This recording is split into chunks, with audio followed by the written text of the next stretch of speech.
Tranquility Base here. The Eagle has landed. Rocket Tranquility, we copy you on the ground. New possibilities are opening up for scientific cooperation between countries. 1-0-0. Liftoff. Americans return to space as Discovery clears the tower. Discovery, go and throttle up. Discovery, roger. Go for deploy. Thanks everybody in the shuttle program. The crew is go for launch. Roger. Nice to be in orbit. We have followed in their footsteps to get us where we are today.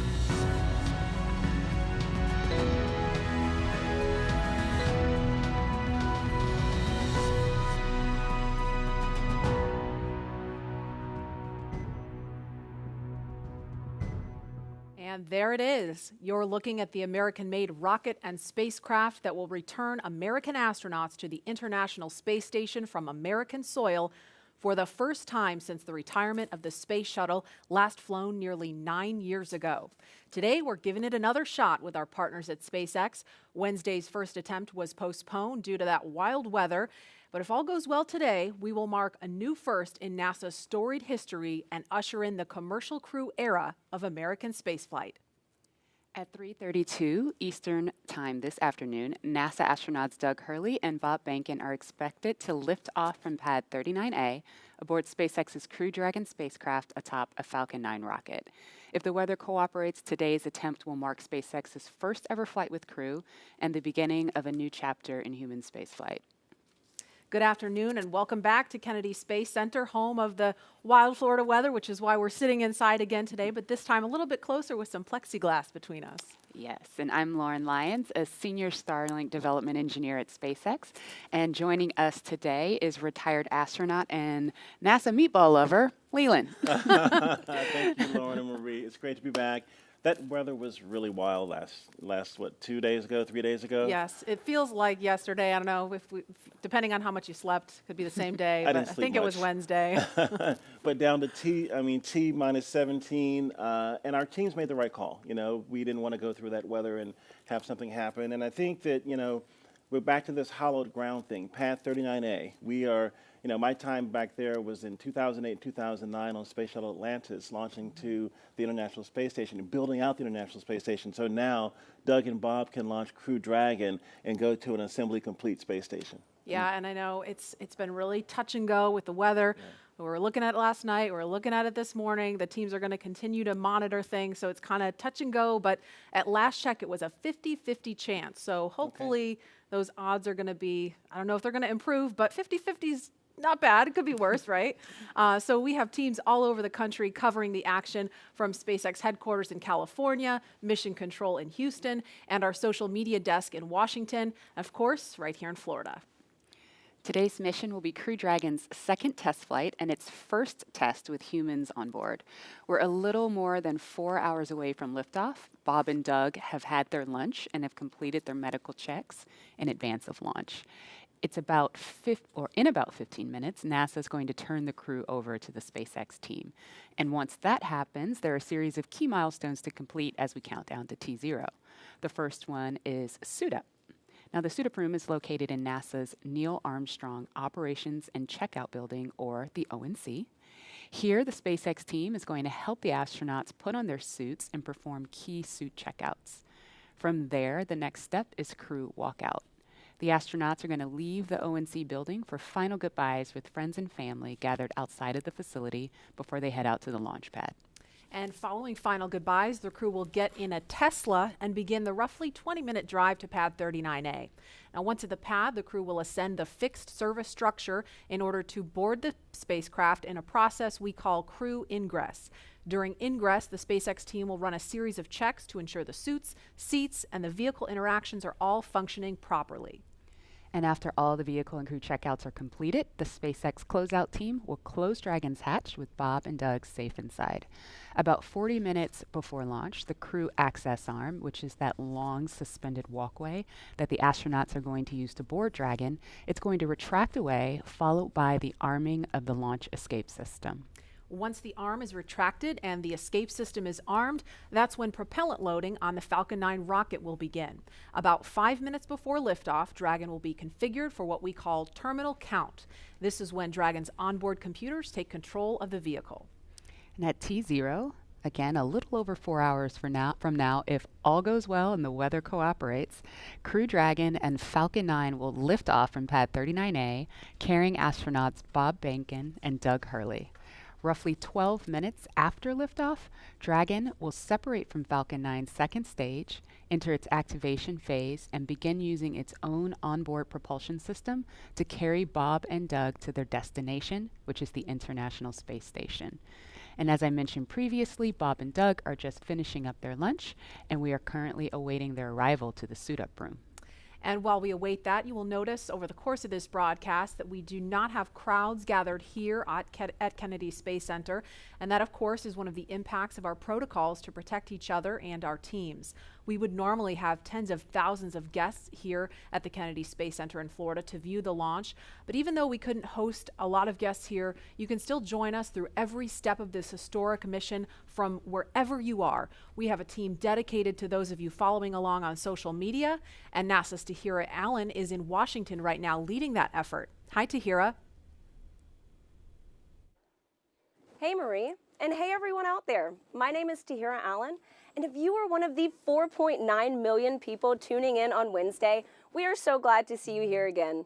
If you weren't able to witness the pre-launch activities on Wednesday, you are in luck because I'm here to bring you all the excitement happening on social media around the nation.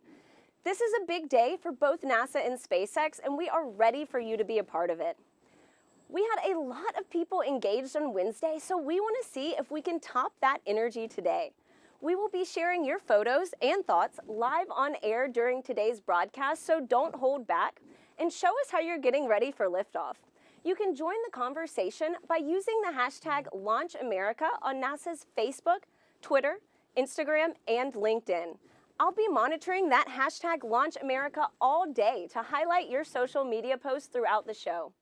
You'll also be able to engage in social media polls during today's broadcast. And so even if you tuned in before, these are brand new polls, so just head on over to NASA's Twitter to cast those votes. So I know most of you are tuning in from home today, but that doesn't mean you can't get involved in the action. Check out NASA's Instagram and Facebook to find our Launch America augmented reality filters. They place you right at Kennedy Space Center, and you can actually see the Falcon 9 rocket lift off in a pair of sunglasses. If you haven't already, be sure to check out our first ever global NASA social. So head on over to NASA's Facebook to join the group. We've got all new social badges, a nice fresh photo here, some Q&As with some very special guests, and also behind-the-scenes tours of Kennedy Space Center in Florida. And not to mention, just an awesome community of people excited to witness this moment. So, just right here in training, getting ready for that Launch America. So if you're just tuning in, to get us started, we have a poll for you on Twitter right now. We want to know what NASA logo you are sporting for today's launch. The iconic meatball or the iconic worm? Head on over to NASA's Twitter to cast those votes. And with that, let's head back to Lauren at Kennedy Space Center. Lauren? Thanks, Tahira. I don't want to sway the vote, but you know, I'm all about that worm. Meatball. The debate rages on. Aside from our debate, the purpose or the main purpose of today's demonstration mission is to put Crew Dragon through the final operational tests to officially certify the vehicle for human spaceflight. The SpaceX and NASA teams have put years of work in development, testing, and training to get us here today. And now we are just around the corner from seeing Falcon 9, Crew Dragon, and Bob and Doug lift off for the first time, and doing it from that same historic launch pad that first sent humans to the moon more than 50 years ago. Now, it's really good that we're inside today because I'm still ready to run across there and try to hitch a ride to space on that Crew Dragon. It's a beautiful vehicle what SpaceX and NASA have done together to create this incredible rocket. It makes me want to just run out that door right now and get out there. Well, you're not allowed to leave today, but Leland, I don't know if you've seen some of the comments on social media. You've been nominated by a lot of followers to fly one of the future missions of Crew Dragon. So I don't know. Yeah, let's do that. Okay. So we are just about 3 miles from Launch Complex 39A. Leland, don't get any ideas. I know that's not that far. That's where liftoff will happen in a little over 4 hours. And so we want to check in now with the team at SpaceX Hawthorne, where NASA's Dan Hewitt and SpaceX's Jesse Anderson are keeping an ear on operations. Good morning, guys. Hey, good morning, Marie. Thanks so much. First off, hashtag Team Worm. But hello from SpaceX headquarters in Hawthorne, California. My name's Dan Hewitt. We're here for round 2 for this historic launch. And Dan, we're so glad to have you back here today. Hopefully the weather is working in our favor today. It looks really sunny and nice out there, so fingers crossed.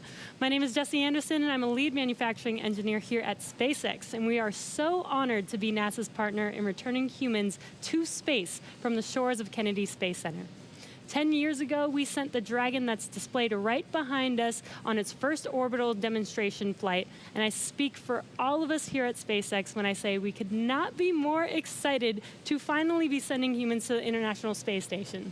And just as a refresher, today's mission is known as Demonstration Mission 2 or Demo 2. This is going to be the first time a commercially built spacecraft will launch people to the space station. Demo 2 is an end-to-end flight test from launch to docking all the way to splashdown in the Atlantic at the end of their mission. And this is the final test for NASA to certify SpaceX for regular crew flights to the space station.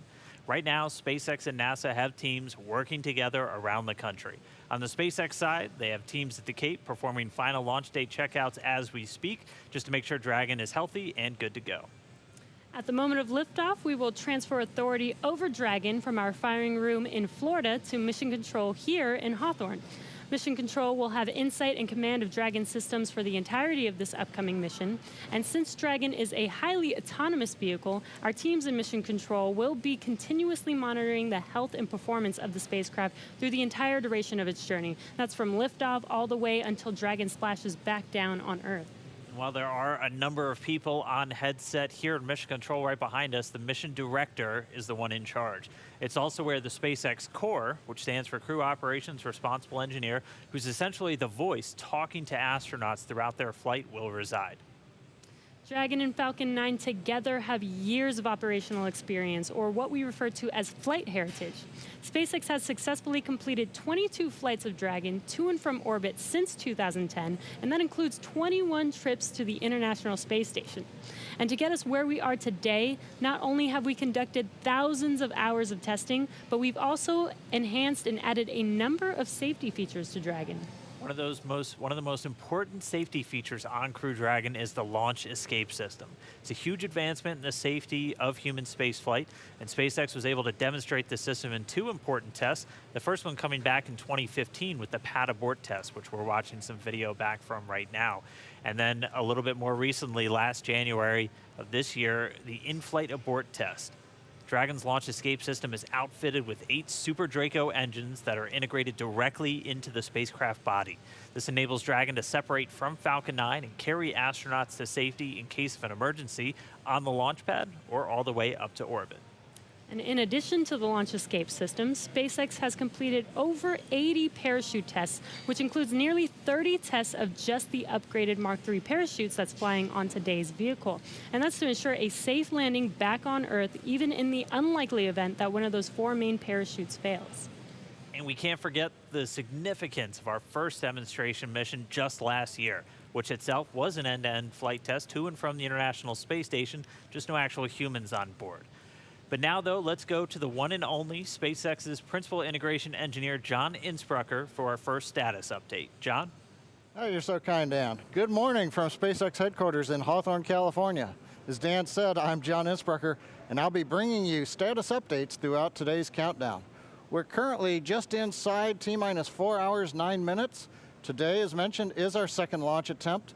The first attempt was scrubbed on the 27th. In that attempt, the team proceeded deep into the countdown, but when 3 weather rules concerning lightning and cloud cover were no-go, and there was no chance of improving, the SpaceX launch director stopped the countdown at just inside T-minus 17 minutes, and the launch was scrubbed.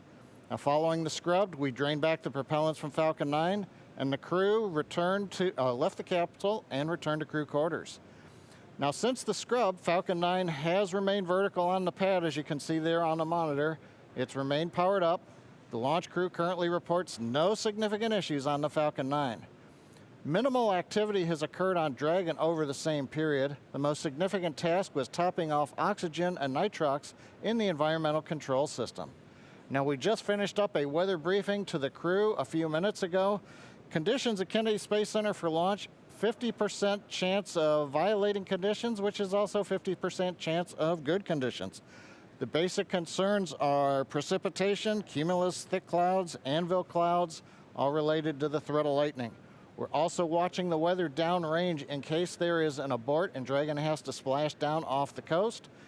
Further, several hundred kilometers away, we are watching a series of weather patterns that look like they're going to be good, so we are continuing into the count right now. Coming up at T-minus 4 hours, the SpaceX launch director will perform a poll. That'll verify the conditions are safe there at the pad to open it back up to just the support crew. That support team will enter the area and begin preparations for arrival of the astronauts at the White Room at about T-minus 3 hours. Following that poll, the launch director will provide a countdown status briefing. We might be able to hear that depending upon what's going on the nets. But right now, as the clock continues counting down, we're going to check in with Gary Jordan. He is with the flight control team at NASA's Johnson Space Center in Mission Control, Houston. How are the teams looking there, Gary? Thank you, John, and welcome everyone to Mission Control Houston. This room you see behind me is one of 3 flight control rooms at the Johnson Space Center, also known as Flight Control Room 1. This is where teams monitor and direct all of the operations on the International Space Station. It remains staffed 24 hours a day, 7 days a week, 365 days a year. And today the team is especially focused on monitoring today's launch operations and making final preparations for Bob and Doug to dock with the station tomorrow morning. Today, I'm joined remotely by NASA astronaut Rex Walheim, who was on that last flight from American shores 9 years ago, STS-135, with Doug Hurley. Rex flew on 2 shuttle missions before that and is now the Deputy Director of Safety and Mission Assurance here at the Johnson Space Center. Rex, thank you for joining me. My pleasure, Gary. Nice to be here. Now, Rex, we're closing in on the suit-up process for Bob and Doug down at the Cape. What were some of the thoughts going through your head as part of the crew suiting up for a shuttle flight for the very last time? It's just it's a really exciting time. You've kind of practiced it many times before, but you know this is for real. But again, you never know for sure whether it's going to be for real. So for STS-135, we only had a 30% chance of launching on our actual launch day. So you're thinking, it's probably not going to happen. But you know, we got to be ready for game day. And so you get suited up. And you walk out those storied corridors where Neil Armstrong walked out before he went to the moon, and get on the Astrovan in our case and head out to the launch pad. Rex, as I recall, the weather was not so favorable for STS-135 in the beginning of the day, but started looking a little bit better towards launch time, and you were able to get off the pad, though you had to scrub for weather on 110 and a few times on 122. It seems to be a normal thing for human spaceflight. Yes, it is. It's like I say, you never know what your launch day is, so you have to be prepared anyways, no matter whether the vehicle may have issues that they're working at the last minute or the weather may not cooperate. So you get ready and do the countdown. And on STS-135, it didn't look very good. Like I said, we had only a 30% chance of go. And so we got out there anyways, and we got strapped in, and we weren't sure whether there was going to be go or not. And our commander looked outside and said, well, I got good news and I got bad news. The bad news is it's raining, but the good news is it looks like it's clearing to the west. And sure enough, they brought the count back down to T-minus 9, where they checked the weather, and they decided it was go. And so, hey, we're going. This is going to be great. Then they brought the countdown all the way down to 31 seconds, and the clock stopped. We didn't get any alarms or anything, and we're kind of looking around, what's going on? And we heard over the intercom that the launch was halted due to a malfunction. And we're like, you know, what kind of malfunction? And sure enough, we figured, okay, well, now we're not going to launch for sure. It's just 31 seconds from launch. We've only got like a minute hold time, and so your mood starts going down, and figure, well, doesn't look like it was going to be it. But turned out the team at the Kennedy Space Center knew what the problem was. They wanted to make sure that the gaseous oxygen hood, the arm, had moved out of the way so the shuttle could launch. They took a camera, verified it was, and then they picked up the count. And when they pick up the count from 31 seconds, they think, holy cow, now we really are going. And so it doesn't give you a whole lot of time to collect your thoughts, but all of a sudden, T-minus 6 seconds, the engines start up, and at T-minus 0, you feel that big jolt, and hey, it is today, and you get ready to do the mission. Well, here's to hoping for the best today. NASA astronaut Rex Walheim, thank you for joining us. Let's go back to the Kennedy Space Center to watch the suit up in action as we continue to count down to launch. Leland. Hey, thanks, Gary. Hey, Rex, it was so great to fly with you on STS-122, and I remember you turning to me saying, hey, Leland, it's going to be great, you're going to do great, and you made me feel so good about launching into space, and I just really appreciate your support and your kindness, and that was a great mission, and I really appreciate you, man. Hey, it was great fun, Leland, but you're a pretty big guy, and so you didn't exactly leave a lot of space sitting next to you on launch for your buddy here. I kind of had to, kind of scrunch myself to the side. I remember that one sim we had where we put our spacesuits on and got into the simulator, got all strapped in. And you being a former NFL player, having played professional football, like I say, there wasn't a whole lot of room for me, so I kind of squeezed my way the best I could. But I remember saying to our commander, Steve Frick, I said, hey, Steve, next time we fly with a professional athlete, why don't we pick a jockey? So it was a little bit, crowded there, but it was a wonderful flight, and it was absolute pleasure to fly with you, Leland.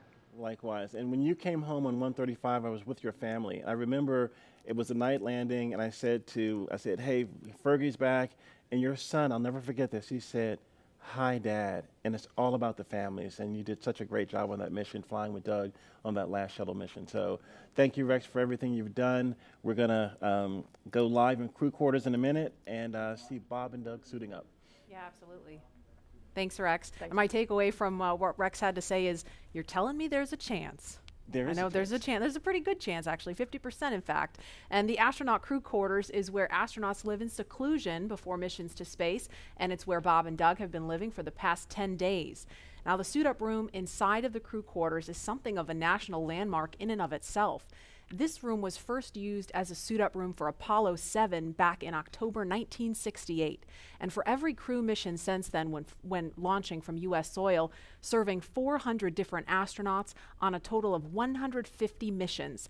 This is the room where Armstrong, Aldrin, and Collins suited up over 50 years ago, where astronauts John Young and Robert Crippen suited up for the first shuttle flight, STS-1, back in 1981. And for every shuttle flight over the next 30 years, think of that. Every flight to the moon, every flight of Skylab and Apollo Soyuz, and every single space shuttle flight started in that room. And Leland, I know many of us have experienced some form of quarantine over the last several months, but I would imagine that 2 weeks in quarantine in preparation for a space flight is unlike any other time in your life. What were some traditions that took place? Oh, we would get together and sit down and sometimes tell jokes and try to make the mood a little bit lighter. We would review our notes and things, but we would bring our families in and have a crew meal together with our families, and that was really touching. And it's just card games, different things to get ready for that iconic mission to space. Absolutely. In many ways, everything prior to this moment was preparation, and everything after this is the mission. And prior to Wednesday's first attempt that we told you about, the suit-up room was last used for the final shuttle flight, STS-135, in 2011. And I want to mention one more detail about that mission. We want to show you a picture of the crew from the last American space flight launching from U.S. soil. In the picture, if we can bring it up, you'll see Doug Hurley. There it is, Doug Hurley. He was the pilot for STS-135. Today he is the commander of Demo 2, the spacecraft commander. Also suiting up for that mission was Chris Ferguson, Sandy Magnus, and Rex Walheim, who we just heard from a few minutes ago. And we are standing by to go into the suit-up room. We just passed the T-minus 4-hour mark, so suit-up is just beginning now, and there is our first look in the room. There is astronaut Doug Hurley getting into his spacesuit, and he's being helped by one of the suit technicians there. So this is our first look in the room. Again, Doug Hurley, he has flown into space 2 times before. He was the pilot on STS-127 and 135. And there's a wider shot. You can see astronaut Bob Behnken also in view now. Bob is to the right of your screen, and he also flew on 2 shuttle missions. Bob is a native of St. Anne, Missouri. So if you're watching from Missouri, especially St. Anne, wave hi, there's Bob. And Doug is from Appalachian, New York. He was born in Endicott, considers Appalachian his hometown. I know a lot of people there because I'm from there too, so if you're watching from upstate New York, shout out to you there too. This is so cool to see. Leland, this must bring back memories for you. It does, but it's a little different than when I was suiting up, because there were Apollo era lazy boys that were sitting in and leaning back in, and now they're in these really incredible sleek suits, as well as these the seats that are actually the same seats that are in the Crew Dragon vehicle, and that's pretty amazing. Yes, these seats are basically ground support equipment seats. They're pretty much the same as the ones in the vehicle, as Leland said. So what they're doing right now is strapping the crew into the seats to prepare for the 2 big checkouts that they're doing right now. They're going to do a comms check, a bidirectional comms check, where they're going to check that the microphones that are inside of the helmets that the crew are wearing, that the suit techs can communicate with them bidirectionally. And they'll also do a leak test, which is a pressure test where they'll pressurize the spacesuit. So the suits are much more than just futuristic-looking outfits. They do look like they come from a sci-fi movie, but they, as we described, they're designed to connect directly into Dragon seats to provide communications, cooling, and the ability to pressurize if necessary.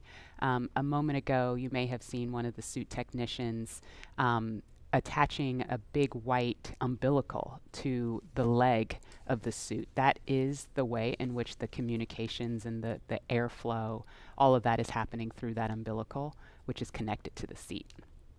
So right now, as you can see, the team is getting the crew all buttoned up in their 5-point harnesses and getting ready for those checkouts.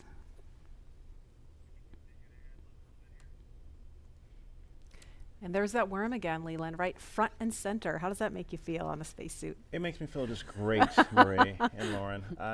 We have a lot of heritage and tradition with the meatball, but I'm able to be a little bit more flexible now that Lauren has beat this worm thing into me. No, but they're getting ready. They're focused. They've had breakfast. They've had chances to talk to friends and family, and it's getting real again. And that 50-50 chance, I'm saying positive on 50% chance of going.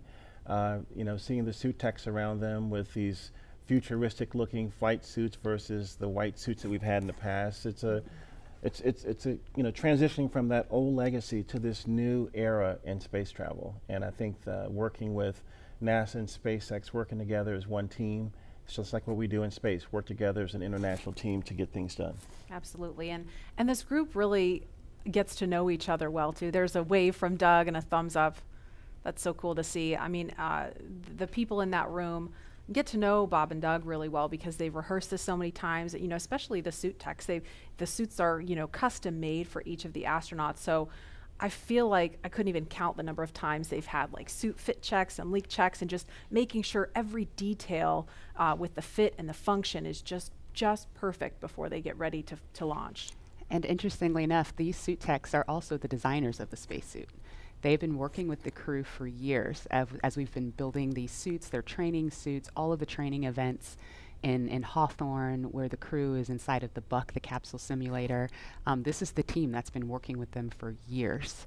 The team that dressed Ripley, which is the ATD, the dummy that flew in Demo 1. So mannequin, right? Mannequin, Smarty. The There's Smarty. lots of names for Ripley. But the point being, they've been with these suits from cradle to grave and have been working so closely with Bob and Doug.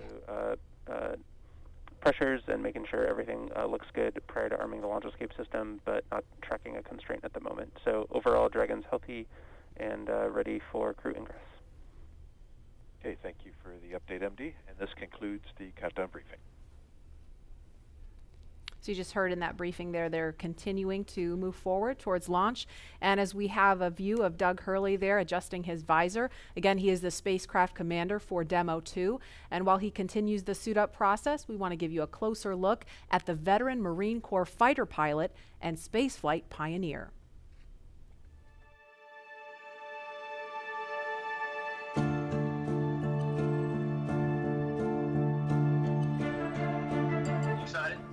Very excited. Yeah, very excited.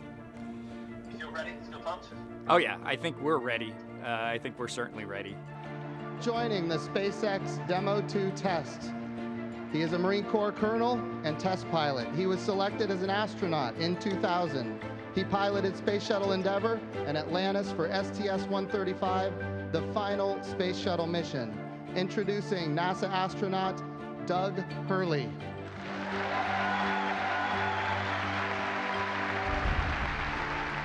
It's a life-changing process in so many ways to fly into space.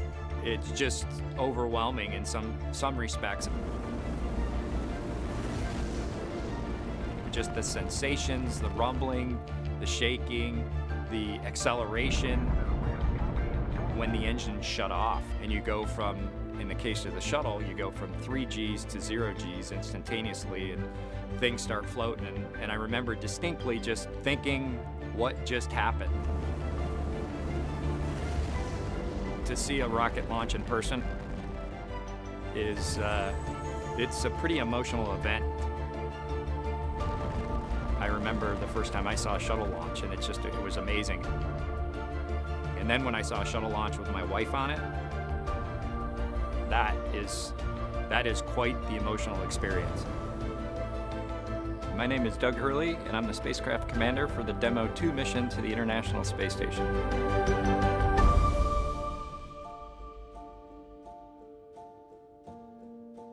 We are doing the first crewed flight for NASA and for SpaceX. So this is the test flight to prove end-to-end from launch to docking to ISS operations and then entry, descent, and landing.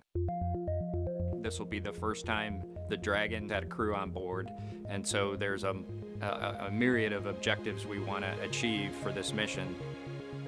SpaceX has been responsible for design and essentially making this vehicle what it is. What the astronauts bring to the table is the crew vehicle interface. What would work on orbit, what might not work on orbit, what would definitely work. To be able to just have the entire integrated team that's going to support us getting to and from space station, talking together, working through the challenges that simulators typically throw at you. It was really neat being part of it. It's just been an incredible undertaking to see where we've come just in the last 5 years that Bob and I have been a part of this, and to be, shortly flying to the International Space Station with the Crew Dragon. It overwhelms you to think about how many people have, in some way, shape, or form, touched this program and this vehicle to get us to this point. And we are the lucky ones that get to fly it, but we certainly not for 1 second take for granted the amount of effort that so many other people had to put into this to make it successful. For Doug personally, he's worked so hard, through his entire life, to get to where we are right now. As a test pilot, this would be the dream to fly a new vehicle. So it makes me so happy to see that he gets to be part of this mission, the spacecraft commander. I'm just glad to see his hard work and his dreams come true for that. It's been a long road in a lot of ways for not only us, but certainly for all the folks that work in the commercial crew program, as well as SpaceX in our case, just working to get to this point. It's been a huge amount of sacrifice and time away from home, but the fruits of our labor are coming to fruition.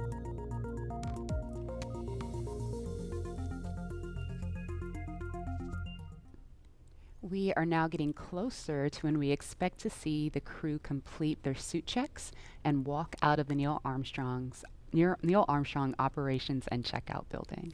And before they do, here's an introduction to the Joint Operations Commander for Demo 2. You see to the left of your screen there, former Air Force flight test engineer Bob Behnken.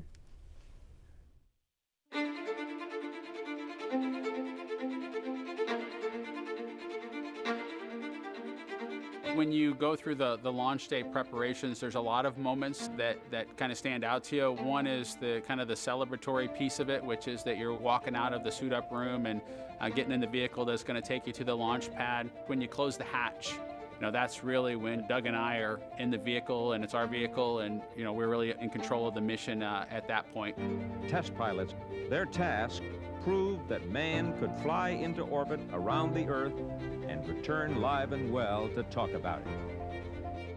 There's always a balance of managing risk as you go forward to execute a test point and figuring out a way to collect the data.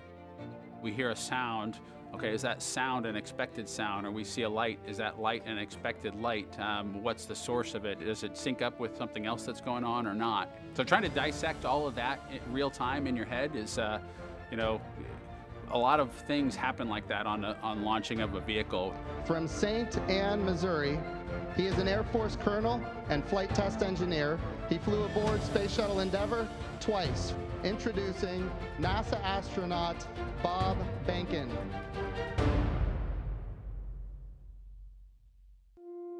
My career at NASA has kind of spanned a couple of decades at this point. I arrived with the class of 2000, went through the training program, primarily focused on the space shuttle and the International Space Station, learning those systems. Having launched a couple times on vehicles, you know, the second time was definitely different than the first time. You can feel a little bit guilty of, hey, should I study one more thing, or is there one more piece of information I should get? Am I really prepared or not? So that's definitely different between where I was on my first flight and where I'm at right now. It's been really interesting, I think, for both my wife and I to have gone through the process of seeing each other launch in space. I've seen her take that risk and had it be in front of her, and I've done that to her. And there's just something different about watching a rocket launch when there are people on board. You feel a little bit differently about the pit of your stomach, and I can only tell you it's multiplied significantly when it's somebody that you know, and then somebody, of course, that's a family member. It's even multiplied more. For me personally, as a spouse, watching everything that Bob has put into this over the last 5 years, the dedication that he's shown, the perseverance is pretty special. For both of us, though, the way our minds work, it won't be until sort of the mission is complete that you have really a chance to savor it and celebrate it. This is a huge accomplishment for an Air Force flight test engineer to be part of the demonstration mission of a brand new vehicle. It's going to be amazing. Without a partner that has that same appreciation, I think it can be challenging for some folks. There's a lot of work and a lot of time that takes away from family that that my spouse appreciates, and I love her for that. Really, my role on the Demo 2 mission is to make sure that we get this vehicle tested and evaluated so that we can move on to more operational missions at the International Space Station. We've got a lot of objectives on board the vehicle that we need to accomplish to really make sure that it's good to go. We'll make sure all those systems are working during the test flight so that the future missions will have them available even if they don't plan to utilize them. Through years of the NASA team, I'm helping to share that experience and teaching them the lessons that we've learned by going through this. Now there's another capability in the U.S. besides NASA to operate something of this magnitude.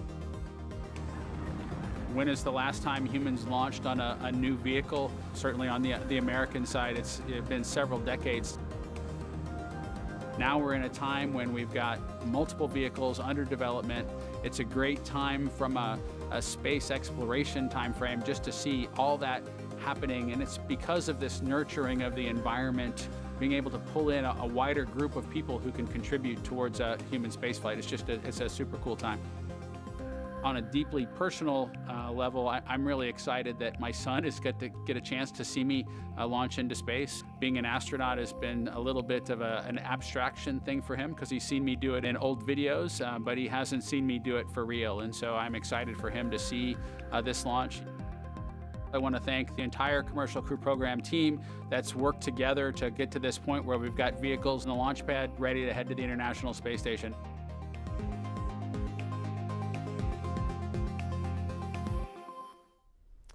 And here is a live look again inside the suit-up room in the Neil Armstrong Operations and Checkout Building. We can see now NASA Administrator Jim Bridenstine. He's talking to the crew. You won't hear any audio in here, and actually we had some questions about this Wednesday because people were like, why can't I hear what they're saying? That's by design. It's not a mistake.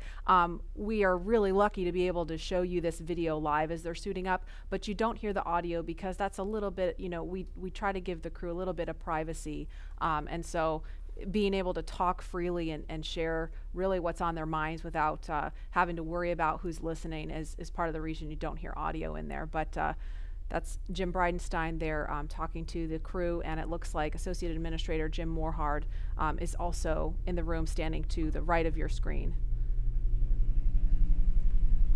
And these are great moments to get a last chance to talk to the senior leadership of NASA as they're about to go off and launch into the cosmos. And I think when you look at how Bob and Doug complement each other and how these SpaceX suits, they really complement the astronauts too, because they're more form-fitted, they're custom-made, and this is a moment where they're getting ready to, do the real deal. And Lauren, I think, the integration of the suit and the vehicle and these seats is just really, really impressive. How how y'all at SpaceX did that. Yeah, the primary purpose of the spacesuit, it's a pressure suit. Now, the Dragon capsule is already pressurized, so even in the vacuum of space, the crew is safe when inside of Dragon, but in the unlikely event of an anomaly that causes the capsule to depressurize, we can actually flow oxygen or nitrox into the suit, and that will keep the astronauts pressurized in flight. So that's its main purpose. So it's that form and function, and some style there as well. And for the kids out there that have 3D printers or have 3D printed, the actual helmets were made by 3D printing. So you could be a spacesuit designer yourself because you already have the skill set, and or fly in space one day if you wanted to. And I'm curious about what kind of conversation might be going on with them. Looks like it's lighthearted. You can see Doug laughing there. I know that Mr. Bridenstine has said, Bob and Doug, if you want to back out, it's not too late. I would imagine he may have said that again. I know they're ready to go. They're as eager as can be. And it looks like they may have another visitor coming in. Oh, no, it looks like the administrator's just being passed something there. But and it's really important. I mean, we've trained for so long. We've gone through the malfunction processes. Now he's doing a selfie. Of course, you got to do the selfie. I didn't see them do this on Wednesday, so they were probably kicking themselves when they walked out. Why didn't we do a selfie in there? I wonder if he has that Instagram filter to put the glasses on. Do you think he has it on? Well, you can tweet at him and find out. Yeah, I might have to do that. No, this is a great lighthearted moment. It helps gets the guys in a good mindset to go off in space in a very calm and cool and collected way. I think he's now taking pictures of some of the crew techs, the suit techs, which is fantastic. It's all about bringing the family and the team together, making everyone feel comfortable on flight day and helping us get to space safely, as we always try to do. And obviously this is a very serious mission. I mean, we don't want to make too much light of it, but Leland, you mentioned Wednesday, and I thought that was a really good point, why it's important to be able to joke around and keep things light as you're getting ready to go to the launch pad. Yeah, when I went up on 122 with Rex and we just talked to Rex, we were, in the caravan going over to the launch pad, we were kind of making some jokes, but as we were suiting up, we would look over each other, we would get up and high five, and we'd say, hey, you're ready? Let's go, let's do this, and it's just, you've already trained. You know how to do this. You've done it many, many times. And so I think it's that lightheartedness is good. But, right when you get in the vehicle, the 3, 2, 1 liftoff, that's when you're ready to go.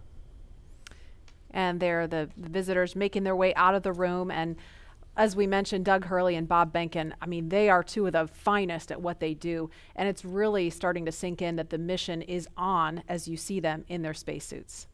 And seeing them in these suits has always been so inspiring to me from the first time that I saw them in Hawthorne at SpaceX headquarters during training. It's kind of like a sci-fi film, but unlike a movie prop, which primarily just needs to look cool, our team designed the suit to maximize safety and functionality while maintaining style.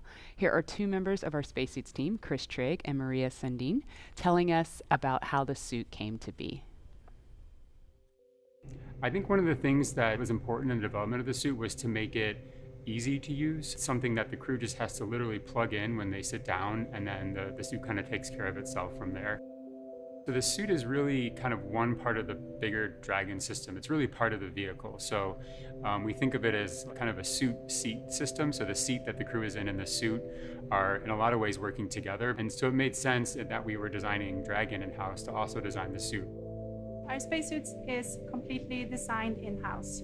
It's built here in Hawthorne, California, in the same building as the rocket and the capsule. The spacesuit is custom-made for each crew member, and that is to optimize the fit for the crew member. We definitely wanted to innovate, and we wanted it to look inspiring, but first and foremost, we wanted it to be safe and reliable. The spacesuit's primary purpose is to protect the crew in the unlikely event that the cabin were to depressurize. But the suit does a number of additional things. It provides cooling and communication to the crew inside of the suit, provides them hearing protection, and the outer layer of the suit is flame resistant, so it provides flame protection as well. When the crew gets in the capsule, they get in their seats and they plug the suit into the umbilical that's attached to the seat. And the umbilical is providing everything that the suit needs. So it provides the avionics or electronics for communications, is providing the air to cool the suit, and then it also provides gas when needed to pressurize the suit.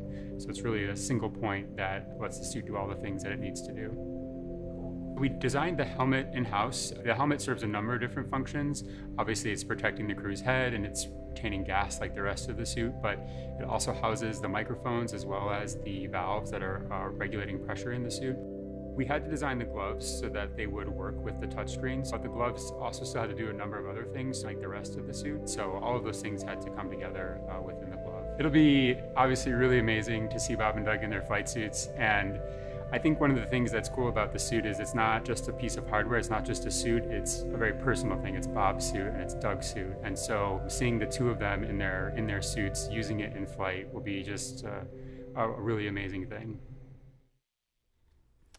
And you're looking live at Launch Complex 39A. That is Crew Dragon in the center of your screen, sitting atop a two-stage Falcon 9 SpaceX rocket that will produce 1.7 million pounds of thrust at liftoff. We are keeping our fingers crossed that the weather cooperates. It's a 50-50 chance. It looks beautiful right now, but there may be some thunderstorms rolling in later, so we're keeping a close eye on the weather.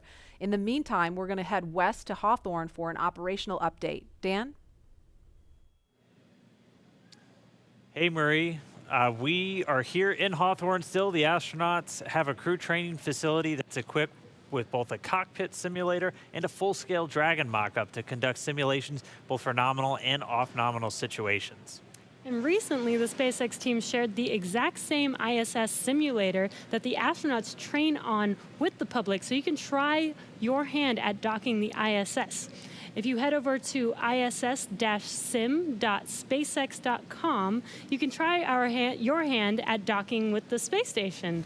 And I've tried it once before. It was really difficult. It looks way more, it's more difficult than it actually is, I think. Yeah, flying in space is really deceiving. Just when you think you're going really slow and everything's okay, the next thing you know, you're careening into the space station. So it's way harder. You have to go way slower than you think. It might take a couple of tries, but it's doable. Yeah, but you guys should try it and check it out and see if you can do it. So let's check in with John Innsbrucker for a quick update on Dragon and Falcon 9. John? Well, we're coming up on T-minus 3 hours and 35 minutes. All continues to go well for today's launch. Now on the launch pad, Falcon 9 is powered on. Engine and stage checkouts were performed last night. All of those looked good. Now we're currently pressurizing gas storage vessels on both the first and second stage.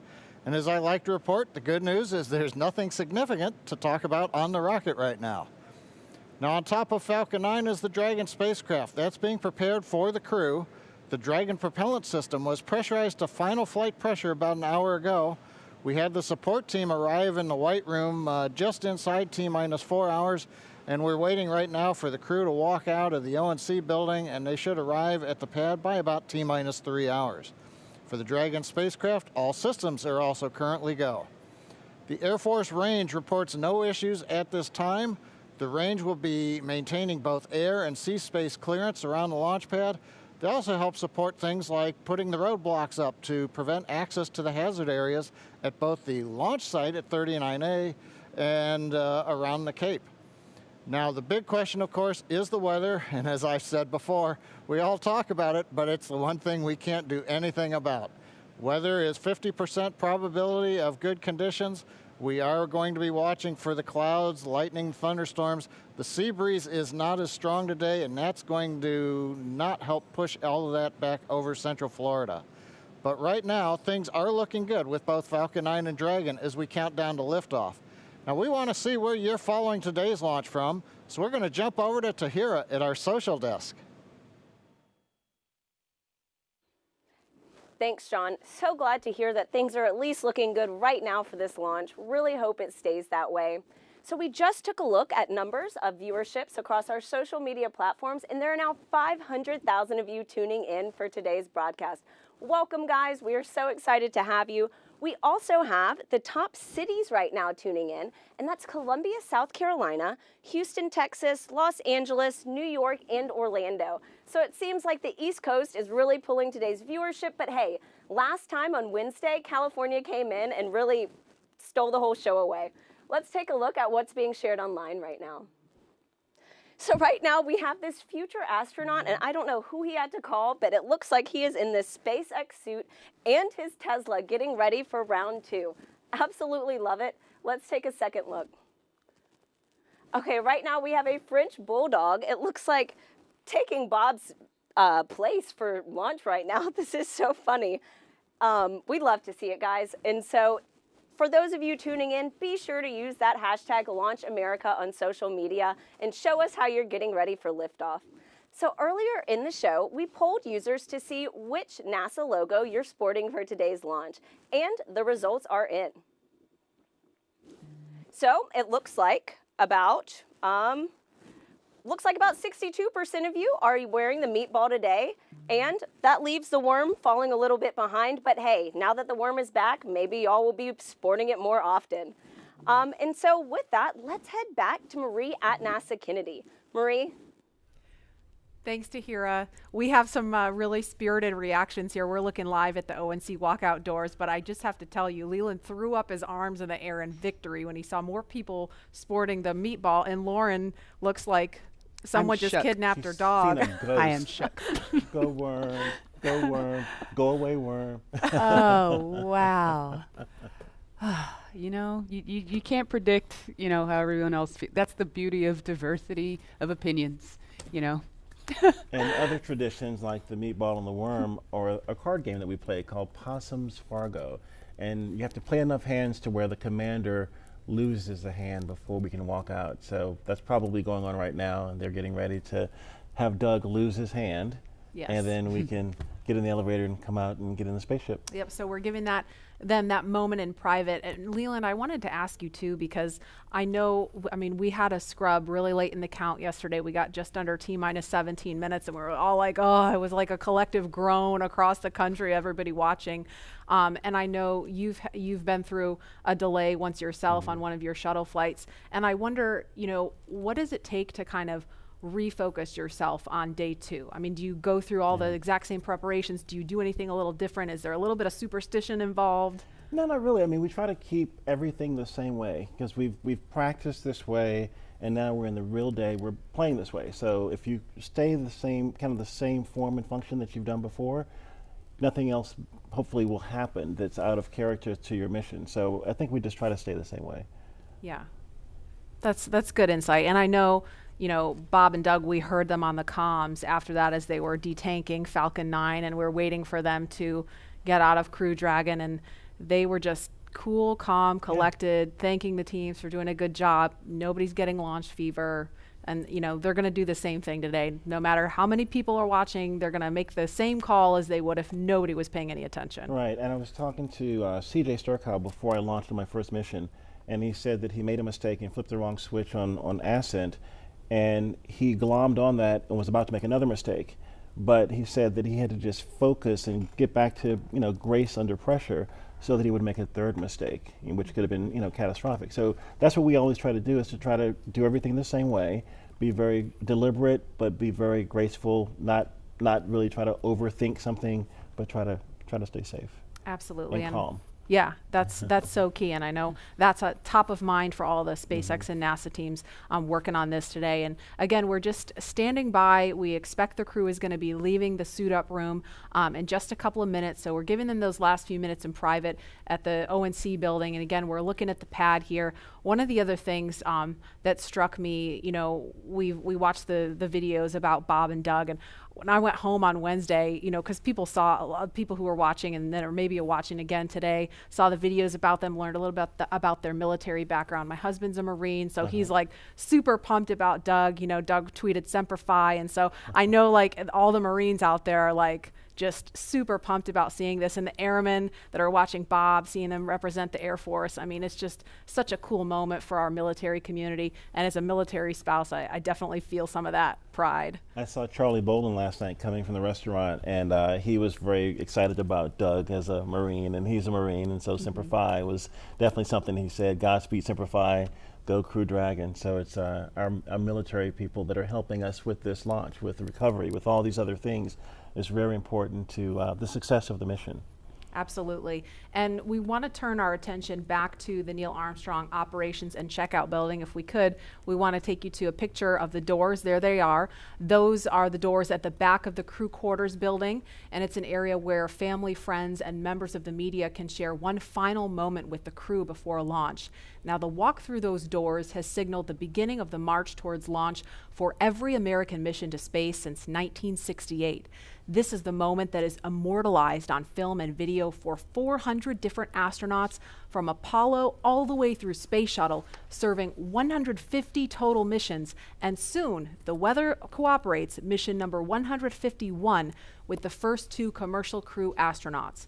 These doors carry with them a legacy of purpose and action, and today they will announce to all of us the start of this, NASA's SpaceX Demo 2 mission. And you saw just a little bit of my walkout from STS-129, my last mission. And I remember having my friends and family out there. There was my chemistry teacher that was in the crowd. She got me turned on to science and helped me actually become an astronaut. And I just remember her being in the crowd saying, "Go Leland!" And it was just such a memorable moment for me. It kind of got more rocket fuel in my veins, getting me ready for my mission. Yeah, absolutely. And we were just looking at a live picture outside of the building where we could see some of the folks gathered. We could see Doug and Bob's immediate families. There's a small contingent of media there. I mean, normally that place would be just kind of jam-packed with as many people as we could fit in there to capture that moment. We of course had to scale that back a little bit to maintain social distancing, but there's still a very excited group of people standing outside the building right now waiting for that to happen. Yeah, it's so cool to see their families there and that they have that moment with them prior to getting inside of the Teslas. I mean, seeing that the last time we made that attempt was this incredibly emotional moment. I have no doubt it will also be emotional again. But yeah, that I can only imagine what's going through their heads, you know, in that moment when they're just waving goodbye for the last time before flying. I mean, Leland, like, were you nervous? Were you?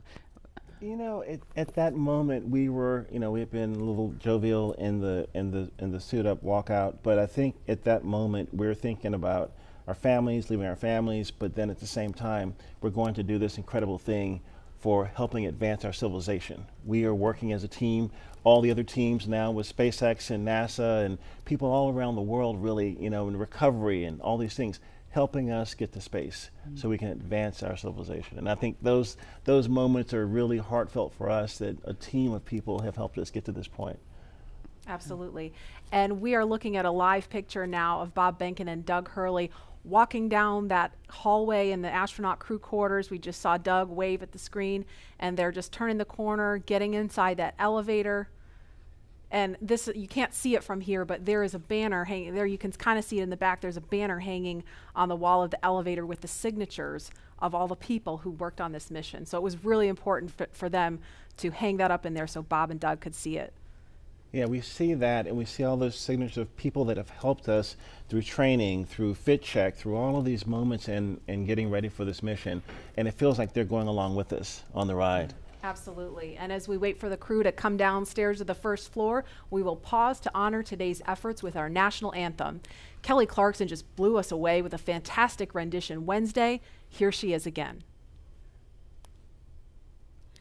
Oh, say, can you see by the dawn's early light what so proudly we hailed at the twilight's last gleaming, whose broad stripes and bright stars through the perilous fight o'er the ramparts we watched were so gallantly streaming, and the rockets regular, the bombs bursting in air, gave proof through the night that our flag was still there. Oh, say does that star-spangled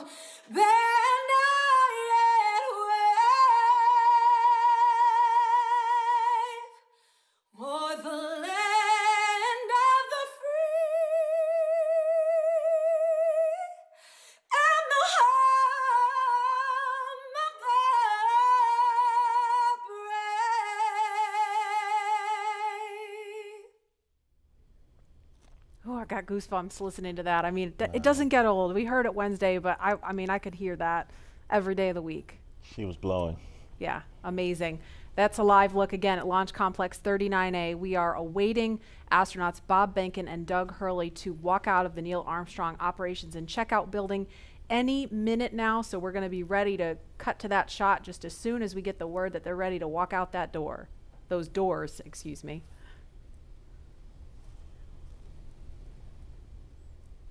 Again, looking like it's been a beautiful start to the day here on Cape Canaveral.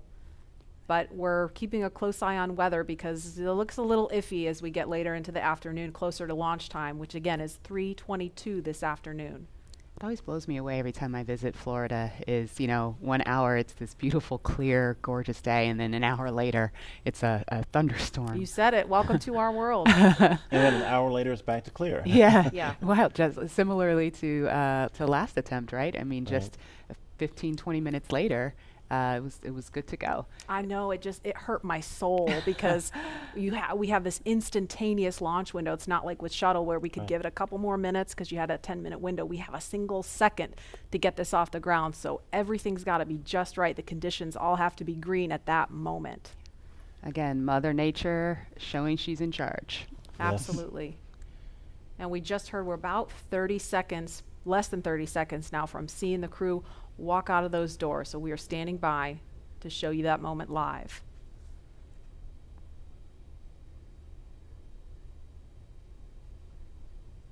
There's a live look at the O&C walkout doors. You know, Marie, I think my STS-129 patch is still over top of the door. There's a bunch of patches up there unless they've removed them and put space station patches up there. But this is a very solemn moment for walkout from, a storied legacy of Apollo and seeing Apollo astronauts walk out of these doors. And now we're getting back to U.S. astronauts launching from American soil, walking through these doors again. It's an incredible moment in the era of space travel. And we saw some just beautiful moments when they walked out on Wednesday, and looking forward to seeing those again. I was perusing all of the different newspapers and stories online and just taking in all the photographs, and there the doors are opening. Here they come. Great. And there they are, NASA astronauts. Small crowd, but big cheers. NASA astronauts Bob Behnken and Doug Hurley, Doug on the left, Bob on the right, waving to the crowd there to cheer them on.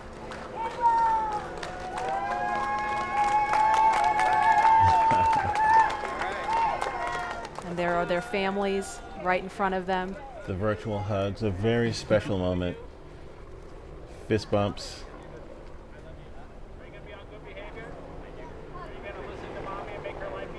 You can hear them. Ready? Let's light this candle, I agree.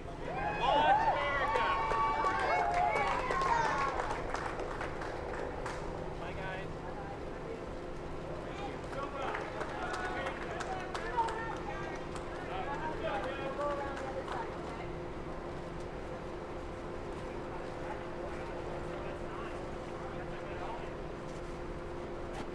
Now they are getting into the Tesla Model X that's going to take them to the launch pad, being strapped into their seats. Their suit techs are attaching their umbilicals, so integrated into the Teslas. These are not just any Tesla you can just buy off the web or in a Tesla dealership. They've been outfitted with cooling units, and that white umbilical, similar to what you saw in the suit room, that umbilical is being connected to the suit to provide cooling air to the astronauts while they're on the way to the pad. And those Falcon wing doors are closing. Super sleek. A rapid departure from the Astro van. Yes, I would say so. And their flight surgeon is in the front seat in the passenger side, taking the journey along with them. As I mentioned last time, we always think about the technology and the rockets, but this is what it's all about. The families coming together, supporting the families, us working together as a team to ensure they get up there safely and back home safely for their families.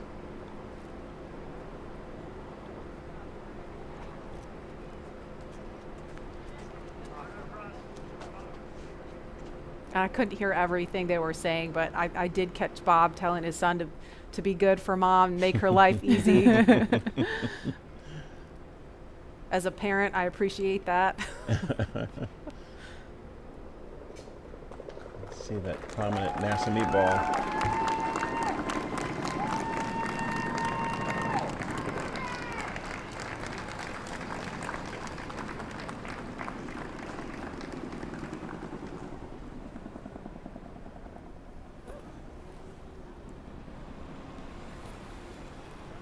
Now, as we watch the convoy begin their journey to Pad 39A, to our SpaceX and NASA family who over the years made this mission a reality and who have worked this launch campaign up to this point, we have you here in our thoughts.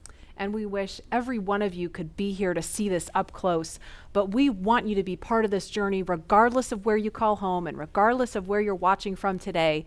And so for the next few minutes, we are going to follow the convoy, but highlight those whose words and hands and thoughts built all that we see here today. We hope all of you watching can feel the pride each of these NASA and SpaceX team members has for this drive out to the pad. This is Laura Segura from the Commercial Crew Program. We're so excited about this historical day. Congratulations on being a part of the very first mission for human spaceflight, commercial human spaceflight ever. We're behind you, Bob and Doug.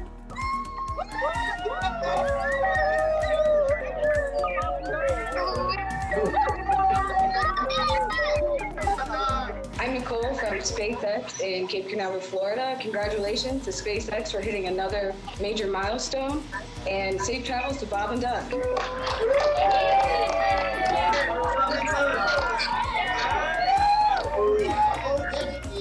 and Doug, as the launch vehicle chief engineer, we've got a lot of our launch vehicle team here to wish you a very wonderful and safe ride on a Falcon 9 coming up to Demo 2. We're so excited for you. And launch America. It's time to launch. Let's go. Right.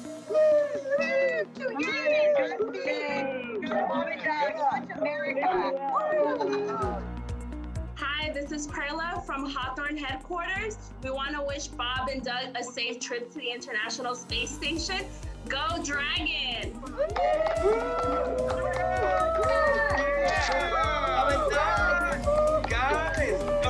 It's been 9 years in the making. This is such a historic time, and our team has worked so hard, and we're very excited to be here. Go Bob and Doug!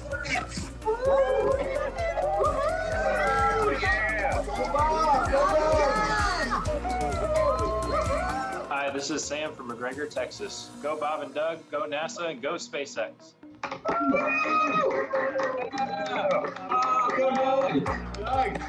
Sean O'Rourke from Johnson Space Center. Bob and Doug, wishing you a great flight, and just wanted to tell you good luck.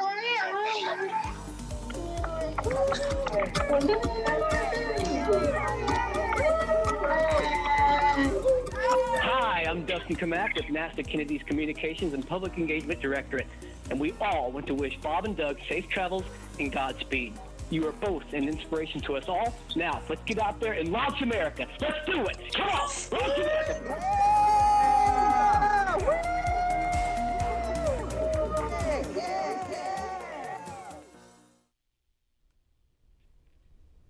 I love seeing that group of people. I mean, we saw all those different groups of folks from NASA and SpaceX, from all different walks of life that have come together to make this happen. And that was just a small fraction of them. Look at that shot. That is so cool. Wow.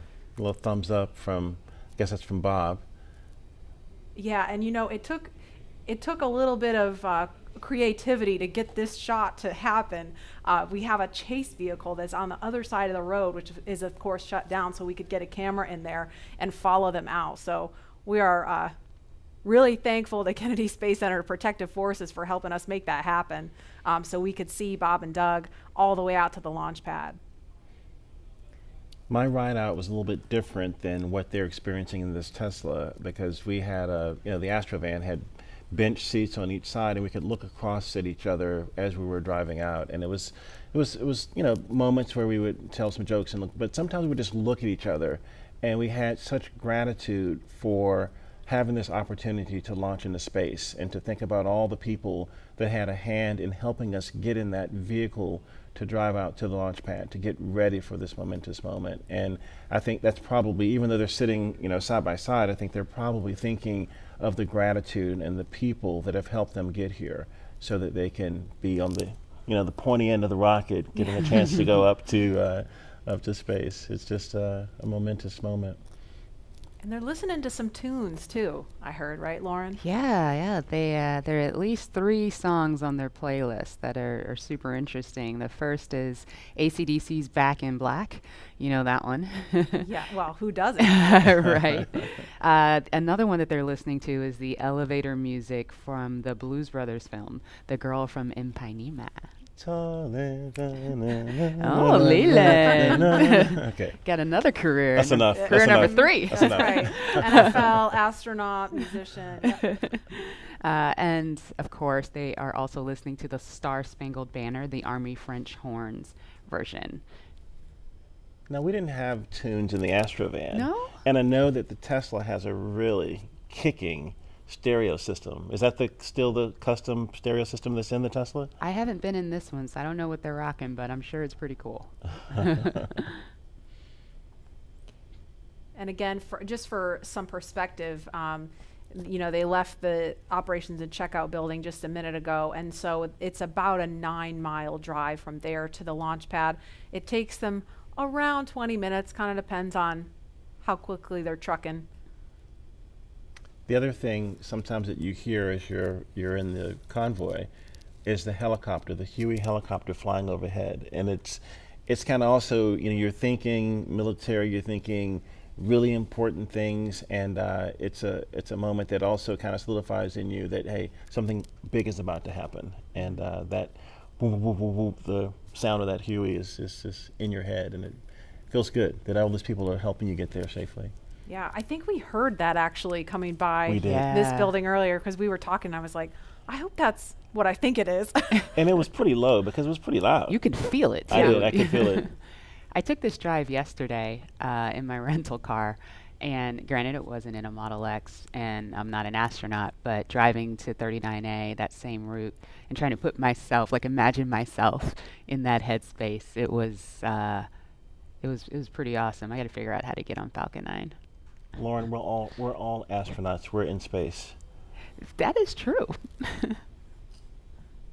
You just got to get on the rocket. Yeah, well, Leland, there's a big group of people that want you there.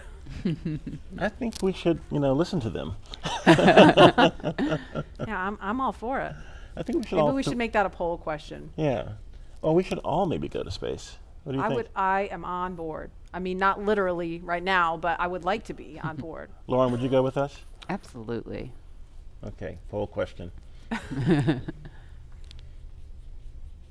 We have so many people watching online, sending well wishes to Bob and Doug. I mean, it started early this week as we were ramping up for Wednesday, and I feel like it's just been this buildup of momentum because, we were following along Wednesday, and now we're all following along Saturday, and we have people watching from home that hopefully don't have to work today and can really tune into what's going on here. And we, as astronauts, truly appreciate all the support, all the social media feeds, and we think about, our families. We saw Megan and Karen there with their sons, wishing Doug and Bob well wishes and Godspeed as they head off in these Teslas to launch pad 39A that launched the Apollo astronauts. And I think, this is just one of those moments where everyone in this country is coming together to wish them well, to get them to space safely. It's a really great day. And they are just now on Saturn Causeway. They just made that right turn onto Saturn Causeway. So to the right of the screen, that building is the Operations and Support Building 2. And on the left, it's out of view right now, is the Vehicle Assembly Building, that iconic building that processed the Space Shuttle and Saturn V rocket also. That's where that mobile transporter used to take out the Apollo, Saturn V rockets and the Space Shuttle. It's just an incredible machine. And where they're passing right now, I mean, if we were to run outside, we could wave because we are off to the right of your screen there at the press site where you see group of media there. So from this point, they've still got about 3 miles to go from here. I'll see you guys later. I'll be back in a minute. You're gonna go hop in. And obviously, it's not just Bob and Doug's Tesla. There's a number of cars in that convoy. They're being escorted by Kennedy Space Center Protective Forces and also SpaceX security. They have a flight surgeon there with them.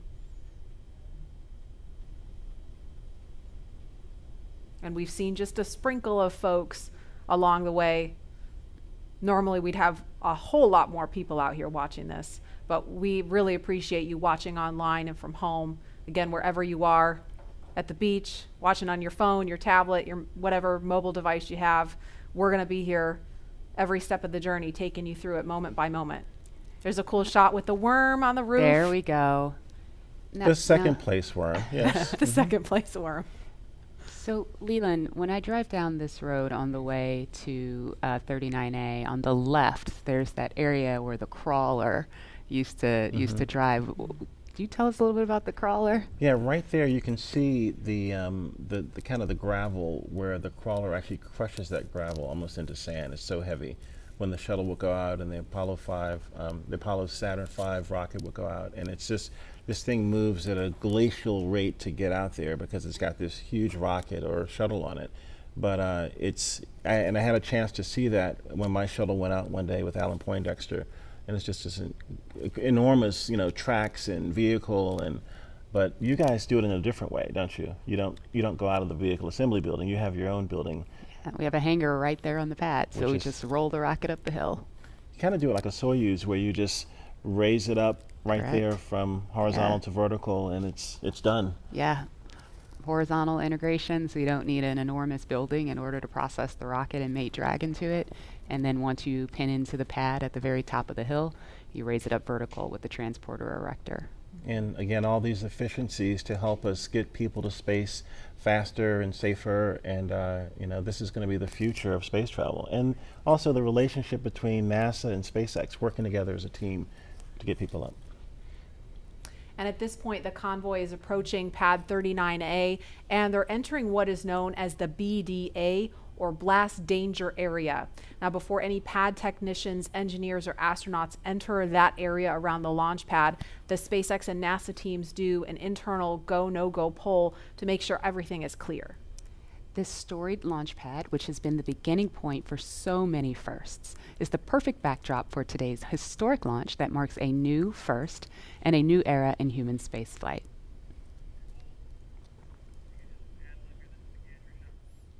And here's a view from our gantry near the Launch Complex 39A. So we've got another view of the convoy going by here. If I had to count up all the cameras we have all over the place for this, I'd be here all day. That's a beautiful shot right there, looking at the Kennedy Space Center and Merritt Island and all of the nature around us. It's a big buffer from 39A so that we can be safe and launch our rockets off to space safely. Absolutely, and a lot of people don't realize this is a national wildlife refuge. I mean, I pass turtles on the way to my car every day. Yeah. Well, when we would run from the operations and checkout building, we'd have to watch out for snakes and for alligators, and so to be really careful about the wildlife. We used to have one who lived at 39A. Oh, really? Yeah, an alligator. Well, maybe we'll see him. We'll keep an eye out. Tweet at us if you see any. Did you name him Worm? Ooh, I was ahead of my time. I don't know how an alligator would feel about being called Worm, Leland. Yeah, no.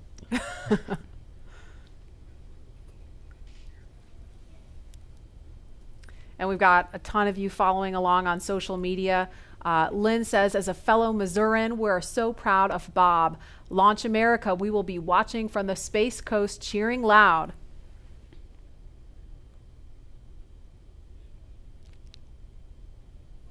And another comment, Godspeed and good luck, Astro Benkin and Astro Doug, hashtag Launch America. There you see the SpaceX horizontal integration facility. It's on the left of the screen now. We saw the front of it from the other angle. Or I'm sorry, no, there it is. I was getting my buildings mixed up, so it's on the right now. Yeah, Bigger building. The other is the Falcon Support Building. It's where all of our offices are. And yes, you're correct. Thank you there. for the correction, Laura. There's our hangar. We process Falcon Heavy in there. There are other boosters in that hangar as well. And the rocket and Dragon that is on the pad right now was put together, or rather finally integrated inside of that hangar and then rolled out to that pad to go up vertical. And there it is. That shot really gives you a sense of the scale of the Falcon 9 rocket. Those Teslas look teeny, teeny, tiny, making their way up there. And so as they make their way up to the pad, we're going to throw it over now to Hawthorne, where Jesse and Dan are watching the action. Hi, guys. Thanks, Marie. Yeah, really cool watching the Teslas pull up, driving on the launch pad just a few feet away from the vehicle. This is awesome and getting really excited over here. And with us looking at the launch pad right now, we've had to do a number of upgrades, but not only to the launch pad, but SpaceX has also made changes to both Falcon 9 and Dragon to enable flying crew. And a key update to this latest version of Dragon is its highly reliable launch escape system that is capable of carrying crew to safety at any point during the ascent of the rocket. Another pretty key upgrade is the Dragon's new life support system. As you can imagine, flying humans requires keeping a habitable environment throughout the entire flight, and that means covering everything like providing breathing air, keeping the capsule at a safe pressure, keeping it free of contaminants, removing any carbon dioxide in the air, regulating the temperature, the humidity, all of these things, and also implementing that waste collection system, aka the toilet. That sounds pretty important. The changes to Falcon 9 were small but extremely meaningful to meet NASA's requirements for safety for human spaceflight. And specifically, SpaceX had to prove a high degree of fault tolerance, meaning that small failures in the system would not lead to mission failure. Falcon 9 was already able to handle engine failure, but new emphasis was put on making sure that a failure throughout any phase of launch would not mean mission failure. And this goes all the way down to latches, control valves, electronics, wiring, and so much more. All right, well, with the astronauts now on location at Pad 39A, we're going to swing it right back. Marie, Lauren, Leland, take us through the crew making their final steps towards the Dragon spacecraft. Sure thing. So we are looking again at Launch Complex 39A. Just a few seconds ago, we saw the Tesla carrying Bob and Doug pull up to the launch pad. This is the site of so much history, you guys. This is where Apollo and Saturn V rockets that launched to the moon took astronauts from. I mean, this pad has so much history. Leland, you launched from there. What's it like seeing Crew Dragon and Falcon 9 there with the pad? With all of the visual changes that have been made? I mean, what kind of emotions does this stir up in you?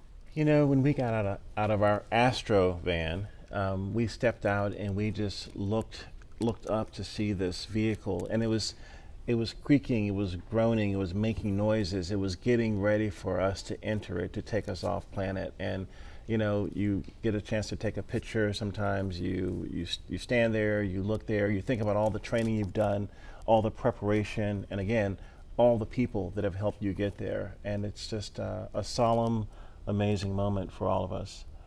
And there's another amazing drone shot. Lauren, you explained this a little bit earlier about kind of how SpaceX brings the rocket and capsule vertical. Now that we see it, can you kind of explain that again for folks who maybe missed that? Yes, of course. Dragon is actually processed a few miles down the road at Area 59, or Dragonland as we like to call it. We then put it on a truck and drive it all the way to the hangar where the rocket is. And so what will happen is we'll then we call it breakover, where the vehicle's up vertical, we'll turn it sideways because the rocket is being processed sideways or horizontal into the hangar, lift it, mate it to Falcon 9, and then roll up those hangar doors and essentially pull the vehicle in the transporter erector, which is the big white truss structure that you see there. All the fluid lines, electrical lines, and everything are connected to the vehicles via the TE, transporter erector. And they basically roll it up those rails. You can't really see them. You kind of see them in the screen, those rails. Roll the entire TE Rocket Dragon assembly up to the very top of the pad, pin it into the pad systems, and then roll it up vertical. And we are about T-minus 2 hours, 57 minutes, 44 seconds and counting. In just a couple of minutes, we are expecting to hear a formal announcement that the crew is at the pad. Of course, we saw them pull up in the Teslas, and there they are. Looks like they've already gotten out of the car, and they are walking up to the elevator that will carry them all the way up to the 255-foot level, and then they'll have a couple of steps to get up to the level where the crew access arm is. I have the AC/DC song in my head as I see them walking up. You know what I was kind of jamming out to on my way in was ZZ Top, Sharp Dressed Man. Oh, nice. I was like, I don't know, that might be on my playlist if I were in there. But there they are, taken in the sight, craning to see the top of the Falcon 9 rocket. It's 230 feet tall if you round up, and then Crew Dragon is another 27 feet from the bottom of the trunk to the top of the nose cone. So when you're out there in person, it's really hard to describe just how large it is. Look at them getting excited. They're ready to get in the vehicle, get in the elevator, and make it to the top. There's some FOD. He's picking up foreign object debris. Appreciate that. They're also wearing FOD covers on their shoes, by the way. Oh, really? Yeah. We want to make sure that they don't, track the inside of Dragon when they go in. And so right before they enter the vehicle, they'll remove the FOD covers off of their boots. You take for granted, all just the little details like that, all of the thought and preparation that has to go into literally every single piece of this operation. I love the makeover of Pad 39A with the sleek black with the white ticking and the lines, and it's a very futuristic look for this iconic launch pad. And to think what's been there before with Mercury, Gemini, Apollo shuttle, and now the SpaceX Crew Dragon getting ready for a launch to the International Space Station. Rocket fuel still going through my veins. And we feel so honored to be able to launch from here. Oh, here they are. That's a really fast elevator. Yeah. I know, it really zips. That took them up to 255 feet in just a matter of seconds. They're removing their FOD covers? Looks like they were just maybe checking something on his boot or leg.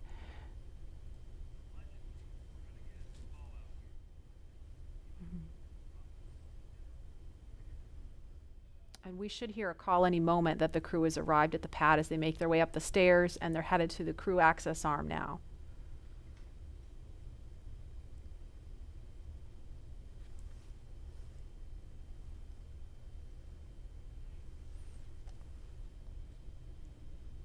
There's the worm again, popping. You know it. Meatball. Don't worry, there's a meatball on Crew Dragon. Those white arrows you see there are essentially illuminating the way for anyone who's up there to find their way to the escape baskets in the event of an emergency that would require them to get far away from the rocket and the pad. And it's hard to tell from this angle, but there's actually a phone right here, and I can't tell if it's Bob or Doug that's using the phone right now. But Leland, can you explain the significance of that? It's the same phone that was there during the shuttle days. Yeah, you get a chance to talk to maybe friends or family that you haven't had maybe couldn't come to the launch. In this case, it's quite a few people, but just to have that last moment to talk to someone before you get in the vehicle. It's a beautiful view.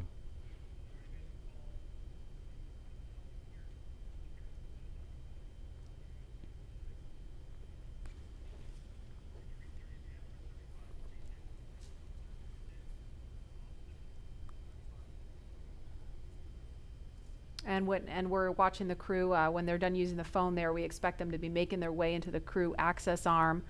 And coming up at about T-minus 2 hours and 35 minutes, the astronauts will ingress, or that's a word we use to describe climbing into Crew Dragon. And we saw Doug do it a couple minutes early on Wednesday. They were a little bit ahead of schedule, so that time could be a little bit flexible. But that's going to happen with the assistance of the suit techs, and they will get strapped into their seats. And so with that coming up, we're going to head over to Hawthorne for a preview of what's in store for the future in space travel. Jesse? Thanks, Marie. Yeah, shortly after we begin to regularly fly NASA astronauts to and from the space station, SpaceX will also begin flying private passengers to station and beyond using Dragon. That's right. NASA is enabling up to 2 private astronaut missions to visit the station each year, just as part of our support of the economy in low Earth orbit.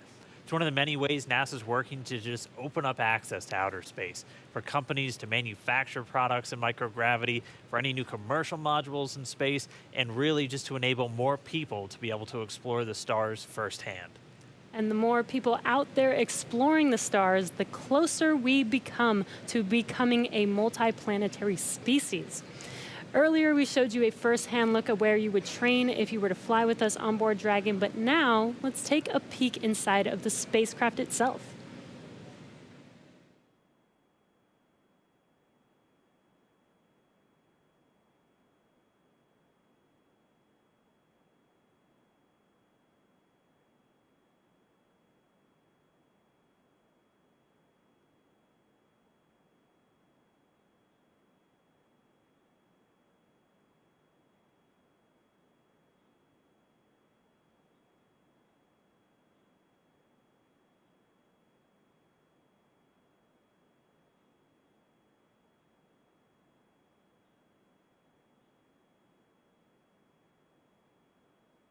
Intuitive to know what we need to do at any given moment in time.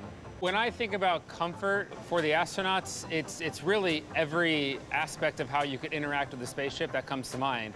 We have 3 different seat sizes. We even go so far as molding the foam around the astronaut's body so that there's not any pressure points, and it's just generally a pleasurable journey to space. Dragon is a spaceship that's all about safety and reliability. We designed it to be 2-fault tolerant, which means that any 2 things could fail. So I could lose a flight computer and a thruster, and I could still bring the crew back home safely. We also added a launch escape system. If anything goes wrong on ascent, the crew can get away from Falcon and get picked up safely. I've worked on Dragon since 2012. When I see Dragon lift off, I think I'm going to feel a buildup of emotion of 8 years of working with some of the best engineers and technicians across the country that put their heart and mind into making this incredible moment happen for everybody.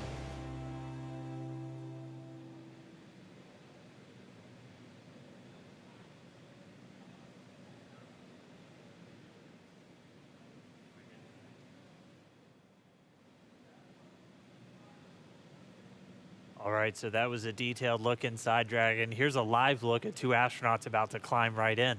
If you're just now tuning in, you're watching our coverage of the mission known as Demonstration Mission 2 or Demo 2. 2 days, SpaceX and NASA are going to be sending people into orbit on a mission to the International Space Station from U.S. soil for the first time since 2011. Bob Behnken and Doug Hurley are the NASA astronauts flying today, and you can see them right there on screen. They are just right next to their ride up to space. Yeah, very exciting. So as you can see, they have already arrived at pad 39A, where Falcon 9 will lift off from at 3:22 p.m. Eastern time today. They have ascended the tall structure already, which is next to the rocket, and it's called the fixed service structure, and also have already walked down the corridor, which is known as the crew arm, which is what they're standing in right now. That's right, and as they prepare to board Dragon, they have this one final stop that they're standing in right now, and that's the White Room. The White Room is literally just the room at the end of the crew arm that has an opening into Dragon. It is the last place on planet Earth Bob and Doug are going to be standing before they step into Dragon for their ride to the International Space Station. And the term the White Room was first used during NASA Gemini missions, where the room right before entering the spaceship was painted white. And as you can see, we've continued this tradition with painting ours white as well. And on Wednesday, they actually started a new tradition by signing the wall in the White Room. It's a fairly small area that has room for the crew and a few ground support members to complete cargo load at T-minus 24 hours and crew ingress at T-minus 2 hours and 35 minutes, which is coming up here shortly. And ingress is how we refer to the crew boarding Dragon. Also inside the White Room is a movable platform that just gets extended out to the capsule just to make that boarding process much smoother for the crew to climb into Dragon. As you might expect, it's also environmentally controlled. You can see kind of a big seal right up against the side hatch, and that's just done so Dragon can be open while keeping all the dust, dirt, and the Florida humidity out of the capsule, making sure it's pristine for the crew. And so that seal's going to stay in place until they begin to retract it, get the arm ready to move out of the way, and by that point the hatch will already be closed. And the White Room also has lots of tools in order to open the side hatch, complete crew ingress, and prepare for any contingencies or emergency that may be encountered. And right now they're just in the White Room. They're getting a final briefing. You can see them with a number of different pad technicians. Everybody on that team has a specific job. Some are suit specialists who are going to help Bob and Doug get connected to their seats. Some are specialists with the Dragon capsule itself and are going to be responsible for closing the hatch. And we also typically have a photographer in there just to help kind of capture these moments as the crew gets ready. So right now we're watching, and we can see them start to line up there. We'll see Doug Hurley go in first, and so he'll be the first one through the capsule, and he's going to be ingressing. That's just our spaceflight term for entering. You're going to hear a lot of these terms throughout the next couple of days as they make their way up to orbit. Ingress getting in, egress coming out. And they're also doing that final FOD check, making sure that the crew don't have any foreign object debris, dust, dirt, anything that could interfere with the systems on Dragon just before they get in. Right, as Leland and Lauren were mentioning earlier, they do have stuff on their suits to protect from FOD, and they have FOD covers on their boots, as they mentioned, as well as on their umbilical port on their suits. And that needs to be removed before they can ingress. Minutes. The crew has arrived at the White Room, and its ingress is in progress on schedule. Just listening into the nets and hearing those updates live. But yes, once the FOD check is complete, they can enter, which is happening live on your screen right now.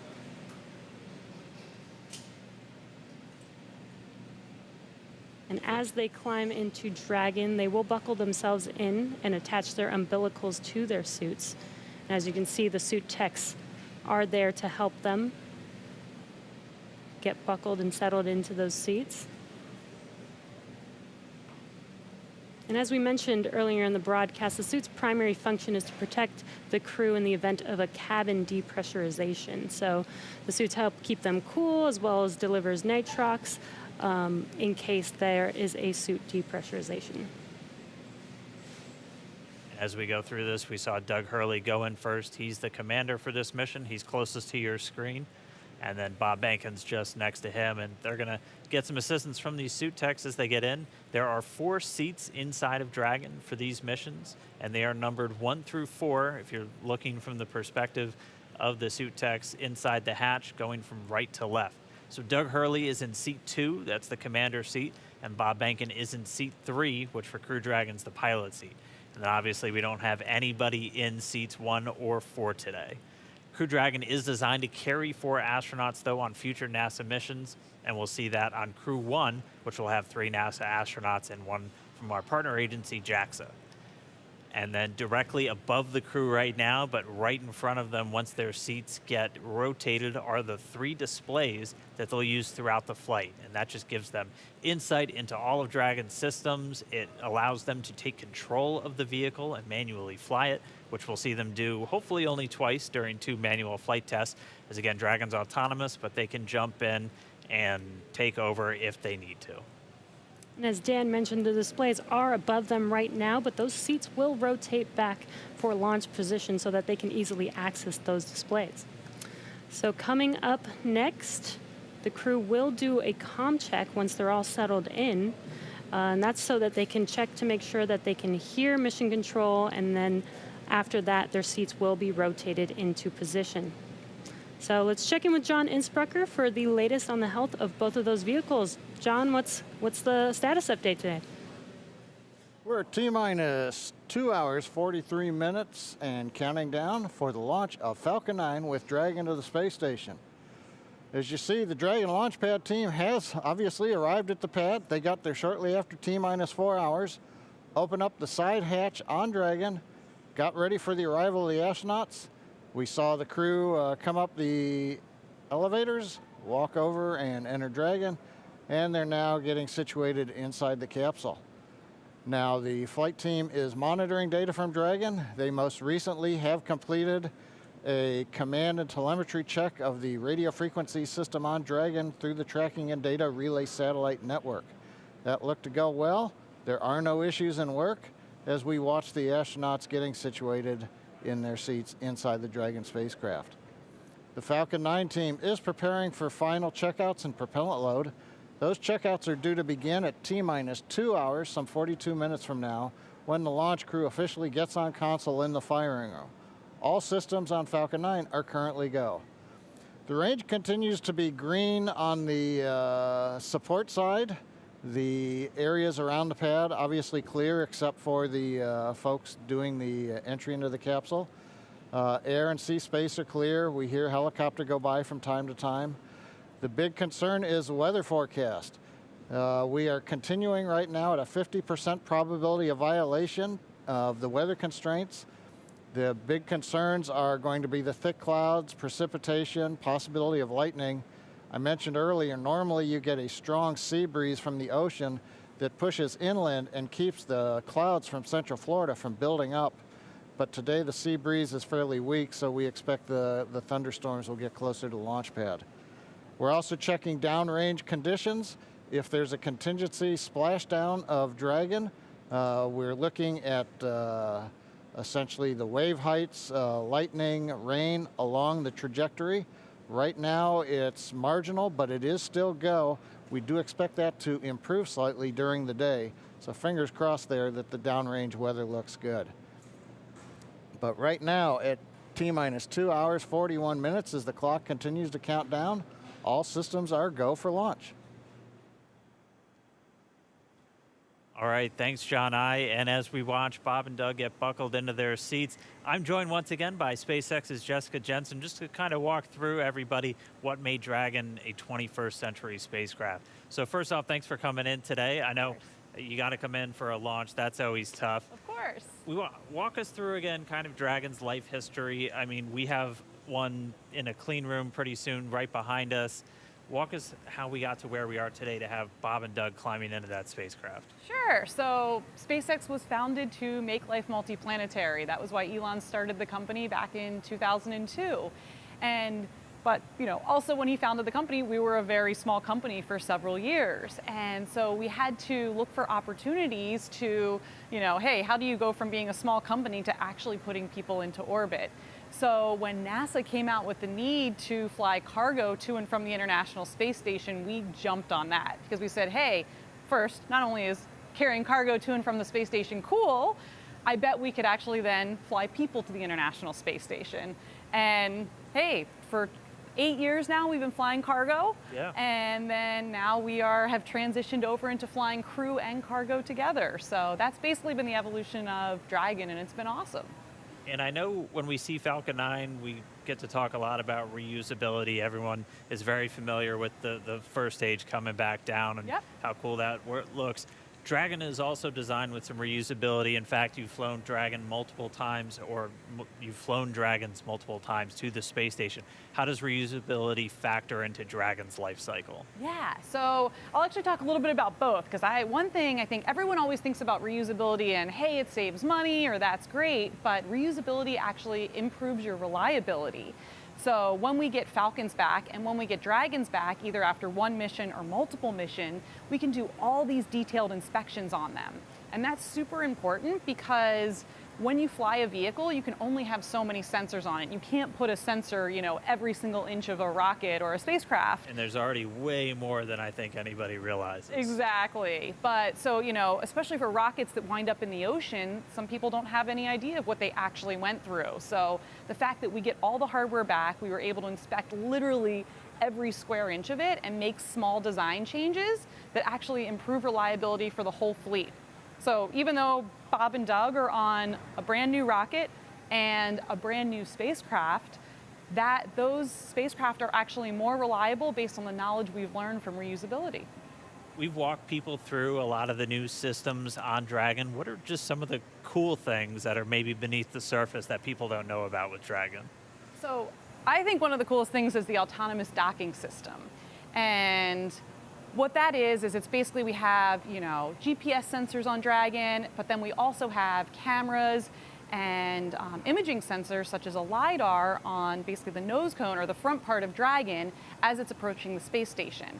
And all these sensors are feeding data back to our flight computer to say, hey, how far away am I from the space station? What's my relative velocity to the space station? And then that feeds into the flight computer, which has algorithms written by our engineers to say, okay, based on how far away you are and your rates, here's how you fire the thrusters to most effectively get to the docking target. And I think that's just super cool. Well, I mean, we're all waiting for our cars to drive ourselves to work, and for Bob and Doug, that's exactly what it's doing for them. Exactly. And what I think is so cool is the computer does this just like flawlessly. It's easy. When I tried to do it, I failed miserably. I tried to dock Dragon to the ISS 3 times and I failed. Fourth time I got it. Good morning. And I will tell the public out there that on our website we actually have a Dragon ISS simulator, so you yourself can try and fire the thrusters and see how well you do. Maybe I'm just a bad driver, but I think the flight computer does a really good job. I think we all had fun with it. All right, well, we are just starting to hear. They're going to start up those comm checks with Bob and Doug. CDR, PLT, comm check, umbilical. So let's listen in. CDR, loud and clear. PLT, loud and clear. Core, loud and clear. Umbilical comm check complete. Stand by for ground station comm check.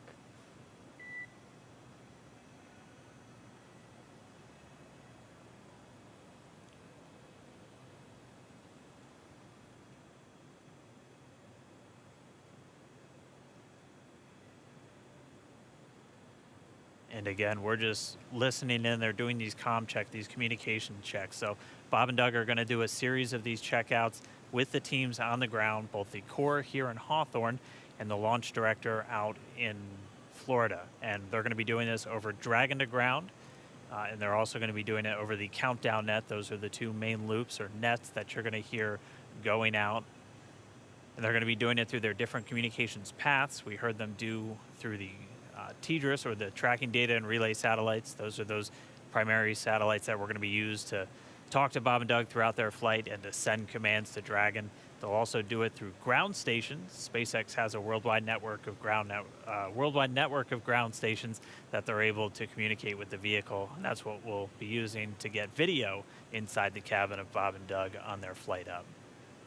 So if you tuned in the other day, this is one of the first things that they do once they get inside the vehicle, and this is just to make sure all the communication systems with the Dragon spacecraft, with the suits, everything are working. They're able to talk to and hear everybody on the ground. Dragon, SpaceX, comm check, ground stations.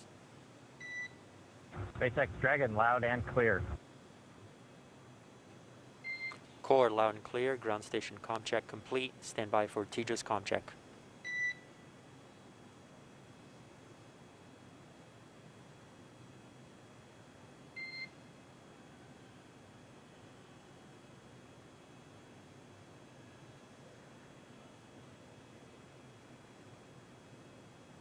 And just a reminder, you're hearing the core. That's the crew operations responsible engineer. That's, if you've followed NASA missions in the past, that's the Capcom position. That is pretty much the singular voice that's talking to the astronauts throughout their flight. And that's a position based here in Hawthorne, California. And you'll also hear Dragon, SpaceX, comm check, TDRS. SpaceX Dragon, loud and clear. Core, loud and clear. TDRS comm check complete. Stand by with comm checks with MD and LD in the launch configuration.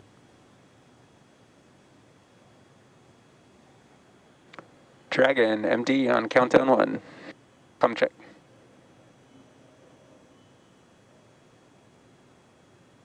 SpaceX Jason, loud and clear.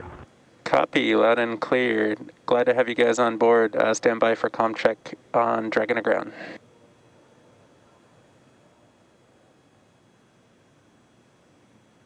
Dragon, MD, Dragon to ground, comm check.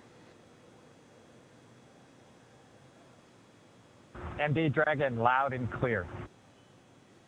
MD, loud and clear. Stand by for comm checks with LD. Dragon, launch director on countdown 1, comm check. Good afternoon, Mike. Loud and clear. I have you the same, and good afternoon. Stand by for my comm check on Dragon to ground. Dragon SpaceX on Dragon to ground, comm check. SpaceX Dragon, loud and clear. I have you the same. Back to core. And Dragon SpaceX, this concludes our launch configuration comm checks. Report when ready for seat rotation per section 2 of 4.100. Dragon will put that in work. Copy. All right, so all those communications checks were done successfully, and you could even see, and it's so cool when we get these views right inside the cabin. SpaceX Dragon in 2.2, we are ready for seat rotation. Copy. We will report when initiating. But you could see Doug Hurley using his right hand. He has the talk button built into the seat itself.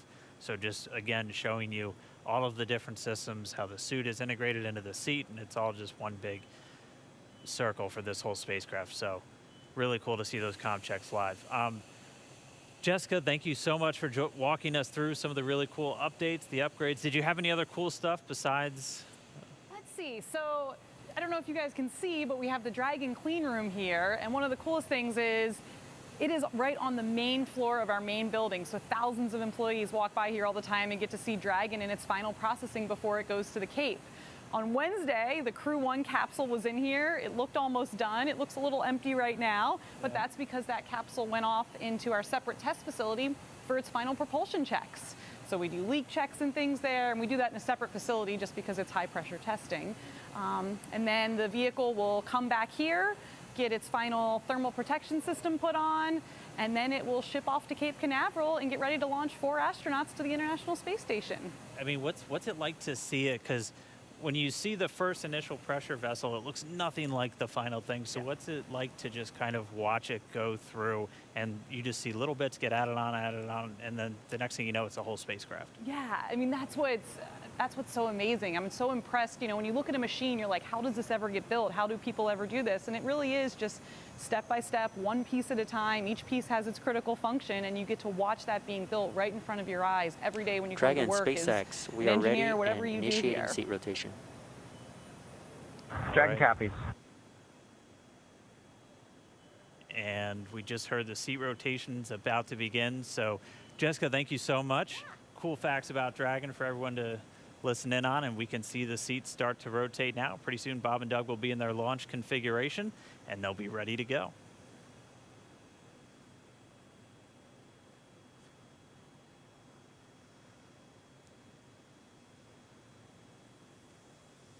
And we can see the seats slowly start to rotate.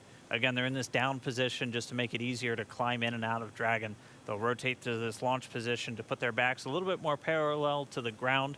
It makes taking the G-force a little bit easier for the crew on the way uphill, but most importantly, positions those touchscreens directly in front of them, which is just their gateway into Dragon. Dragon SpaceX, seats are in the launch position. We copy. All right, and confirmation the seats are in the launch position. Let's go down now to Gary in Mission Control Houston, where I know the entire JSC team is standing by and ready to see Dragon take flight today. Over to you, Gary. Thanks, Dan. Very much so. Great to see good comm checks from Bob and Doug, and that their seats have been rotated into their launch position. Here in Houston, Flight Director Zeb Scoville has pulled space station flight controllers, and all systems are go for launch from the space station side of things. Essentially, the station is prepared for Dragon to arrive 19 hours after launch. Chris Cassidy has completed his preparations for Bob and Doug to arrive. He's got a chance to view some of the broadcasts. It even said they were, quote, looking sharp. Flight controllers here will monitor the countdown, but really it's up to the teams in Kennedy and Hawthorne to get us to liftoff at this point. So we want to hear your comments as we continue to count down to launch. So let's go to the social desk now. Tahira. Thanks, Gary. So glad to hear that polls are go, at least on your end, and just hoping this weather just works out good for today's launch. I mean, people online are on the edge of their seats. We just checked numbers, and we are up to 1.1 million viewers right now. That's almost double when we checked last time. And right now, we also have Columbia, South Carolina is leading the viewership, so interesting to see how that changes. Let's take a broader look at the conversation online with this heat map of the United States. Now, this shows Launch America mentions by state over the past week, and we have California leading right now with the most mentions, and I'm very surprised. I really thought the Space Coast would take it home, but let's see how this changes over the course of the broadcast. And with that, let's see what y'all are posting online right now. Guys, I mean, check out these outfits. Absolutely love it. Love to just see how people are making things creative for this launch and really making it their own, putting their personal touch on it. Let's take a look at another. Oh, we are back to the Launch America Heat mentions, so let's see how that changes over the course of this broadcast. But really fun to see those photos online. Oh, we have another space pet, guys. These do not get old, so please use hashtag Launch America on social media. Right now, it looks like we have Catstronaut Boris, who is ready for his launch in the Crew Dragon capsule. I love seeing the pet owners unite for this mission. So like I said, definitely use that hashtag. We will be looking for it during the show. Marie, what's the latest at Kennedy? Thanks to Hero, we are at T-minus 2 hours, 26 minutes, 47 seconds and counting from liftoff of the Falcon 9 from the Kennedy Space Center here in Florida, carrying NASA astronauts Doug Hurley and Bob Behnken. You see them right now aboard SpaceX's Crew Dragon spacecraft. It's been a very exciting day so far. The crew has been up since about 8 o'clock this morning as they prepare to head to the International Space Station as part of this Demo 2 mission for NASA. And as we speak, the astronauts, as you saw, are inside Dragon and have completed their comm checks, so now they can communicate with the teams here on the ground. And their seats have rotated upright to their reclined launch positions, allowing them to see and access the display panel. And now they are about to initiate their own suit leak checks to make sure that their seat is in proper working condition before liftoff. And in just a little bit, at about T-minus 1 hour and 55 minutes, it could happen a little bit sooner though, we're running a little bit ahead of schedule, we will see the closeout team begin to close the side hatch in preparation for flight. And that's going to be one of the key visual milestones on the timeline to liftoff.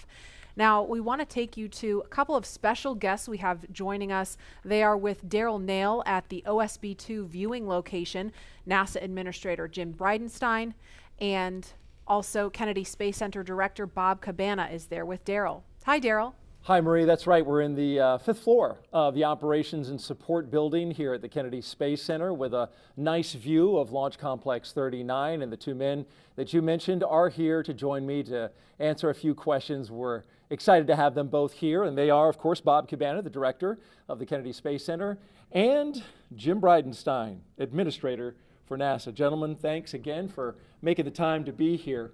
Of course, the big story right now, Jim, is the weather. So let's talk a little bit about that. We can see there's some clouds building. That was forecast. You took part in a weather briefing this morning. What do you know about the weather and the decision that was made to say, hey, let's give this another shot today? Yeah, so what got us last time was the electricity in the atmosphere, and of course today there are in fact buildups. It doesn't look like there are thunderstorms at this time, but they are expected. The question is, when do those thunderstorms go away, and when those thunderstorms materialize, where are they located? We are predicting about a 50-50 shot of going this time, but given the fact that we are in late May in Florida, we have to take every shot we can get. So it's not likely that in a couple of days it's going to be any better than it is today. So we are a go for launch right now, and we are hoping that the weather will hold up. We almost made it on Wednesday, and the trend is better today than it was on Wednesday. So we'll see. And I saw a forecast that said the clearing is supposed to happen right around 3 o'clock in the afternoon. So that's right. We're hoping that launch is at 3:22, right. Clearing, at the earliest 3 o'clock, at the latest 3:30. So depending on when that happens, we'll either be go or no go. But again, we're going to take every shot we've got. Also watching the downrange weather for a potential rescue in case there were an abort. That's right. So, we have these staging areas. When we go from the first stage to the second stage, that's a higher risk evolution. We want to make sure that in the case we have to exercise the launch abort at that point, that the weather is good. And of course, that's off the coast of North Carolina. The big thing there is it's great that we have a launch abort capability. The challenge is that launch abort capability includes parachutes. And with parachutes, you've got to make sure that you've got the weather to come down. If there are thunderstorms or downbursts or high winds, that's problematic for the parachute system. Right, and sea states as well, bouncing that Exactly. capsule around in the ocean. Bob, of course, you're an astronaut. You know what it's like to hit the reset button and do it all over again. Get into the spacecraft, get ready to go, only to be told, no, we're not going to go today. We're going to try it again. What's that like? And then tell me about the mindset as you have to kind of reset. Do you feel less anxious? Do you feel more comfortable the second time around? You know, Daryl, first off, my last flight, we counted down to 18 seconds and didn't go. Man, and when you get to 18 seconds, you're ready. Yeah. The key is, it's the training that we go through. All the repetition that we do, we practice everything, including scrubs. And just because you didn't launch doesn't mean you don't have something to do. So you got to go through those back out procedures. It's all done very professionally. Then it was out of the vehicle and into the Astrovan, back to crew quarters. And we had a positive attitude. We got a good night's rest. And we went through it again. It's a matter of doing your job. And these guys are well prepared. It's all part of what we do. Yeah, they stopped the count at 17 minutes, but you had it all the way up to just a few seconds. That's a big difference. And the truth is, the next night, actually everything went really better. The weather was bad the first time. I was kind of glad we scrubbed. And we scrubbed for an issue with the vehicle that they later sorted out. As it turned out, we wouldn't have had enough prop to rendezvous with the Russian functional cargo block. But the next night, it was just a perfectly smooth launch count. Everything just went like clockwork, and it set the stage for an awesome mission. I think you told the press before you walked out, I think you were over there at astronaut crew quarters, we're going today. I'm wondering where's the source of that confidence coming from?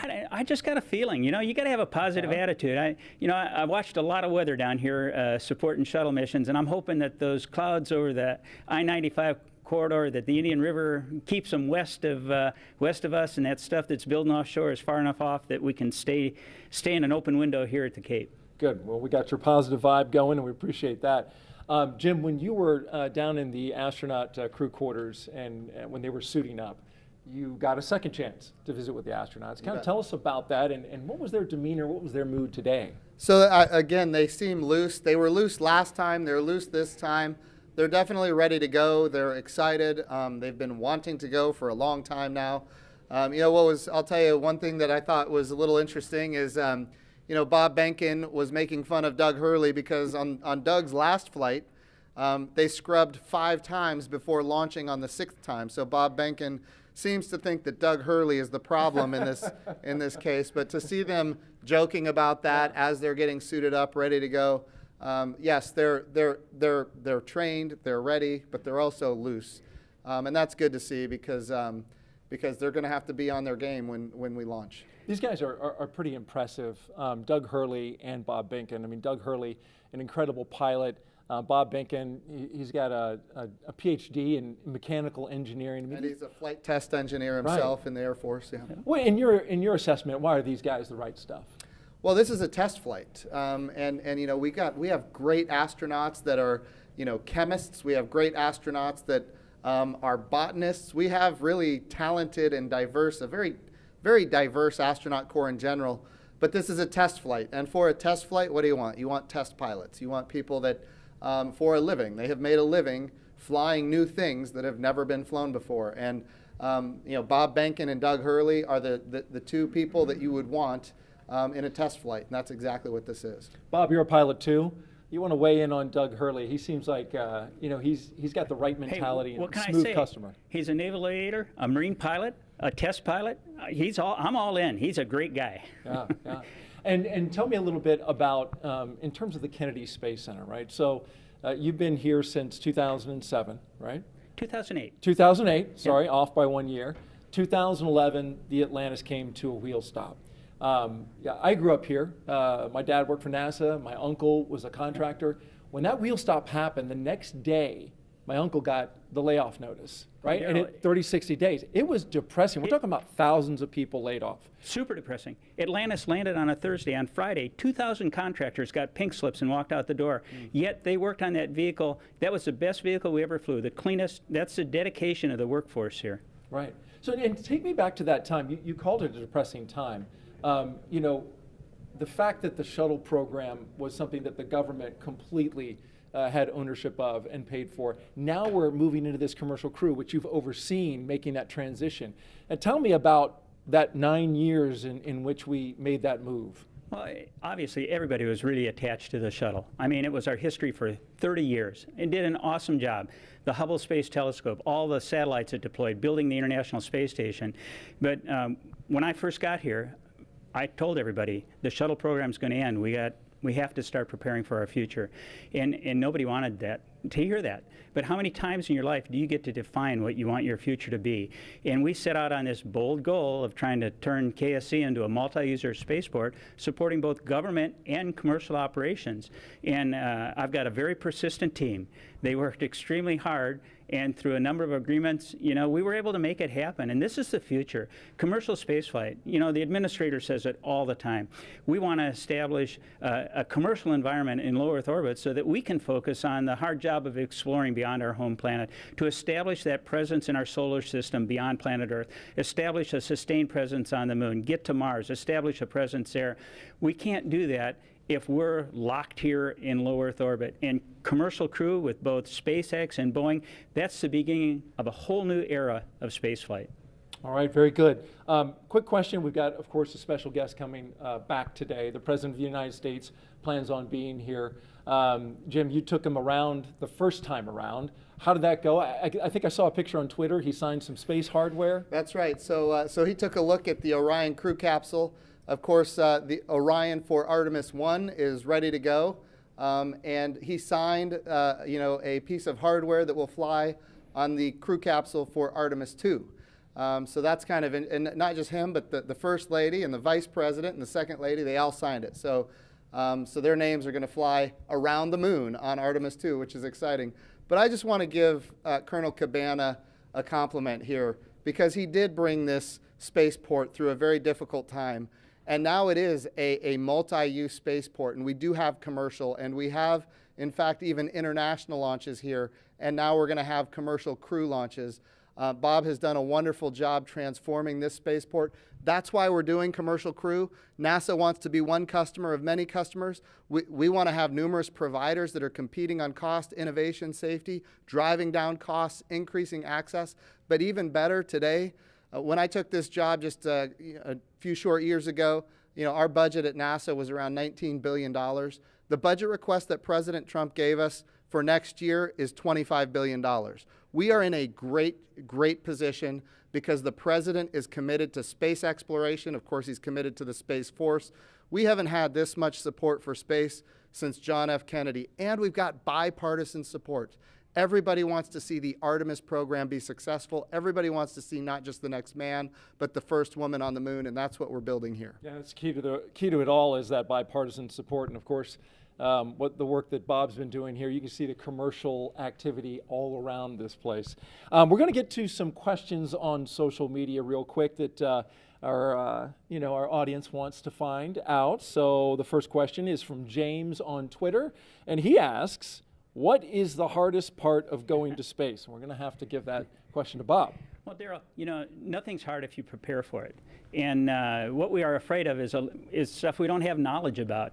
And that's what we do when we learn how to be astronauts. We train, okay? You spend a long time as an astronaut candidate learning. You spend a long time preparing for a mission. For an International Space Station mission, training around the world on all the different modules and everything, you know, it's like 2.5 years of training before you get on orbit for that time to actually do your work. So I'd have to say the hardest part is the preparation for it. But you are so prepared when you go. You just have total confidence. You know that you are very well trained for what you're going to do. You have an outstanding team on the ground supporting you. And that is so important to have that ground support as you climb into that vehicle. You know that they've done their very best to ensure your safety and a successful mission.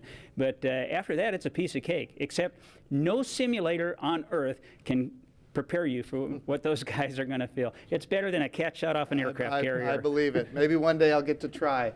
The commercialization effort means we want everybody to be able to fly into space. That's the goal. It's a great point about preparation, because that's not the highly visible part. The launch is, and so it's good to know that all that preparation leads to that confidence.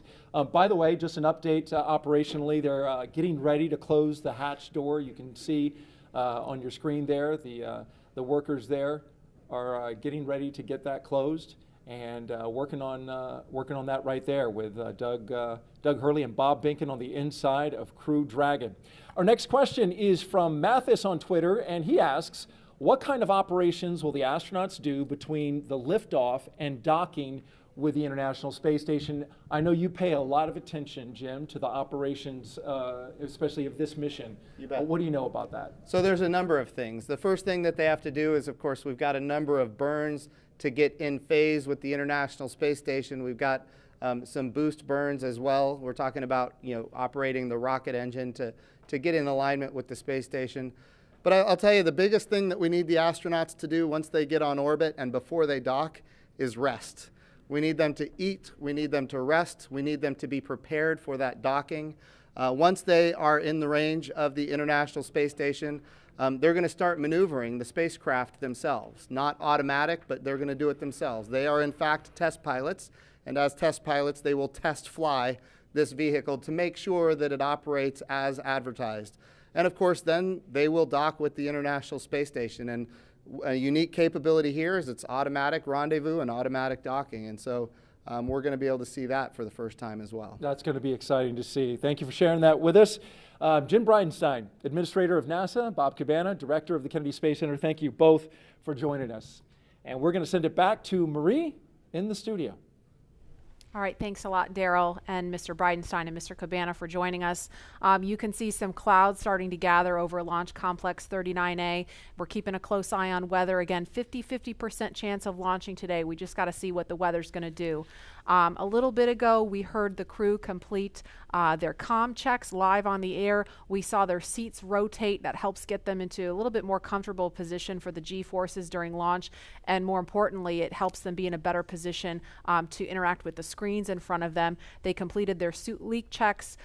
We saw during the interview just a few minutes ago the hatch begin to close. And so inside the white room there, the pad closeout team is in there still doing some work. That hatch closes, it's not as simple as just closing a car door. There's a process to seal it and check it and make sure that everything is sealed properly. Right, Lauren? Yeah, that's correct. If they haven't already started, one thing that will be coming up next is the leak check. What they'll do is they'll attach a piece of ground support equipment. They don't have it in their hands right now, so it looks like it hasn't started yet. There it is. You can see it there. The closeout member number 5, it's already attached to the side hatch mechanism. And what they'll do is they're essentially checking for the leak rate. And they'll hold pressure there for a few minutes and then track that change in pressure over time to make sure that it's within bounds, making sure that you don't have any issues with those O-rings there that are holding that pressure. And so once they complete that leak check, they will then do what is the called the installation of, or the final installation of the SPEP, or side pressure equalization plug. That's basically a plug that once the capsule splashes down, what you'll do is actually remove that, and what it does is equalizes pressure across the hatch. So once that thing is plugged in, you know that everything is super tight and that you shouldn't have any leaks on orbit. One of the other things that I think is pretty cool about Dragon, you can kind of see them on the edges there are some of the windows. And I know that Dragon started out as it was Cargo Dragon. You have your cargo version, and before you moved on to the Crew Dragon version, but you even had windows on the cargo version. Can you explain kind of why that was? Yeah, the very first Cargo Dragon that we ever launched had a window over the hatch, over the side hatch. And the reason we did that is we always envisioned Dragon to ultimately be a crewed vehicle. So even in the beginning, for the very first vehicle we ever made, which didn't even really carry much cargo, we put that window there, and it to us symbolizes what Dragon's purpose has been all along. You know, taking those steps, starting off with the CRS program and resupplying the space station with experiments and food and crew provisions for the astronauts on board, to now putting our own putting NASA's astronauts in our own vehicle. It's that natural progression to what we were aiming for the whole time. Mm-hmm. And Leland, what's your take on the touchscreen technology? We saw a little bit about that. Obviously, this is a very different kind of look than what we saw during the space shuttle. You know, it's the future. I mean, we had our LCD displays, and we had lots of buttons to press, and you know, valves and switches. And I think this new technology will allow us to get through procedures much more much faster, because we had, you know, paper flight data file that we're having to turn to different pages and get to things. And I think this will make it much more efficient to go through your malfunctions and your procedures with the touchscreens. And I think, you know, having the gloves, being able to, you know, touch the screens and work within the gloves, everything's kind of sleek and efficient. You know, there's not a lot of wires and things hanging off, and their knee boards, you can see their knee boards on their left knees. And so that's for some extra little notes and things. The hatch is closed now. There's some commentary. We are ready for the post-ingress briefing when you are ready to copy. And we just heard confirmation on the loops that the hatch is closed. So that is a little bit ahead of schedule. We are motivated to go today. We're ready. Go ahead. Okay, on the weather, we still have some rain showers moving through the area, but we do have a reasonable opportunity today, so we are proceeding into the count. We are going to take a look at both pad and ascent track weather at T-minus 1 hour and 30 minutes, and the next decision point will be prior to prop load.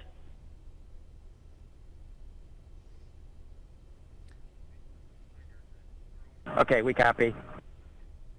And on the vehicle health front, both F9 and Dragon health remains nominal with no items of note. So we just heard the weather is still iffy. Good news. Thank you.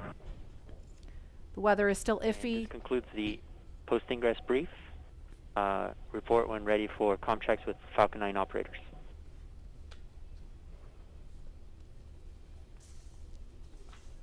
We are ready for the F9 operators.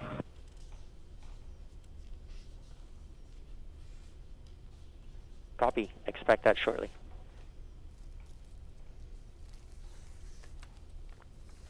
So when we hear that chatter pick back up, we're going to quiet right down so that you can listen into that along with us. But we just heard them discussing the weather briefly, still keeping an eye on that. But the next decision point is going to be before prop load. So we're going to press forward for now and then reevaluate before they start fueling the rocket. But in the meantime, it sounds like Falcon 9 and Crew Dragon are healthy. So the vehicle's in good shape, right? It sounds like kind of a little bit of a repeat from Wednesday, that we're just keeping an eye on the weather at this point.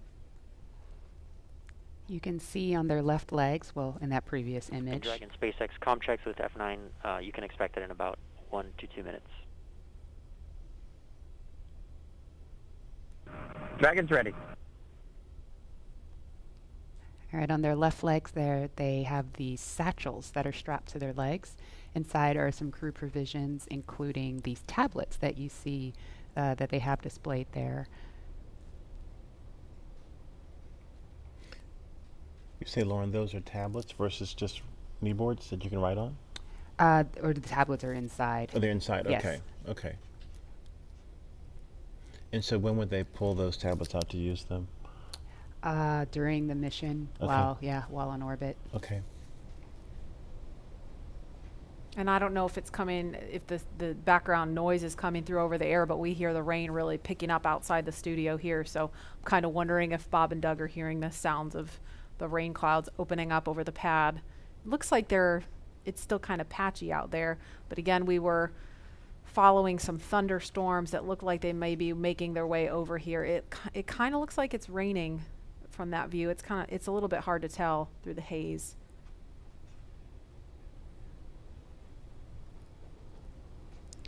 All right, launch is now just over 2 hours away. Tahira, you are there with the social teams. Now that the hatch is closed and the rain's picking up and all kinds of exciting things are going on right now as we count down and get into the last 2 hours of the count, I bet things are getting pretty interesting on social media.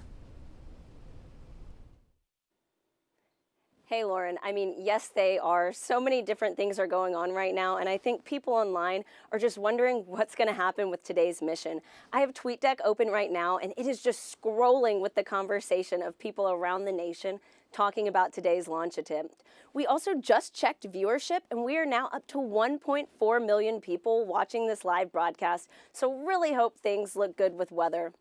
And on that note, let's take a look at some of the things being said on Twitter right now. So it looks like, oh, we just have some more future astronauts. I really love seeing the young generation just getting mobilized, getting excited about today's mission. Looks like we've also got some Godspeed and safe travels for both astronauts today. Really do wish them the best of luck on the second attempt. Hope it happens. Some throwback photos, all from people visiting NASA's centers, and also just let's do this. I love this can-do attitude, and I just love seeing that people are still keeping the energy alive for today's launch. So there were obviously some disappointing reactions to Wednesday's scrub, but let's take a look at how people are getting excited for today's attempt. Let's roll.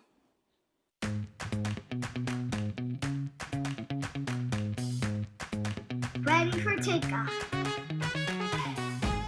Ready to launch America. 3, 2, 1, go!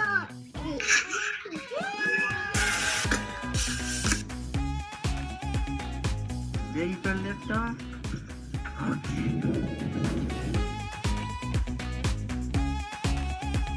To infinity and beyond!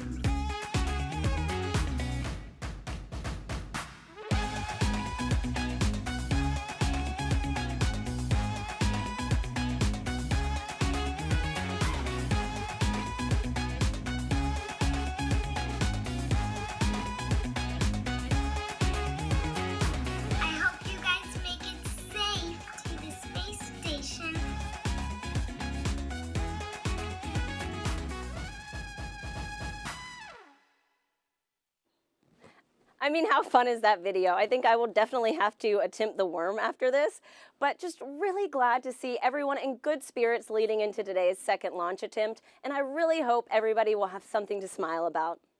And with that, let's head back to Lauren. Lauren. Thanks, Tahira. So it looks like people are pretty stoked about today's attempt. Please continue to join the conversation by using the hashtag #LaunchAmerica across all the social media channels. Yeah, I really love seeing the little kids get excited. I know my 3-year-old is super excited. She's got an astronaut sleeping bag and Really? she loves to climb in it. Yeah, it's the body of the bag is a spacesuit, and then the head is empty where the pillow is. So when she gets inside, it looks like she's got a spacesuit on. So she loves it. That's the inspiration for that next generation of explorers going to take Doug and Bob's place one day. And I think we have some people out there that are so interested in our conversation about the worm and the meatball that they've created something called the worm ball. What? Yeah, I was checking my email during that because I emailed you guys the worm ball, and I was like, what is this? I'm having a hard time seeing it, but what is the worm ball? So it's a NASA meatball, which is, what it should be. Yes. Okay, look at Okay, it. There it is. all right, thank you. I need a visual. So they took the angular NASA logo and put in the worm inside of the meatball. Can you live with that, Lauren? You know what? That's a beautiful compromise. I'll take it. I'll take it. It's a nice marriage of the two. Oh, I love you, man. Yeah, truth.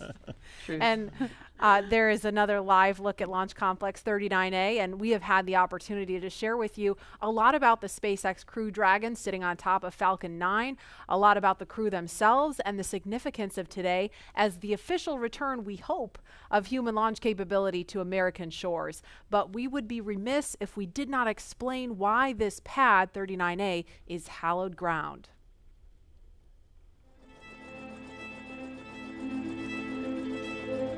We're go, swing tight, we're go. Altitude, velocity, light.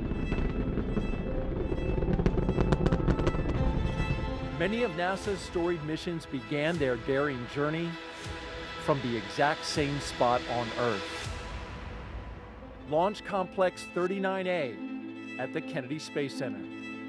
This massive structure of steel and concrete has cradled rockets and guided each on their fiery ascent to space for over 50 years. There can be no launch without a launch pad, and this hallowed ground has a history greater than any other.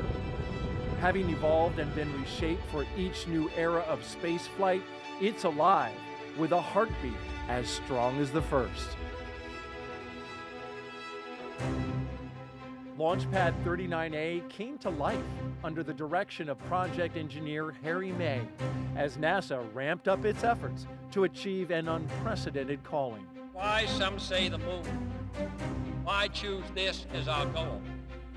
And they may well ask, why climb the highest mountain? In 1962, Earth-moving machines sculpted its massive pyramid base to a height of 40 feet. Then, concrete was poured to hold it in place. To launch the world's first moon rocket, engineers cut a flame trench nearly the length of 2 football fields down the middle of the mound. It was then lined with heat-resistant bricks to deflect 7.5 million pounds of earth-rattling thrust, first felt on Apollo 8.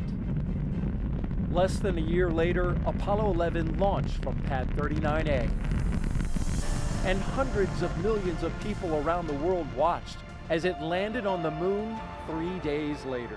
Nearly a decade after this Apollo era, 39A again took center stage with a new, one-of-a-kind spacecraft, the Space Shuttle. Millions of pounds of additional steel for surface structures transformed the look, but not the purpose: human spaceflight. In all, 82 space shuttles blasted off from 39A until the very last. Start. T-minus 10, 9, 8, 7, 6, 5. All 3 engines up and burning. 2, 1, 0, and liftoff. The final liftoff of Atlantis on the shoulders of the space shuttle. America will continue the dream. Roger roll, Atlantis.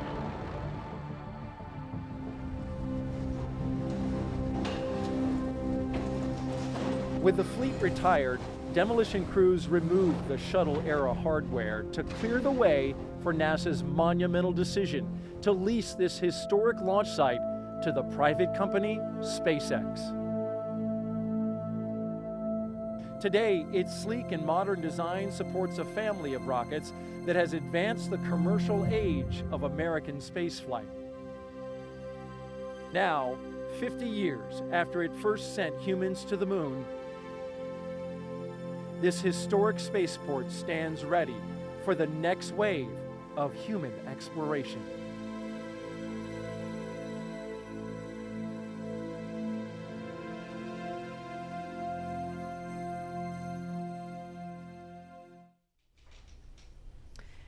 And we're looking live again at Pad 39A. We're looking at the pad closeout team. You can identify them by their numbers there, and we heard confirmation of the hatch being closed just a few minutes ago. So again, things a little bit ahead of schedule. And when I say ahead of schedule, I don't mean the launch time is changing. I just mean some of the specific milestones in the timeline. Those times are a little bit flexible, but that launch window remains instantaneous at 3:22 this afternoon. And Leland, you know, we just saw a piece about the history of Pad 39A. All stations, Chief Engineer, on countdown 1 for comm check with the crew.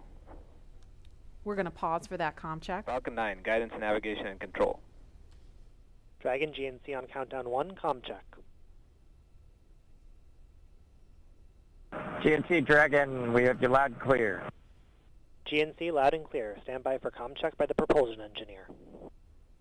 Dragon, prop on countdown 1, comm check. Prop Dragon, loud and clear. Prop loud and clear. Stand by for comm check with the avionics engineer. Dragon, avionics on countdown 1, comm check. Avionics Dragon, loud and clear. Avionics loud and clear. Stand by for comm check by ground segment engineer. Dragon, ground segment on countdown 1, comm check. Ground segment Dragon, loud and clear. ground segment loud and clear. Stand by for comm check by launch control. Dragon, launch control and countdown 1. Comm check. Launch control, Dragon, loud and clear. Launch control, loud and clear. Stand by for comm check by the chief engineer.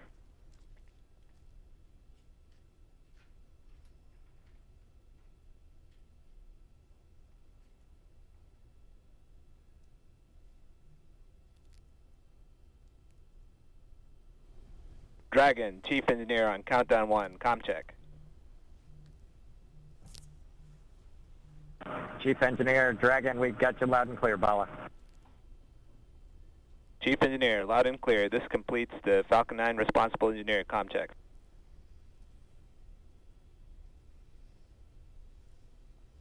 And we just saw a thumbs up from Doug Hurley. We listened to a series of comms checks there, and so everything. Dragon, chief engineer on Dragon to ground. Loud and clear on Dragon to ground. Loud and clear. Well, good luck, and let's see if the rain clears up. That sentiment is shared by all here. You can do it. Copy that.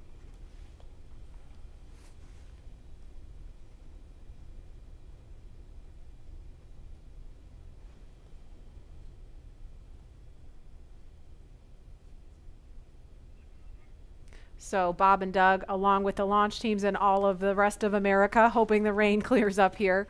But as far as comms checks go, everything sounded pretty normal, pretty nominal there. So we're just waiting on the weather to clear up. But again, there's a live look at Launch Complex 39A, the site of 82 space shuttle missions where they began. And of course, Apollo, the first mission to the moon, Apollo 11 lifted off from 39A. And Leland, you were just 5 years old when that happened. Take us back there. Marie and Lauren, I was 5, and I was the antenna engineer during the broadcast. I was the kid standing behind the black and white Sylvania television holding the rabbit ears, and my dad said, move to the left, move to the right. And I was trying to look around the television to see what was going on, but they said, no, don't move, stay there. So I never actually saw the actual landing on the moon, Neil and Buzz walking on the moon. And the next day, all my friends in my community were like, yeah, you want to be an astronaut? We just had this momentous thing. And I said, no. I didn't see it. I want to be Arthur Ashe, because Arthur Ashe trained 5 blocks down the street from where I grew up. And my dad talked about his excellence, his perseverance, his athleticism. And so it wasn't until I got to NASA, working as an engineer at NASA Langley, that a friend of mine said, you'd be a great astronaut. And I just laughed at him. And I didn't fill the application out, but another friend of mine got in, Charlie Camarda. And I said, if he can become an astronaut, I can become one. So I applied the next year and I got in the 1998 class. And I think about this, again, storied legacy, Pad 39A. I was there in 2008 and 2009, Space Shuttle Atlantis, the last one that came in with Doug and the rest of the crew. And it's just an amazing time to see this new era with Lauren, with your SpaceX Crew Dragon about to take off. I never heard that story. I've got a million stories. A million stories. Wow. And it's so cool that you do have a lot of these kids that are watching today who have never seen a human space flight from KSC before. And this is their first time. And I'm trying to remember back, I grew up in the shuttle era, and I grew up in Los Angeles, and I remember sometimes when the shuttle would land at Edwards Air Force Base, you'd hear those sonic booms. Double sonic boom. You hear the double sonic booms Yeah. in school, and we all just knew, oh, that's the space shuttle. It was just a thing. We Right. just knew about that. And it did make me sad that there's an entire generation of kids who didn't grow up with that experience. And I'm just so proud that, today, hopefully, we get to provide that for kids and hopefully have more and more of these launches to the point where it becomes routine, hopefully never boring, but routine. And there's talent in every zip code, so you have to make sure that every kid has the opportunity to do these types of things. If they believe in themselves and we give them the right tools that they can use to be in STEM fields. And we have a very diverse group of people up here working together to get Bob and Doug off safely. And I think more people that see this type of diversity will have a chance to say, I can do that too. Yes. Absolutely. And, you know, we have a lot of kids watching today, and we have an opportunity to hear from another really awesome role model, especially for the little girls in the audience. So we want to throw it over to Gary in Houston to talk to a very special astronaut standing by there. Hi, Gary. Hi, Marie. I have the distinct pleasure of being joined by one of NASA's record-setting astronauts and a recent resident aboard the space station, Christina Cook. Christina, thank you for joining us. It's great to be with you today. Christina, we're coming up on 20 years of continuous human presence on the International Space Station, and you were one of those humans. What's it like to see a new milestone like this launch unfold after so much history already? You're right, so much history indeed, and it's just been great to watch it all unfold. I think for me, the most exciting thing is how NASA is not only innovating in what we do, exploring the universe, pushing the boundaries, getting knowledge on the space station, bringing it back to Earth for benefits here, but in how we do it. We're innovating in the implementation of those goals and of our mission. And what that means is that bringing in the private sector, bringing in a commercial space economy for low Earth orbit means space is going to be more accessible and more innovative. And it's just an awesome new era of history to be able to witness. You hold the record for the longest single stay by a female astronaut in space. What's it like living aboard for so long? Well, it is truly a privilege every single day. I have to say, it's a beautiful thing to look down on the Earth and to be able to kind of contribute to a space program that you yourself have held in such high regard your entire life. I would say that the biggest challenge going into sort of those longer times is remaining vigilant. The engineers make it so easy to live on board the space station. Sometimes you forget you're actually surrounded by such a hostile environment. So remaining vigilant both day to day to have that appreciation that you wake up with every day, and then also being vigilant, knowing that things could take a turn for the worse at any time, and you have to be ready to react to that. So it's a great privilege, but it also comes with great responsibility. You came to NASA after the days of the shuttle program, and you flew on the Russian Soyuz. What does it mean to have this private capability to fly astronauts to the station? Well, I think it's just a great innovation in terms of our partnerships. You know, when we started out, it was individual countries pursuing the space exploration. We brought in the international aspect of it, and now we're really folding in that commercial aspect, bringing the innovation of all of our American industrial power and recognizing that the more partnerships we have, the more accessible, the more innovative space exploration can be. So it's an awesome time, and it brings with it so much more capability into the program as well. So it's not only how we're doing it, but it's what it brings. We're looking forward to having this transportation from private companies. How does it help you do your job in space? You know, I think one concept that we have in NASA for safety and to mitigate risk is called dissimilar redundancy. And here now we're bringing up a whole second way of getting crew to the International Space Station and getting cargo, last-minute cargo. So we're increasing how much science we can do on board the space station by twofold. We're increasing how we can, our options for getting items up, stowage items, supplies, provisions, science experiments. So we're really just banking on the extra redundancy to make the program that much more robust. We're watching Bob and Doug go through the final phases of preparing for this launch. What's going through your mind so close to liftoff? Oh, it is such a great day indeed. You know, it's interesting because I think it's not so much what is going through your mind, but what's not going through your mind. You know, you're not thinking about all the things could go wrong. You're thinking about enabling success by doing what you've been trained to do. One of the sayings we have is that on launch day, astronauts are sometimes the most calm people in the room. And I found that to be true on my launch day too. I think it's kind of this career culmination of everything you've learned, everything you've dreamed of, and you know that it's coming together in that day and that you're going to finally do what you're prepared to do, execute the mission, and it just really brings a sense of calm and readiness.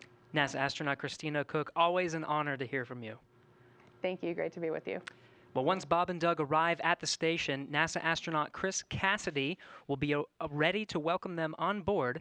So in anticipation of their launch, he had this message for them. Hello, everyone. I'm astronaut Chris Cassidy, commander of Expedition 63 on board the International Space Station, flying 250 miles above the Earth. Like you, I'm excited about today's launch and the possibilities it will bring to America and to the world. But also, I'm very excited that two close friends will be arriving and joining the crew. I had the privilege of flying with Doug Hurley on both of our first shuttle missions back in 2009. Together, we came to the International Space Station and helped construct the amazing facility that it is today. Although this will be my first mission with Bob, it was my honor to follow him as the chief of the office when he left back in 2015 to begin training for this amazing mission.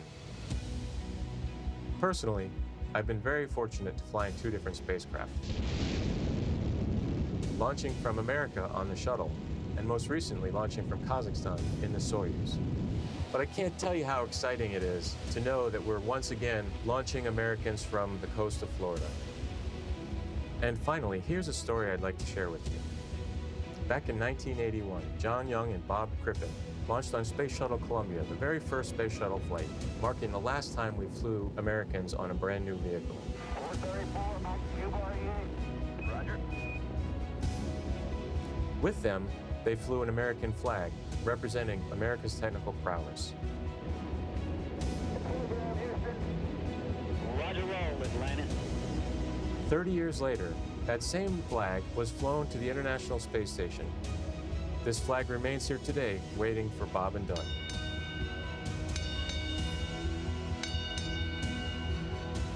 Our flag means so many things to our country, and this small piece of America represents what we'll be able to achieve together. We'll never stop exploring. And so Bob and Doug can take this very special flag home to Earth, where it awaits its next journey to the cosmos. In a few years, the first Orion crew will take this flag with it around the moon. All of this starts today.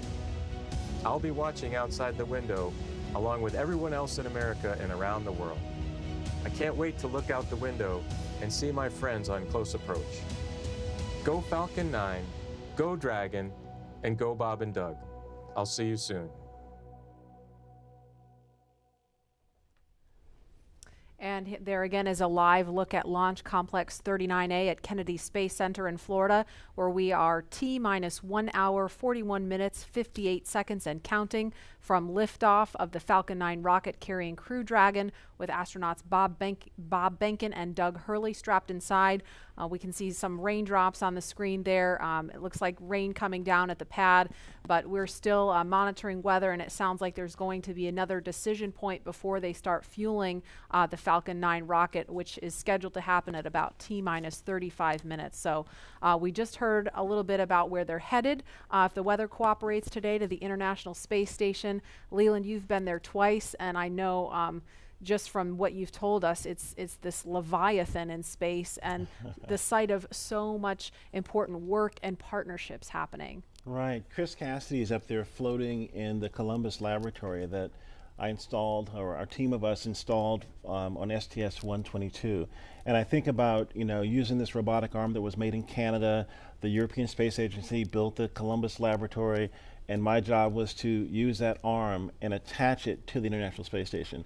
And as it was getting closer and closer, the motion just stopped. And I'm like, what is going on? And there are 4 ready-to-latch indicators that have a very slight spring force that I was moving so slowly with the hand controller, the translational hand controller, that spring force stalled out the motion. And Peggy Whitson was behind me, and she said, Spacex Leland, weather there's update. some commentary. Weather update, I think. Go ahead, Jay. Hey, Doug, we're still waiting for a weather update expected at 18 Zulu. Therefore, the next assessment will be closer to the propellant load time. We are currently no-go on launch weather, but we are showing an expected clear of 1830 Zulu. Okay, copy all. Thanks for the update.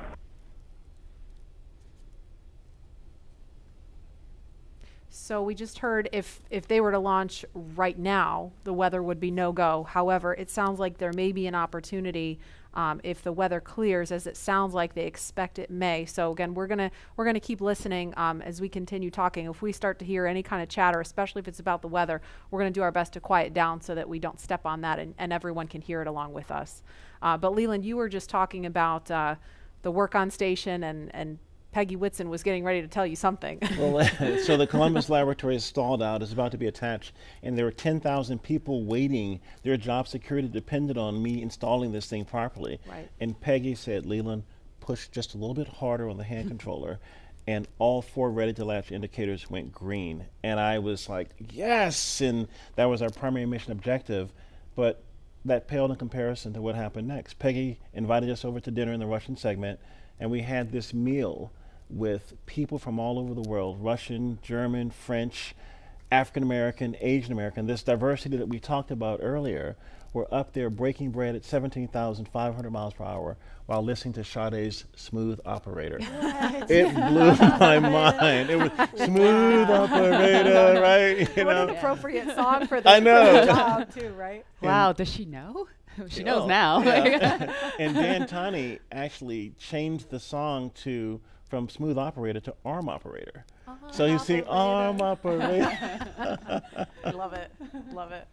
And Leland, you actually, we were in another taped segment when you got a text from Drew Foystel. Can you share that with us? Yeah, Drew Foystel, his good friend, just sent me a text saying that the families say hello to all who are watching and thank the nation and the world for their support and interest. And Chris Ferguson just actually sent me a text. He was the commander on STS-135 and one of my classmates from the 1998 class, and he says, way to go, Godspeed on Crew Dragon. That's awesome. It's great to hear those words of support.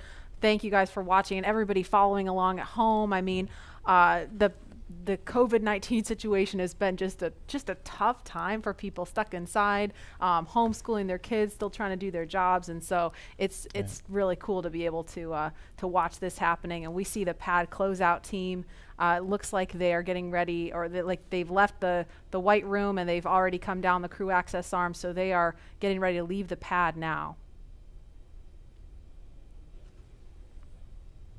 And we are going to go now to the Operations and Support Building 2, where Daryl Nail is standing by with NASA's Chief of Staff to talk to us a little bit about some of NASA's ambitions beyond the International Space Station and its work with the Commercial Crew Program. Daryl? Yeah, that's right. We're here in the mission briefing room at the top of Operations and Support Building here, where there's a lot of important people that are gathering to watch the launch here. And one of those people, it's not me, by the way, one of those people that is important is Gabe Sherman, NASA's Chief of Staff. We appreciate you being here. Hey, thanks for having me, Daryl. You got kind of the insight of what's coming down the pike here at NASA. So of course today is Commercial Crew, and we're focused on that and seeding the commercial market. But what's off in the horizon for NASA?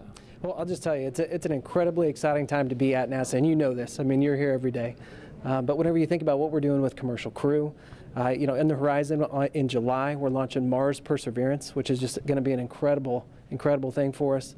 You look at the end of this year, SLS, the largest rocket in the world, is going through testing right now, going through green run testing, and we're hoping maybe by the end of the year we could even get it right out here to the Cape, which would be just an incredible achievement for our team. So there is no shortage of things to be excited about at NASA right now. And it feels like everything is really starting to happen here recently with everything that you just mentioned. And if we get that first Artemis launch, that could be right around the corner as well. Oh man, we're looking at I think late 2021 is what we're looking for. And so you think about SLS potentially moving from the green run to the Cape. You've got Orion finishing up its last little bit of testing. It moved from Plumbrook earlier this year, our station up there in Ohio, down to KSC. So we're looking at checking it out throughout next year. And hopefully we'll have the first integrated flight of SLS and Orion at the end of 2021. And I'm telling you, that is going to be a moment. That will be exciting. Yeah. And there will be a thunderous boom right here at the Yes. Kennedy Space Center. So with Mars as the end goal, how does all of this get to that end point? You bet. No, and I think that's what's so important about the Artemis program, right? Our long-term vision is to get to Mars. But when you think about Artemis, everything that we're doing at the moon is helping us learn, prove out capabilities and technologies, work through the right mission durations, understand how we utilize the resources of the moon potentially to go further onto Mars. So the technology, the science, the exploration, architecture that we're putting together, each and every piece of it is helping us learn a little bit more, prove out a little bit more so we can take that next giant leap to Mars. And so everything that we're doing at the moon helps prepare us to move on to Mars. How about the activity in low Earth orbit, like Commercial Crew, which is happening today? Yeah. How does that help us for missions to the moon? Yeah, I think anytime you're launching humans, you're learning, right? And you're taking what you've learned and you're moving it forward to the next mission. But I think it's really about the business case. If you think about what Commercial Crew is, it's NASA moving from owning and operating hardware to buying a service, right? And if you remember just a few weeks ago, man, we awarded 3 contracts on the human landing system to commercial companies. And so we're hoping that we move to a day where we're actually buying a service to get our astronauts back and forth to the moon. So actually enabling the commercial market to go from low Earth orbit all the way out to lunar orbit. And so Commercial Crew is a great proving ground for that, helps us prove out that business case, build those partnerships, and then we get a feed forward to the moon. So it means a lot. This means a lot as we move out. And it's really exciting when you talk about the commercial crew, the commercial aspect going to the moon, right, and those partners. They're going to be studying those landers to see if they are viable for NASA? Yeah, working through a tremendous process with the commercial providers and NASA engineers, going through initial designs right now, looking at the capabilities that they've proposed, and then trying to make decisions on which landing system goes early in 2024, which landing systems are better prepared for sustainability out in the later 20s. And so that is going to be an ongoing process throughout this year and moving into next. So it's going to be really exciting to kind of see what comes out as, hey, this is the lander that's going to take the first woman and the next man to the moon in 2024. Right, so different than the time of Apollo when we went to the moon, and that program ultimately came to an end. The idea here, though, is to try to create some sustainability. Talk about that. Right, and sustainability, you can get to sustainability if you have reusability, right? And that's what we're seeing with Commercial Crew for sure. But whenever you think about our human landing system, you're looking at a system that we put out there at the moon once we get to sustainability, and it's going back and forth, taking multiple trips to the lunar surface, back up to Gateway, which you're familiar with, is kind of our smaller space station we're going to put in orbit around the moon. So we are building an architecture that is going to enable reusability at the moon. Apollo never had that. And so whenever you think about driving down cost and increasing access, reusability, sustainability are critical. So you get to see everything from a very high level at NASA. What's it like for you personally, I'm curious, to be here at the Kennedy Space Center to watch a launch and to just see this amazing facility where all of this activity happens? Yeah, I think sometimes people think since I work at NASA, I'm around this stuff all the time. I'm not, right? I don't get to come down here nearly as often as I'd like. So it's just as exciting for me as it is for anybody else in this room. When you think about all the hard work that our team has put in to get us to this day, to actually come down and be a part of it with them, it's just overwhelming and incredible. So we're just a little bit excited. All right, Gabe Sherman, NASA's Chief of Staff. We appreciate you joining us today and enjoy the launch. I certainly know you will if we're able to get that one off. We're going to toss this back now to Hawthorne, California. Joining us now is SpaceX's Lars Blackmore to discuss SpaceX's future ambitions to visit the moon and Mars. Thanks for joining us again today for a second round. You're welcome. Could you tell us just a little bit about your background and what you do here at SpaceX? Yeah, well, I'm in charge of entry and landing for Starship, which is SpaceX's next rocket after Falcon 9. And before that, I worked for many years on the same thing for Falcon. So hopefully today you'll see another one of those landings on a drone ship. Awesome. And speaking of that, what role does reusability play in getting people to the moon and Mars in the future? Well, it's really all about making human space flight affordable. And what you want for that is a 100% reusable rocket. Now, Falcon is only partially reusable, but Starship is going to be 100% reusable. And we've actually already started working with NASA on using Starship to send astronauts to the surface of the moon for the first time since 1972. Not only that, Starship will be refuelable on orbit. And the combination of those two things will let us send people basically anywhere in the solar system with more payload for less money than I think people have really been contemplating. I think for the first time, we can seriously talk about things like lunar bases, or what SpaceX cares about most, a self-sustaining civilization on Mars.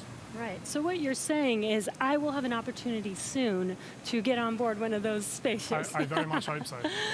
So speaking of reusability and landing, I know you mentioned Starship will be refuelable in orbit, but Falcon does come back and land back on Earth. What are the challenges with actually landing on the moon and landing on a planet like Mars? Yeah, well, you can't land like a plane, because the moon and the Mars either have no atmosphere or have a very thin atmosphere, and even if you could, there's no runway that someone's built for you. So that's one of the reasons that we do propulsive landing on Falcon, because we want to figure out how to do propulsive landing. That fundamental architecture works on basically any planet. If you have no atmosphere like the moon, you do a propulsive landing burn all the way. If you have a thick atmosphere like Earth, you let the atmosphere slow you down as you float down, then do a short landing burn at the end. And for Mars, which has an atmosphere but a very thin one, you do something in between the two. Wow, yeah, that sounds really difficult, and I'm sure there's been a lot of effort put into that. Can you tell us anything about what we're working on now to get us to a point where we can do a landing like that in such a harsh environment? Yeah, so figuring out propulsive landing is really the key part of it, but what people may not realize is that every time we bring Falcon back, we do something called an entry burn. So just before we hit the atmosphere, we light the engines to slow the rocket down. That happens high up where the air is very thin, and it just so happens that the conditions there are very similar to what a Mars landing burn would look like. So even though it takes months to get to Mars, and you can only do it every 2 years when the planets line up, we effectively get to practice Mars propulsive landing every time we bring Falcon back, including, hopefully, today. Wow. And as you mentioned, every time we bring Falcon back, we learn something new. Can you tell us a little bit more about what we learn after the vehicle has returned and we're able to check out the vehicle?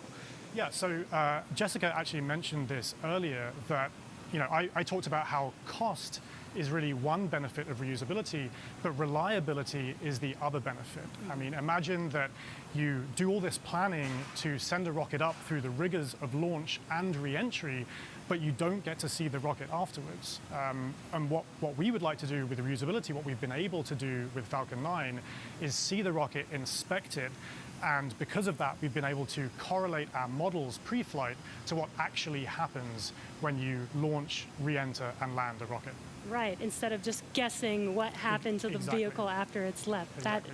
That is amazing. Well, thank you again for joining us today for a second round. Hopefully the weather works with us today in a couple hours, actually.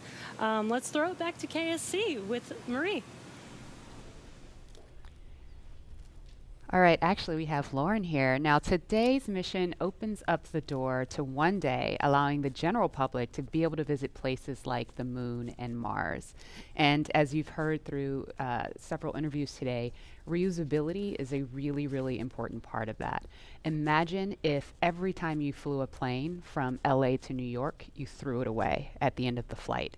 That means essentially airline travel would be too expensive, costing hundreds of millions of dollars a flight, and almost no one would be able to fly.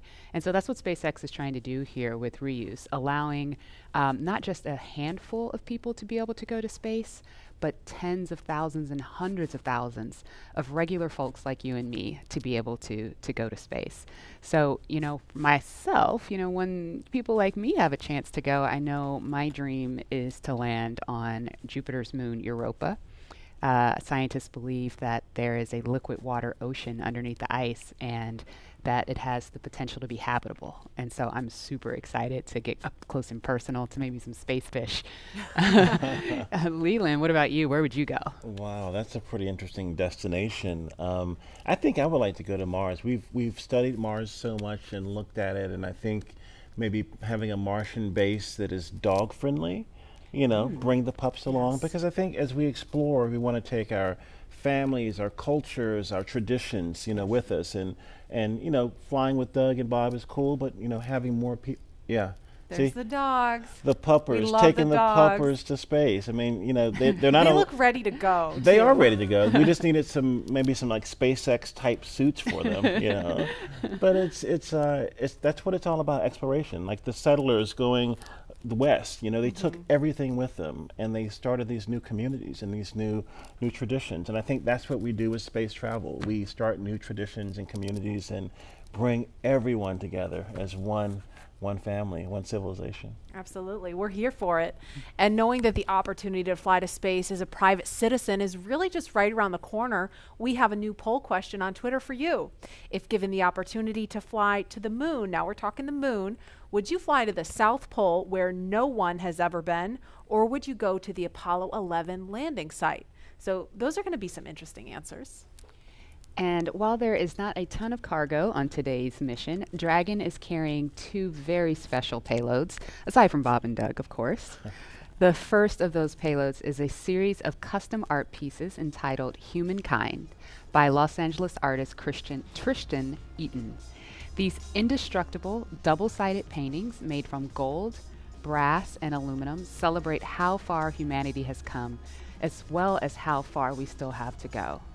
It includes a beautiful homage to the Saturn V rocket, as well as a nod to Bob and Doug's current ride to space. And you can find more images and information about these pieces on SpaceX's social channels. Next, in the spirit of inspiring the next generation of explorers, we wanted to celebrate the class of 2020, from kindergarten all the way to graduate school. So SpaceX and NASA invited students from around the world to submit their photo to fly on America's first human spaceflight in nearly a decade. Each graduate's photo was used to create a mosaic image of our beautiful planet Earth, which we printed, and it's now being flown aboard Bob and Doug's flight on the Crew Dragon spacecraft. We received nearly 100,000 photos. That's a ton, so thank you, and congratulations, graduates.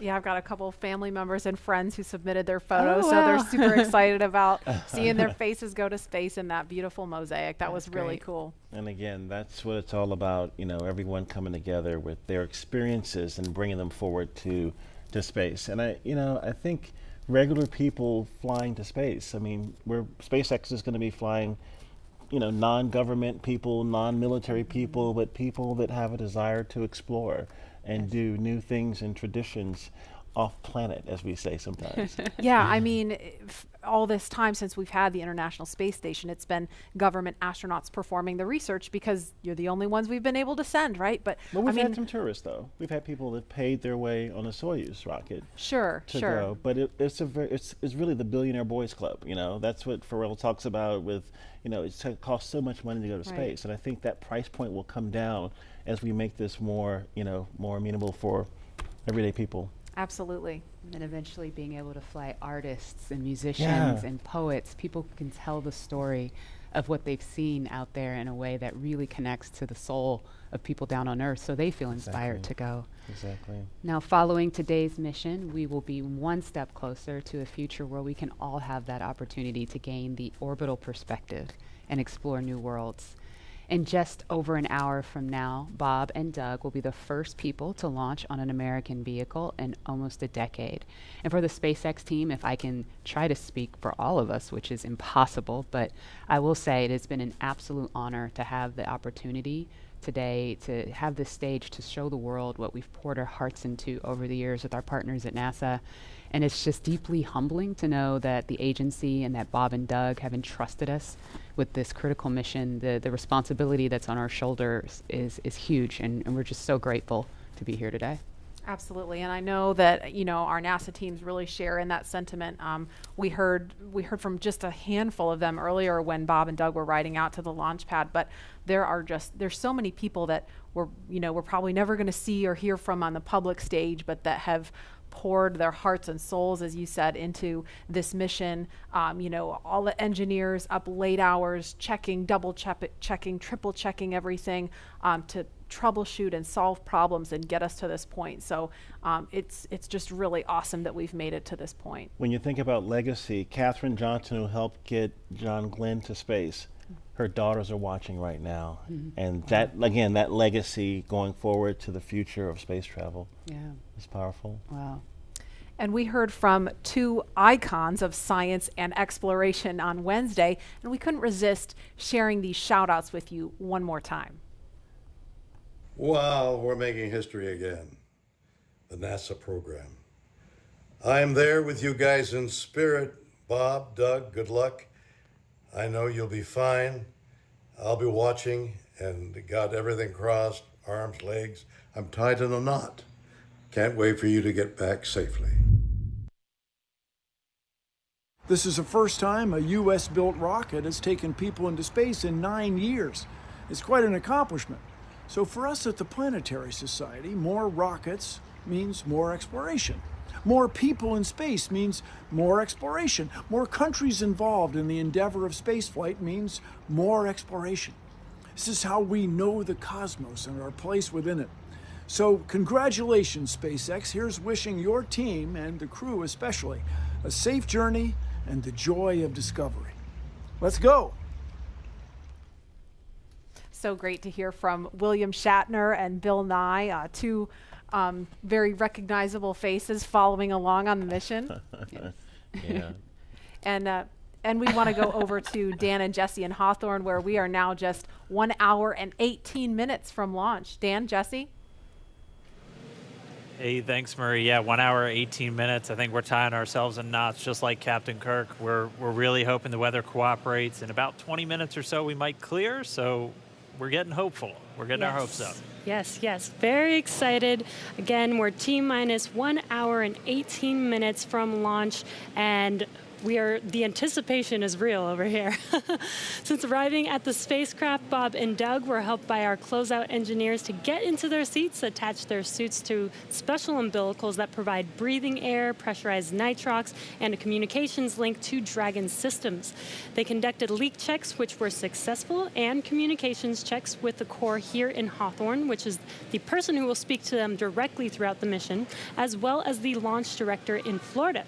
This is where they are checking their comm path through both ground stations and the tracking and data relay satellites that we'll use to talk to the crew the entire way to the station. And after all of those suit leak checks were successful, the closeout team was able to get out of the Dragon capsule and seal up that hatch, which also got its own leak check and was confirmed successful.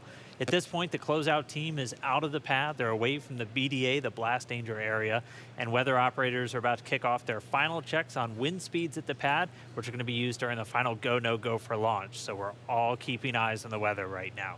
Before we get to that final go, no go, all the various teams at both NASA and SpaceX are going to do internal go polls, just making sure conditions are right with Falcon 9, the Dragon, the crew, the range, and the space station before the final go is given. So let's check back in with the man over in Houston, Gary, for a status and the team supporting the space station for their readiness for launch. Thanks, Dan. The team here in Mission Control Houston remains go for launch. We're also very hopeful about that weather. All systems on board the station that are required to be healthy for this mission are continuing to look good. Chris Cassidy is wrapping up his workday, and we'll be watching Bob and Doug launch here in just under an hour. So station power and communication systems are normal. Computers and networks used for monitoring Dragon's approach have been checked out, and the cabins and the station cabin's atmosphere and pressure are as expected and ready to welcome 2 new crew members aboard. Mission Control will be closely monitoring Bob and Doug's flight and checking off milestones for most of the flight, and this very same team will be coming back tomorrow to be ready when Dragon gets in range of the International Space Station and we begin integrated operations and prepare for Dragon's docking. So I'll send it back. International Space Station team here is ready for launch.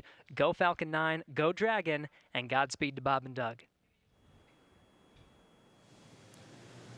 All right, thanks, Gary. If you are just now joining us, you picked a really good time. We're just a little over an hour to launch. And welcome to our coverage for the mission known as Demonstration Mission 2, or Demo 2.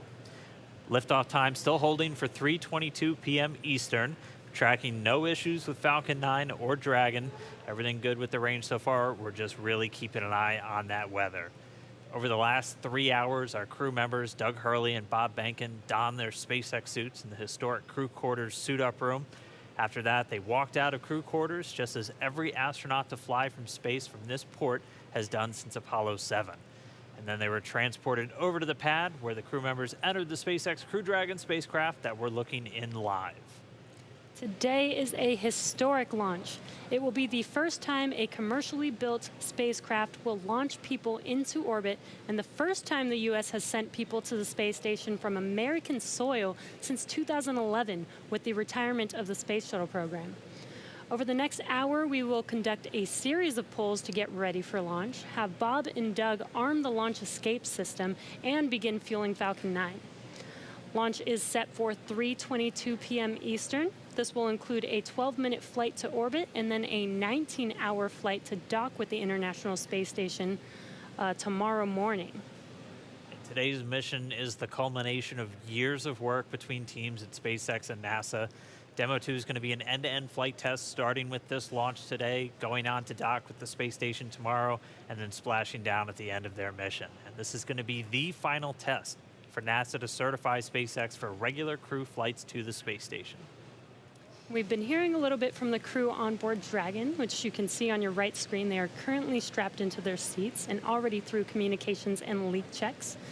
They're able to follow all the milestones still ahead on those display panels just above them, getting insight into all Dragon and Falcon 9 systems as we proceed towards launch. So at T-minus 1 hour and 13 minutes, let's check in with John I for a status update on the vehicles. What's the update, John? Thanks, Jesse. Well, not much to add to what Dan and Jesse just brought up. We've had a smooth countdown this afternoon. SpaceX team is working no issues as the pace begins to pick up here in the last 70 minutes. On Falcon 9, we did get the team on console. Earlier, you heard the comm checks between the responsible engineers and the crew. The engineers will be making calls on ascent for the crew's benefit, so they want to make sure that they could hear them before we go. The propulsion checkouts of the first and second stages are beginning right now. We're watching them begin to go through the process, opening valves. That check will go for about another 10 minutes, and that'll be our last one until propellant loading. Now the team will assess readiness for launch with a final go-no-go poll at T-minus 45 minutes, and that'll be followed by propellant loading starting at T-minus 35 minutes. Now earlier today, Dragon operators also performed a series of checkouts of Dragon's flight systems. The spacecraft is also currently go for launch. Our NASA crew, astronauts Doug Hurley and Bob Behnken, are currently inside Dragon. The hatch is closed. The SpaceX ground crew has left the tower. The next major event for Dragon is retract to the crew access arm that you can see currently alongside the capsule. That'll happen somewhere between T-minus 45 and T-minus 42 minutes. Now the range is currently clear for launch from historic Pad 39A. The worldwide network of ground stations and the tracking and data relay satellites are ready to support Dragon as it heads into orbit. The weather, that's the one concern. We will get a weather brief at T-minus 1 hour, so just under 12 minutes from now. Currently, the ground and upper altitude winds are go, so that's one thing that we can check as green. At the current time, we did have some rain earlier that appears to have let up, but we are red on conditions for both the electric field at surface levels, lightning, and cumulus clouds. There is an expectation that a forecast that'll be coming up at about T-minus 1 hour also may give us clearance of those conditions. So everything is focusing now on the weather brief at T-minus 1 hours. Also, we should hope to hear about the final check on the ascent corridor. That's the weather along the Atlantic seaboard in case Dragon had to abort on the way to space. The conditions there have been marginal, but the expectation that it would be good for launch. But we will get all of that coming up here very shortly prior to entering propellant load.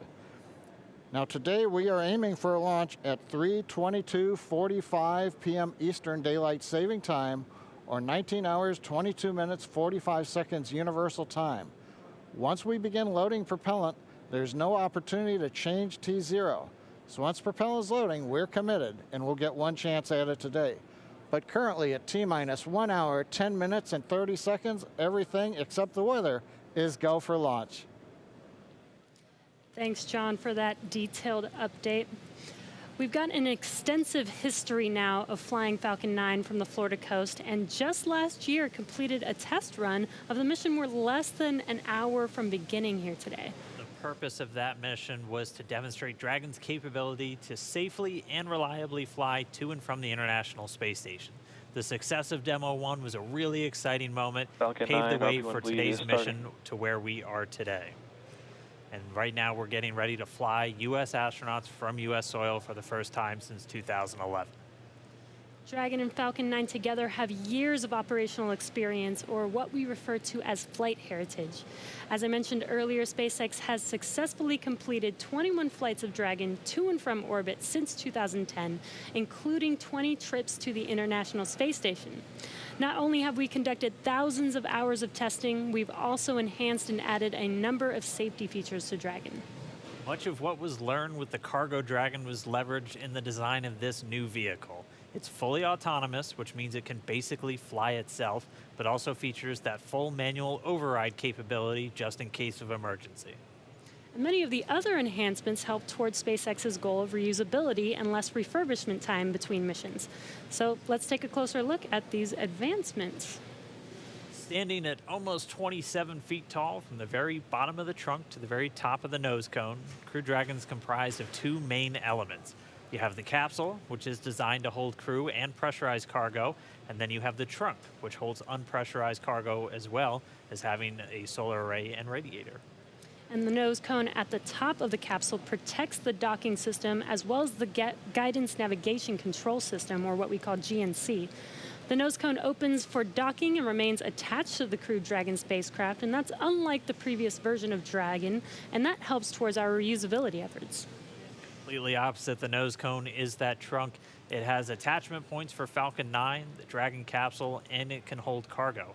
On the very outside of the trunk, one half of it contains a radiator that rejects heat from the active thermal control system into space. That's the white part, and that uses SpaceX's new picotiling technology.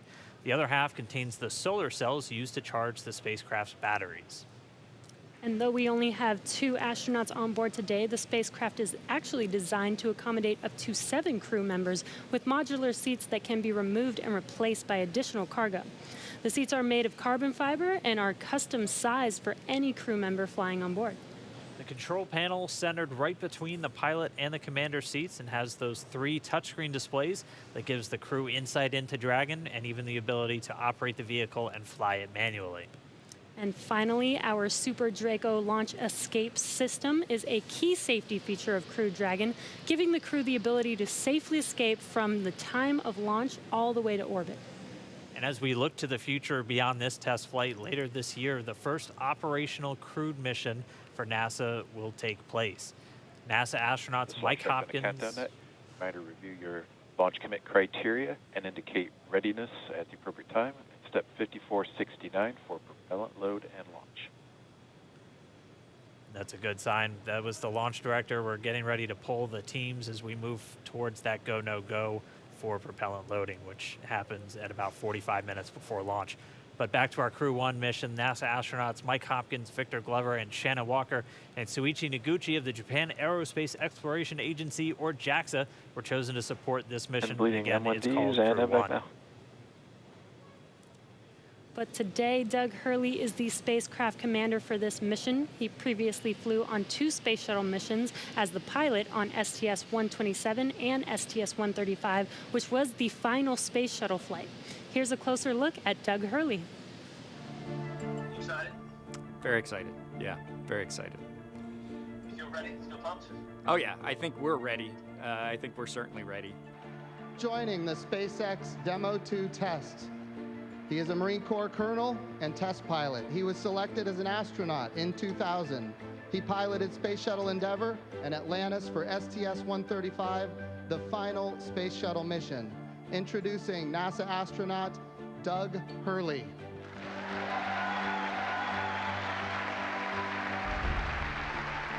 It's a life-changing process in so many ways to fly into space. It's just overwhelming in some respects. Just the sensations, the rumbling, the shaking, the acceleration. My name is Doug Hurley, and I'm the spacecraft commander for the Demo 2 mission to the International Space Station.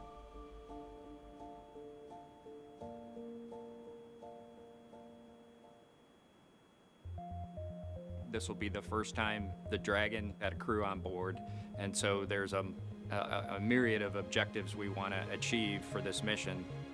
What would work on orbit, what might not work on orbit, what would definitely work. To be able to just have the entire integrated team that's going to support us getting to and from space station. It was really neat being part of it. You know, we are the lucky ones that get to fly it, but we certainly not for 1 second take for granted the amount of effort that so many other people had to put into this to make it successful.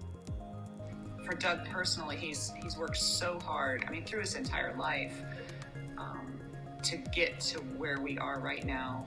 As a test pilot, this would be the dream, to fly a new vehicle.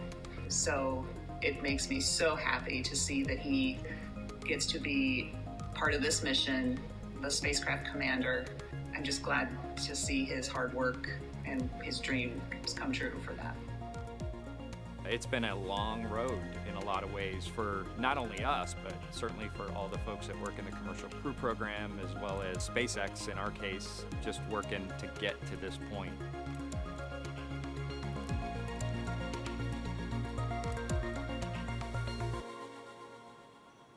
And we're a little over 1 hour, 3.5 minutes away from launch. Now let's learn a little bit more about the man sitting next to Doug Hurley inside Dragon, NASA astronaut Bob Behnken.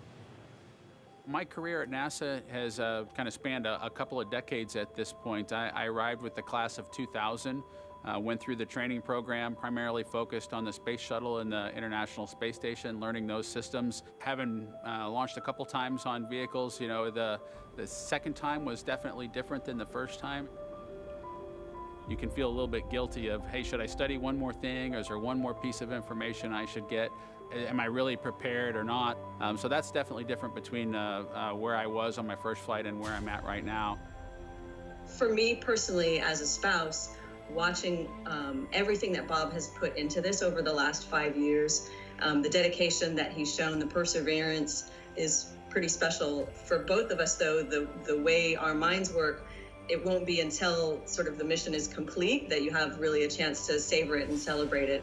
This is a huge accomplishment for an Air Force flight test engineer to be part of the demonstration mission of a brand new vehicle. It's going to be amazing. Without a partner that has that same appreciation, I think it can be challenging for some folks. There's a lot of work and a lot of time that takes away from family that that my spouse appreciates, and I love her for that.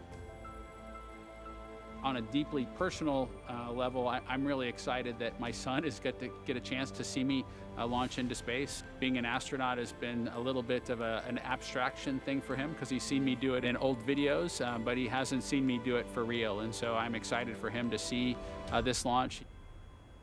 Really, my role on the Demo 2 mission is to make sure that we get this vehicle tested and evaluated so that we can move on to more operational missions at the International Space Station.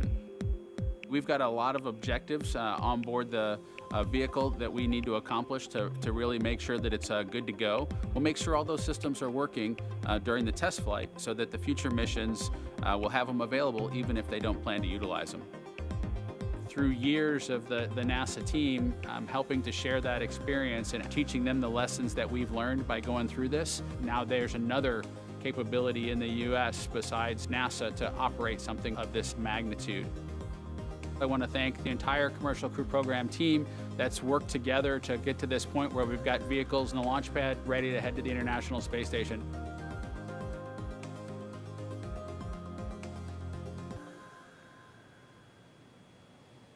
If we look even further into the not-so-distant future, flying on a mission to space will be an option for more people as SpaceX plans to also fly private astronauts on board Dragon.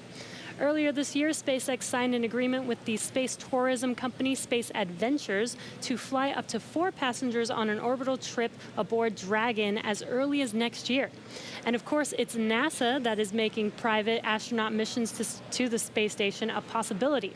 We are looking forward to these missions, and we hope that you guys are all too. All right, we are just 20 seconds away from T-minus 1 hour. This is going to be a really big moment that everyone's going to want to listen to. We're expecting a weather update, obviously hoping that the weather is improving, and so we should find out in the next 10 seconds or so. So we're going to stand by for a moment and wait for the Corps to give Bob and Doug a call, and then we'll all hear the latest. SpaceX, we're at T-minus 1 hour. You are go for Section 6. When ready, report go for launch. We'll put it in work.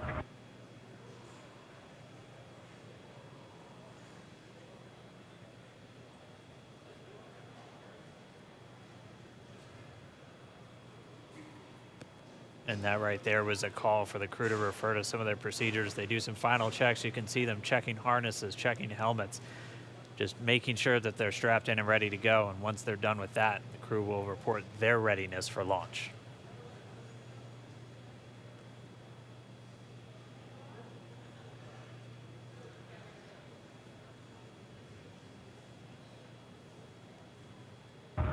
SpaceX Dragon in 6.4. Bob and I are go for launch. Copy, go for launch, and next up will be go no GoPro at T-minus 45. Dragon copies. All right, the crew is go for launch. So we are inside of 1 hour, still waiting for the weather update. But I mean, this day is one for the history books. We're returning crewed launches to station from American soil on American rockets. It's been almost 9 long years since we retired the space shuttle program. I remember that day. I'm going to remember this day. It's been a long road to get here, countless hours by thousands of dedicated professionals from NASA and SpaceX. It's been an exciting week, but this last final hour is just so exciting right now. Today's mission will be Crew Dragon's second test flight and its first test with humans on board. It's been an awesome countdown so far. Weather, we're still waiting for that update, so it's still a watch item, but the crew is go for launch, so at T-minus 45 minutes, hopefully we'll get an update on that weather. We've had a really clean countdown so far. It started with suit up just over 3 hours ago. The SpaceX team helping Bob and Doug put on their suits, conducting initial checkouts, including an initial pressure and leak check before they got to the actual walkout. And all of that done in that operations and checkout facility. The crew walkout was where Bob and Doug gave their final goodbyes to friends and family gathered outside the operations and checkout building before they began that roughly 20-minute ride to pad 39A. Really touching moment, saying goodbye to their family, both their wives and sons right in front of them. Yeah, very touching moment. It's incredible to be able to watch these moments. And as they got into their Teslas, we got to watch them ride all the way to the pad, and we got some great footage there. And as you can see on your screen, this is some playback from earlier of them getting into those Teslas, about to make that drive down to the pad.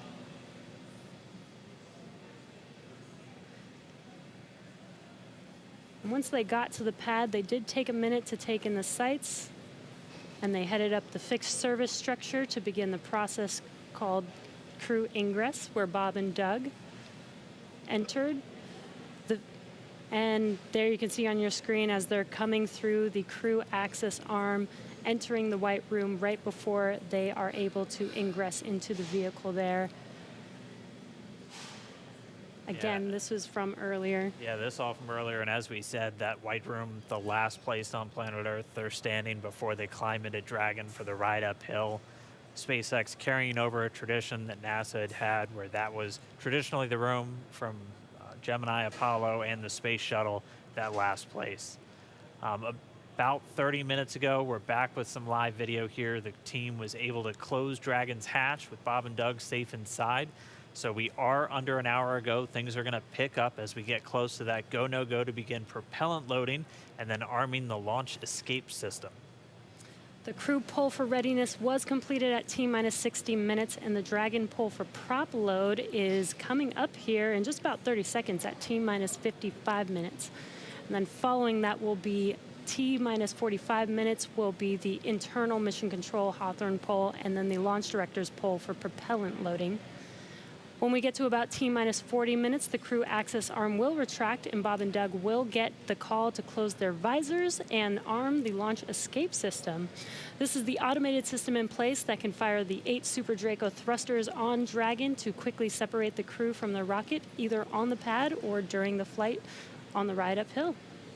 And then once we reach T-minus 35 minutes, propellant loading for the Falcon 9 will begin. We got there on Wednesday. We got all the way down to about 17 minutes before launch before we had to cancel because of weather. But we're optimistic right now. Conditions have been improving, and so we're looking to press ahead once again into loading fuel onto that Falcon 9 rocket. Throughout the countdown, we've been getting some incredible views of the astronauts inside Dragon, just making all of their final preparations, some close-up views of their suits and on the displays as they just are strapped in and ready for launch. The teams often describe the suits as an extension of that Dragon spacecraft. You can always think of it as a mini spacecraft inside of a spacecraft. It's got all of the life support, everything that they need, just like the capsule The itself. on countdown 1, technical poll is complete. No constraints to proceed into launch escape system arming and propellant load. And there's that call out that the crew is ready. They are ready to load prop onto Dragon. So we are pushing forward towards T0. And while those suits do look great, they are also engineered to connect directly into Dragon seats to provide communications, cooling, and the ability to pressurize if necessary. All right, well, we did get the call out that the technical teams on the ground are ready for launch escape arming and propellant loading. Again, things starting to pick up, things really starting to feel real. Let's jump down real quick to the team at Kennedy, see if you guys are just as excited. I can't sit still right now. It's starting to feel real. Yeah, it's hard to sit still in here, right, Leland? That rocket fuel going through my veins still. I know. It's so awesome when we see them sitting there in their suits. We're less than an hour away now. So far, things look like we might make it. We might make it.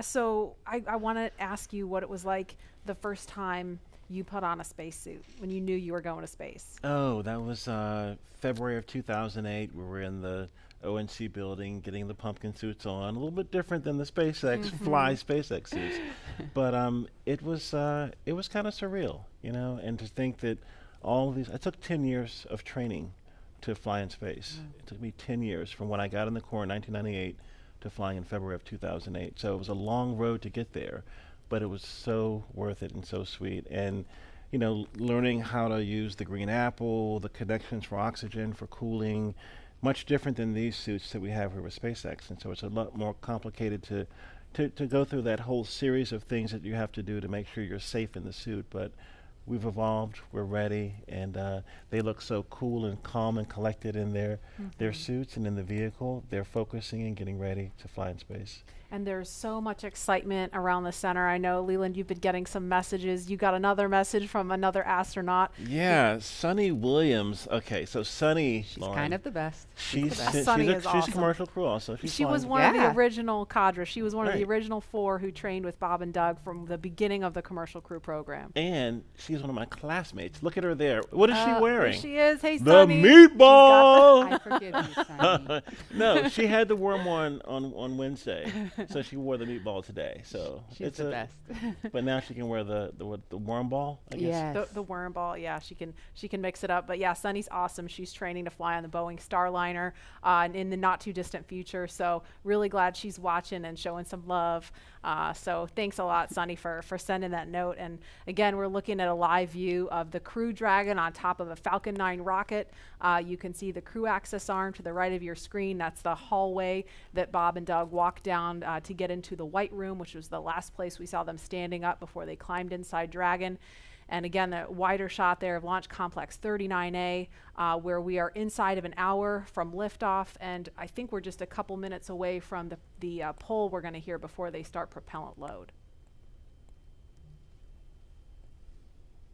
Again, a 2-stage rocket there, and gosh, you guys, the weather looks not that bad. I mean, obviously that is not an official forecast, but it doesn't look quite as bad as it did Wednesday. We've got a little bit better odds. So there's the countdown clock. We're to helium.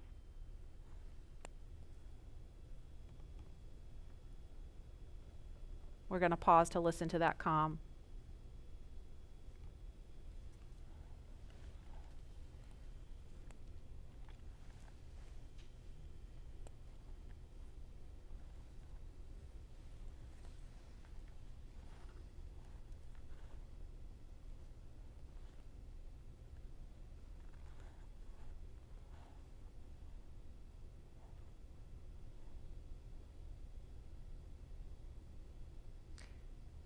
If you're just joining us, we're less than 50 minutes from the scheduled liftoff of the Falcon 9 rocket carrying Crew Dragon.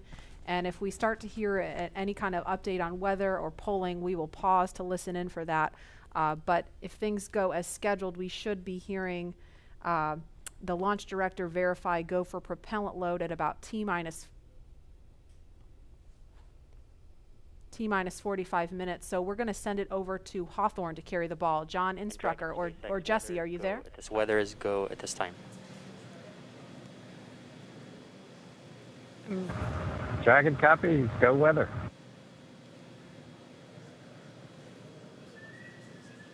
And there you heard that call out. So far we have good weather. We are go for launch today. This is getting really exciting. I don't know about you, Dan, but my heart is beating pretty fast right now. Yeah, we've been waiting for those words since Wednesday. Oh, and we did hear a call to the crew, just in case you missed it, that they were only tracking one final weather constraint. It was the cumulus cloud rule. They were expecting it to clear up within 10 minutes, and it's cleared up now. So we are currently go on weather. Yes, and it's been pretty incredible to be so close to launch, and the road leading up to this point has been pretty incredible as well.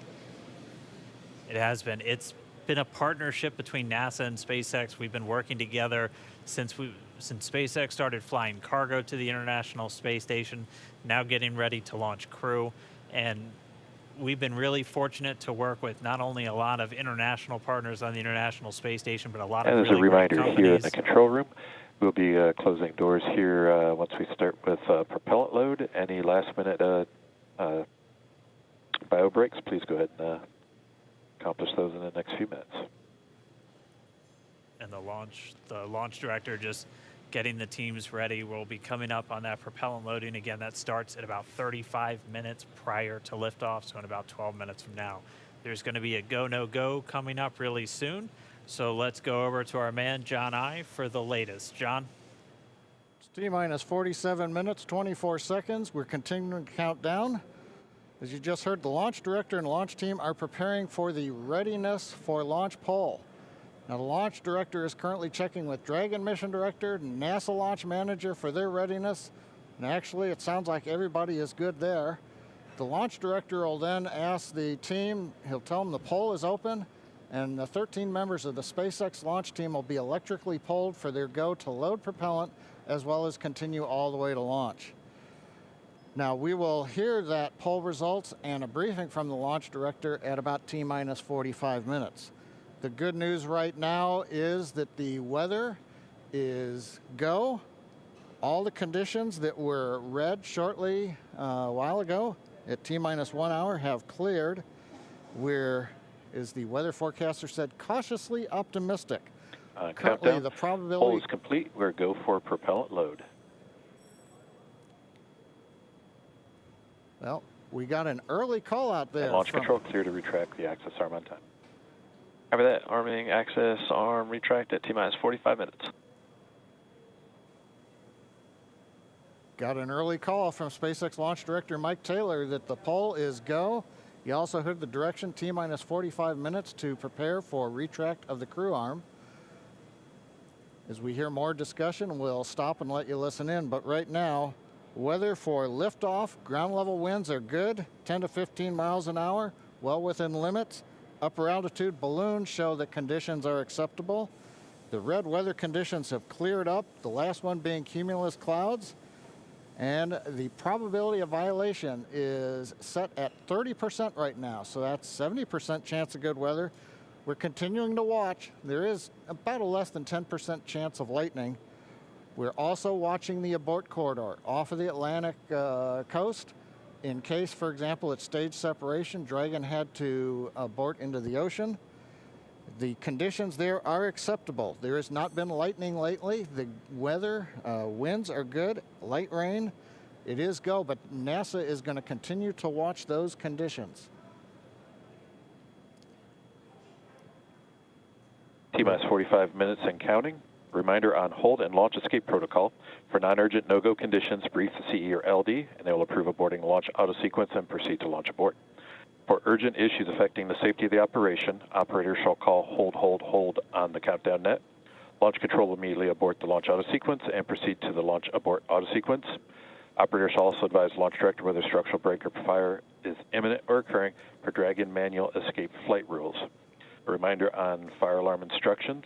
In the event of a fire alarm, key operators previously briefed will remain at their post while the alarm is evaluated. In the event that personal safety is threatened, evacuate to the south-facing emergency exit, which leads directly outside. At this time, weather is go for launch.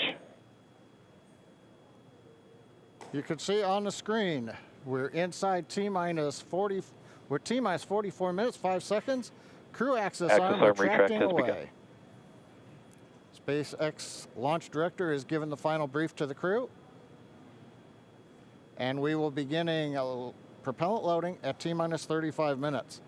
So right now on Falcon 9, ready to get into propellant loading. Dragon, crew, getting configured, set up. The arm is pulling away. The range is go for launch. They continue to monitor the air and the sea space. Everything looks good. And we finally have gotten green across the board on the weather conditions, but we can't take a deep breath quite yet. We're going to have to watch the weather all the way down to T0, both here at Kennedy Space Center and out in the Atlantic in the abort zones. Now, earlier we saw many of you following the launch from the United States on our hotspot map. Now that we're inside an hour, we're seeing large numbers of folks logging on, tuning in from coast to coast and around the world. So we'd like to know, is this your first time watching a launch live, not counting Wednesday? And if not, how many have you seen before? Tell us using the hashtag LaunchAmerica from your favorite social media platform. And with that, at T-minus 42 minutes, 50 seconds, conditions are go, and we are counting down for an on-time launch. Let's send it back over to Kennedy Space Center as the action begins to pick up on the pad. Dragon, SpaceX, you are go for Section 7, close visors and arm launch escape system. We will put Section 7 in work, visors come in close.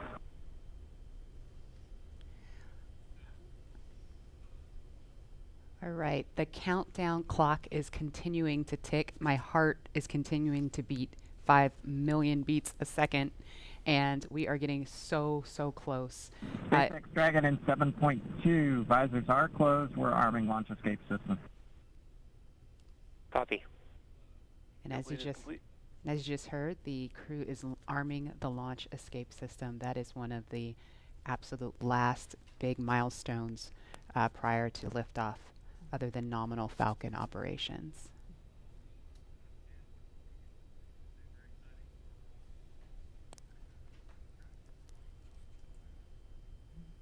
So just a minute ago, we saw the crew access arm retract, and obviously we just heard on the comms Bob and Doug getting ready to arm the launch escape system, and so that is something that protects them all the way to orbit. So when fueling starts at about T-minus 35 minutes, so just over 6 minutes from now, they will have the capability to abort, to separate from Falcon 9 either on the pad or even after liftoff. That's a critical safety capability. And we are going to go over to Hawthorne now to take us through these next minutes. Jesse? Section, switch into nitrogen. And we did hear that call out that they are arming the launch escape system, so very exciting. SpaceX has designed Crew Dragon and Falcon 9 to be the safest launch system ever flown. So we brought back Nick Picone, SpaceX's Nick Picone, to talk more about this again. Thanks for coming back and joining us today, Nick. Hey, Jesse. Happy to be here. Still monitoring the launch here with our recovery and ground operations teams. Awesome. And Nick was our mission manager for our in-flight abort test earlier this year and now works on the Starlink team. Nick, on Wednesday, you talked about the launch escape system. Could you just give us a brief summary today for those that are joining today? Sure. So the launch escape system, again, is our ultimate safety feature to keep Bob and Doug safe in the event of a major Falcon anomaly on the pad. The system is designed to automatically fire if either vehicle detects a dangerous condition developing. And if that happens, Dragon will use its 8 Super Draco engines to push the capsule off and away to a safe distance away from this Falcon. This capability is absolutely critical. It's what keeps the crew safe, and we're now active and armed on the pad with it protecting the crew. And as you mentioned, the launch escape system allows the Dragon to separate and get away from the vehicle. I believe it goes into the ocean. What happens after it lands safely in the ocean? Correct. So for most of our failure modes, the successful end state is Dragon deploying parachutes, splashing down safely in the ocean. But since a launch escape can happen while the vehicle's on the pad or anywhere in flight up through orbit, it could be splashing down right off the coast of Cape Canaveral. It could be splashing down thousands of miles away in the North Atlantic. If that happens, to make sure we can get to Bob and Doug as quickly as possible, the Space Force's 45th Space Wing, Task Force 45, has pararescue teams staged and ready all around the world, ready to drop in and rescue Bob and Doug as soon as possible. And you mentioned that the launch escape system will keep them safe all the way up to orbit. What other options are there after Dragon is in orbit? Sure. So if for any reason we're unable to dock to the International Space Station, we have several pre-planned return trajectories, which will bring the capsule down to a splashdown point close to shore, where NASA and SpaceX recovery forces will be waiting to recover them. It'll look like an otherwise totally normal recovery operation, except for the early end of mission. This operation is something we're doing with one of two identical crew recovery ships. We do that because the landing sites, we want to maintain as much flexibility as possible. There could be changing weather conditions that bring down one site and leave the other one up. So we have those two identical ships, one in the Atlantic, one in the Gulf of Mexico. And our space operations team can redirect the spacecraft to go to whichever site is the safest option for the crew at that time. And with the vehicle, in almost any scenario, it sounds like the vehicle will land into the ocean. And it may look like a gentle landing into the ocean, but it's a pretty dynamic event happening. And you mentioned there are teams that are ready to go and rescue the vehicle and the astronauts on board. How do you prepare for something like that, especially with so many different scenarios that could happen? Sure. So we're lucky to have had about a decade of recovery experience with Cargo Dragon 1 in our previous trips to the International Space Station. That, along with our booster recovery missions, we've got a great team of recovery operators here who have a lot of offshore experience with our spacecraft.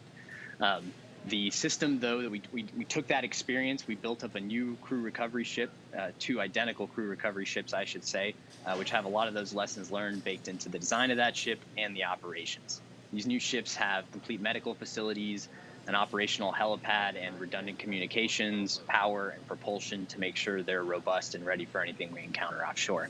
We've also done tons of training exercises with SpaceX team, the NASA team, and the rescue forces I mentioned earlier, practicing capsule recovery, emergency scenarios where we have to get the crew out of the capsule while they're still in the water, as well as those helicopter evacuations, taking off and landing from the pad many times so that we make sure the team is ready to do that. They're all staged and ready.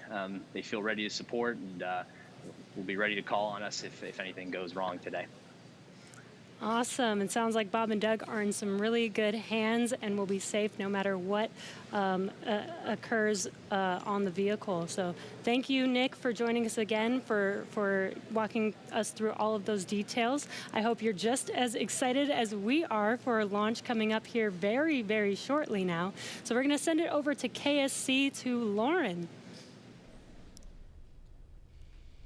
Thank you, Jesse. So as you just heard, fueling is about to begin at T-minus 35 minutes. We are about 50 seconds away from that.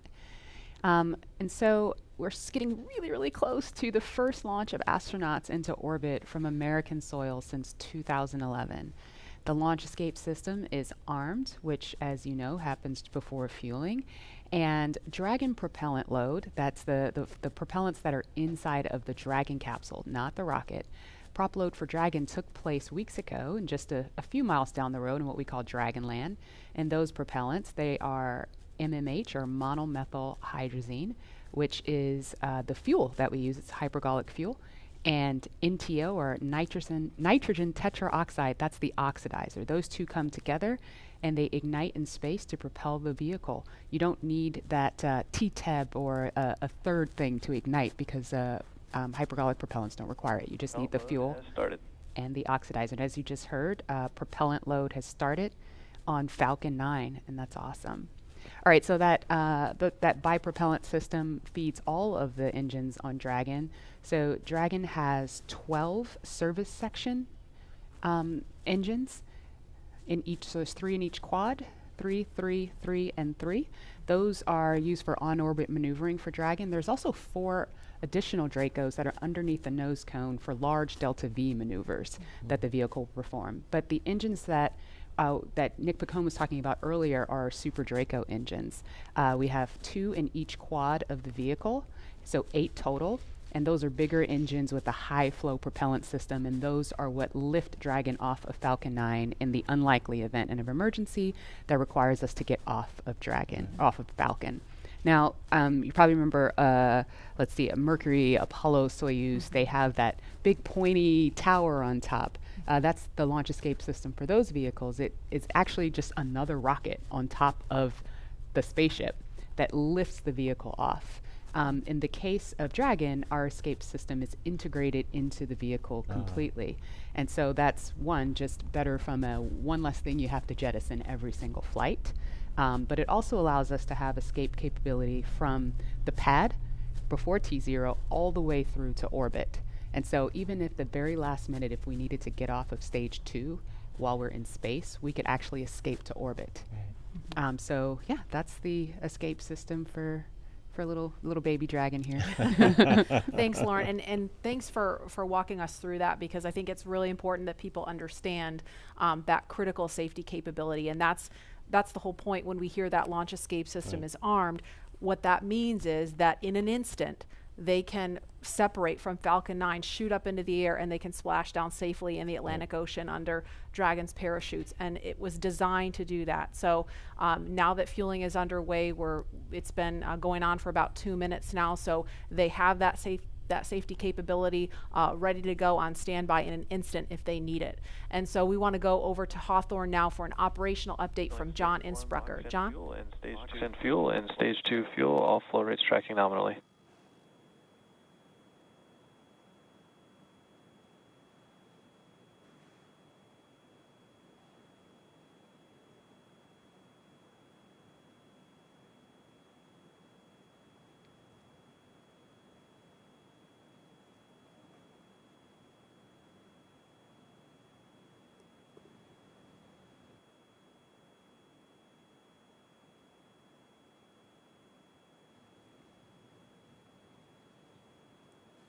We're T-minus 32 minutes, counting down these final minutes. Everything's still looking good for Falcon 9 and Dragon for an on-time launch.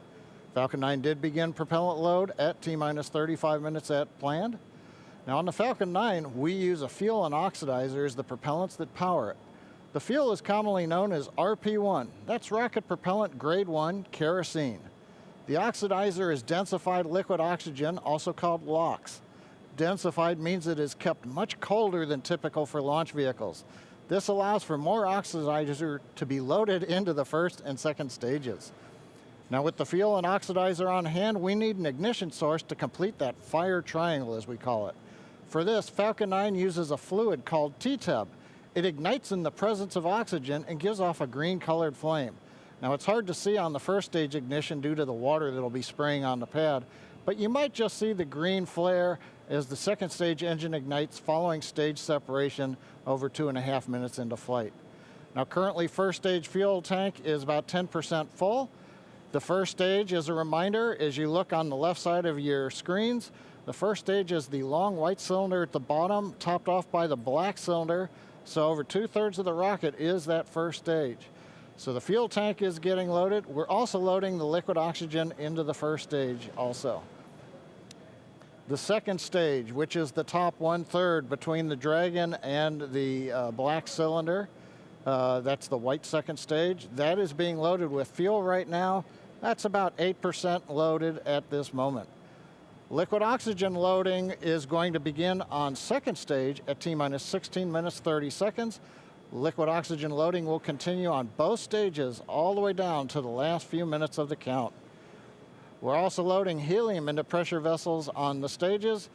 That's used to pressurize tanks in flight as the propellant is pulled out by the strong Merlin turbopumps. On board the Dragon spacecraft, astronauts are monitoring systems while the propellant is loaded into Falcon 9. While we mentioned we had trained them with sounds that we had recorded on board.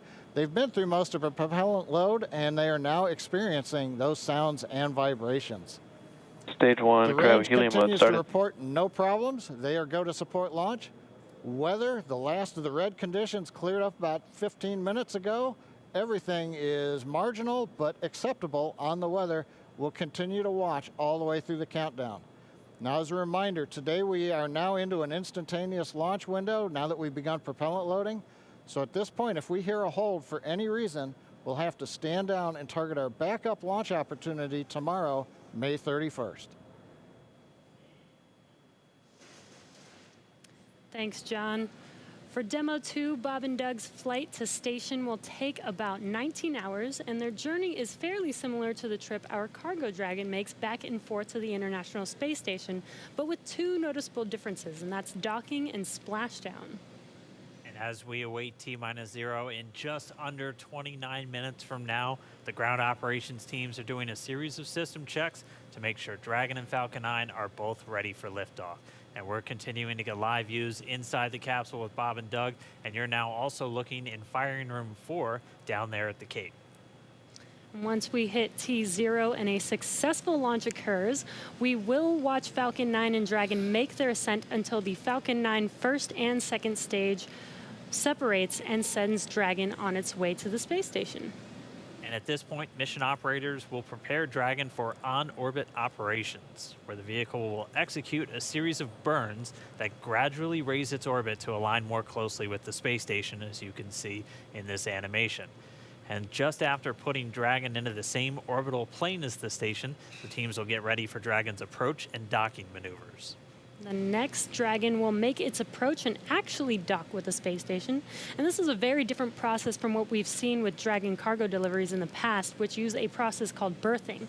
Berthing requires a spacecraft to approach the station and then stop so a crew member can maneuver the station's robotic arm to capture the spacecraft. Docking on this version of Dragon can be done autonomously with no crew on board the station.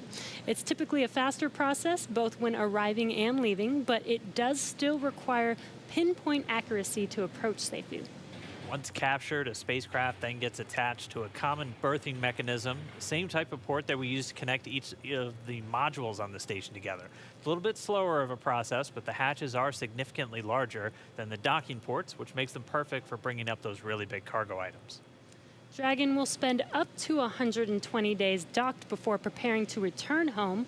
Following successful completion of Dragon's test objectives and cargo loading operations, the crew will close the cabin, perform final system checks, and configure the vehicle for undocking.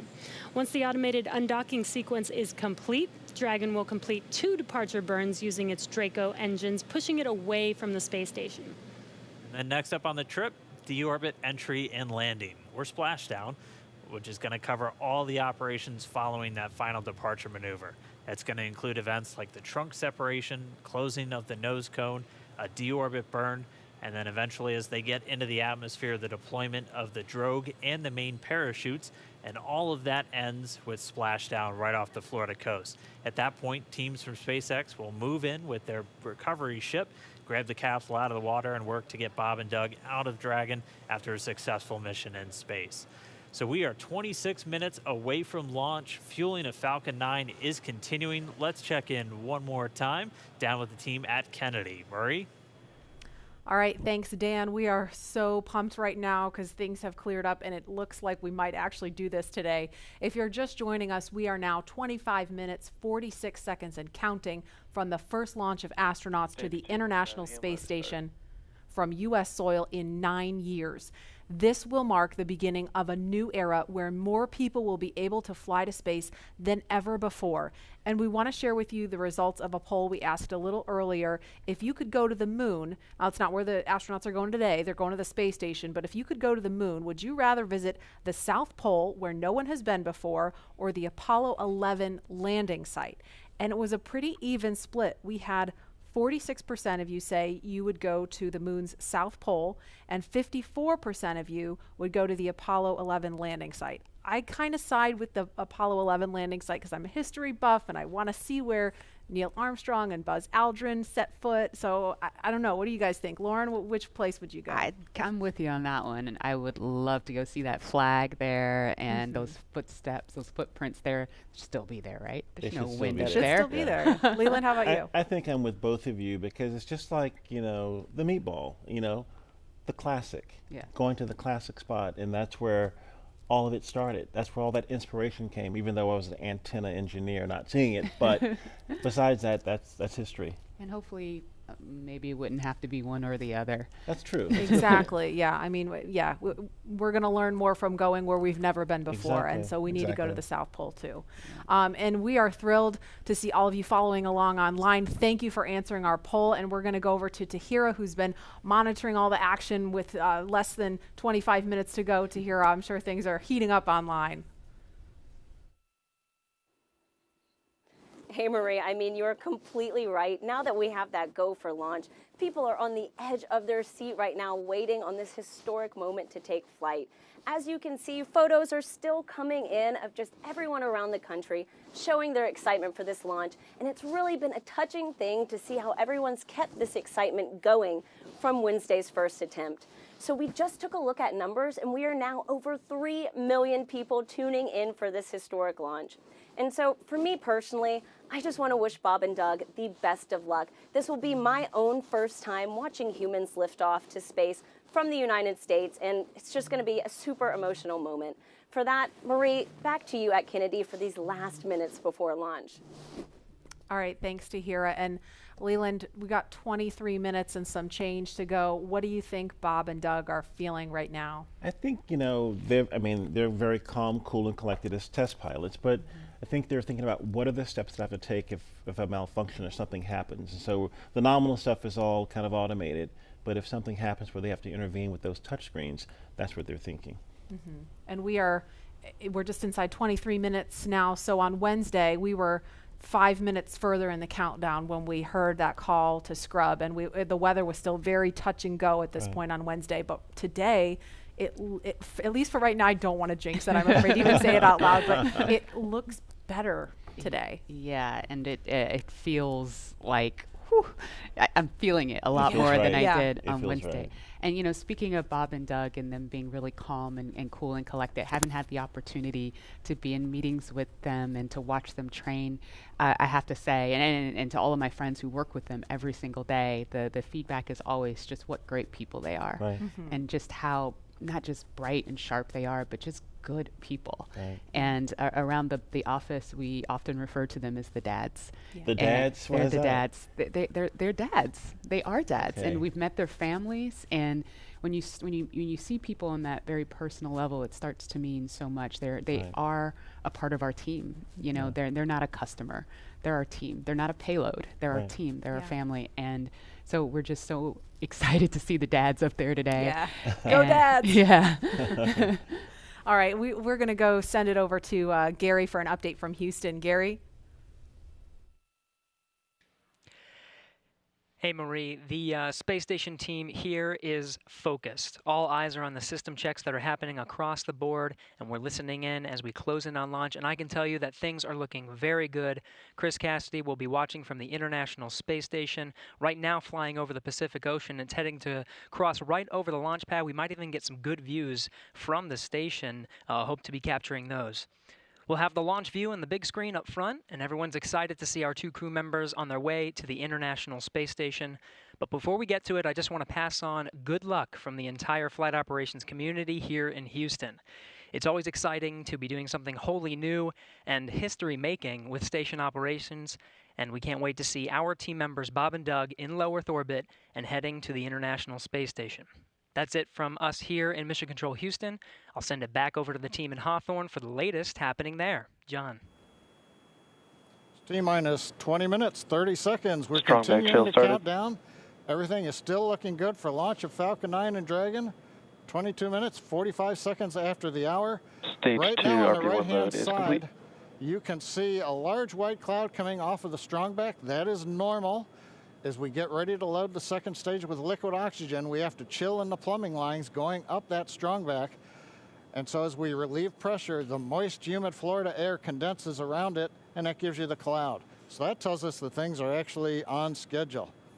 We did begin propellant load at T-minus 35 minutes. Fuel loading on the second stage, I believe we just heard the call out that it is complete. First stage fuel load is continuing, and right now that's a little more than, that's about 60% of the way full. So things are looking good. Second stage is getting ready to begin the liquid oxygen loading. After they finish chilling in the lines that you see on the monitor, they'll begin the load at T-minus 16 minutes and 30 seconds. The range right now is go, ready to support. Weather continues to be go. As we inch our way closer, we're keeping our fingers crossed. We're waiting to hear if anybody calls out an issue, but for the moment, as you can see on the screen, it looks good. Now on the Dragon side, the Dragon mission director and the team there are reporting no issues. They've done their communications checkouts. The crew access arm, as you can see, is retracted away from the spacecraft. The crew is strapped in and they are ready to go. Now final instructions will be going to the crew at T-minus 10 minutes. The crew displays will be configured for launch, and that setup will give astronauts Bob Behnken and Doug Hurley insight into how the launch is proceeding and provides constant updates on vehicle health. We've already heard the crew give their go, close their visors, and get ready for launch. For Dragon, it'll enter terminal count at T-minus 5 minutes. When it transitions to internal power, we'll hear continued callouts on the countdown net as we get close to 0 and to liftoff. But right now, at T-minus 18 minutes, 15 seconds, everything continues to be go for an on-time launch. So Dan, Jesse, things are looking pretty good. How are they doing over at your stand? Things are great from about 15 feet away from you, John, and honestly, things are looking pretty great down at the pad there. We're seeing a lot more blue in the sky. Green is the color we want when we're talking about weather, and that's where we're sitting right now. So we're continuing to count down. We are under 18 minutes away from liftoff. Again, it's an instantaneous liftoff it's going to be 12:22 and 45 seconds here on the West Coast, 3:22 and 45 seconds over on the East Coast there in Florida. Just a reminder, it's going to be about a 9-minute ride up to orbit for the Falcon 9 and Bob and Doug on board Dragon. It'll be a 2-stage flight, so we'll see the first stage fly until we hear MECO, or main engine cutoff, about 2.5 minutes into flight. After that, the second stage will take over and continue to power them the rest of the way. Second engine cutoff comes in just under 9 minutes at about 8 minutes and 44 seconds. Following that second stage completing its job, it'll continue to coast for about 3 minutes. It'll do a slight attitude adjustment and null out any rate, so make sure it's not in any kind of a spin before they do separation. So that's when the Dragon spacecraft will physically separate from the Falcon 9 vehicle, and Bob and Doug will be flying free. It's about a 19-hour ride if we launch today on time. So that means Bob and Doug will get on orbit. They'll have a number of burns, or those firings of those Draco thrusters that they'll do over Stage 2 LOX load started. We hear the LOX. The liquid oxygen load has now started on stage 2. But again, they're going to be doing a series of burns on the way uphill towards the International Space Station 5, spread out over the first 16 hours or so of their flight until they get much closer, and it's time for that approach and docking. And we are expecting that with an on-time launch to happen today. That'll be coming tomorrow in the afternoon.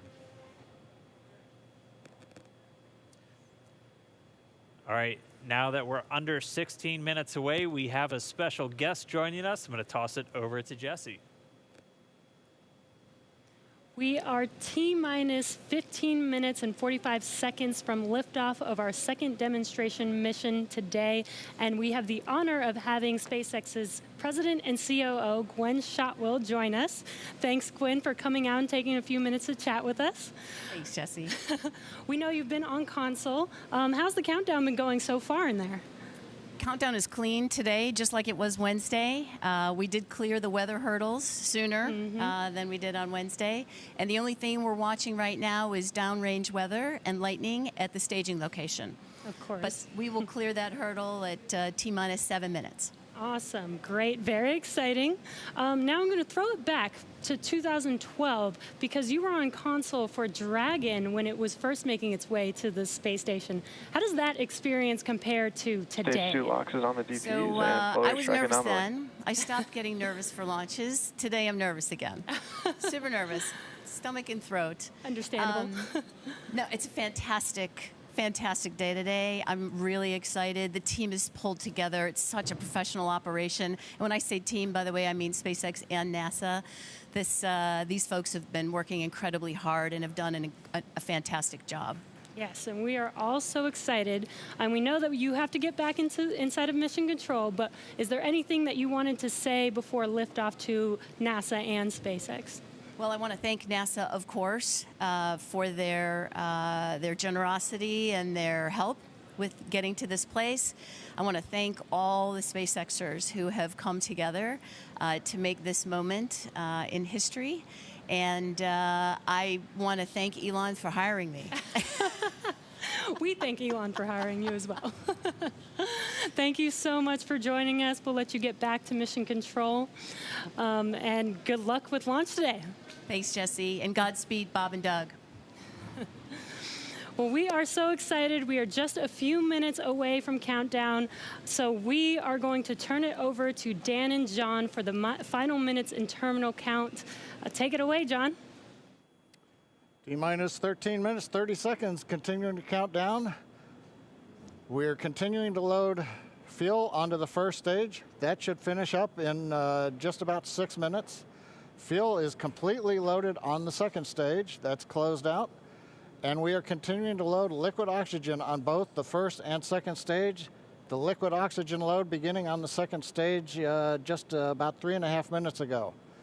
We are also loading cryogenic helium into the storage vessels on the first and second stage, getting in the last little bits of helium when we keep it cryogenic, cold and liquefied.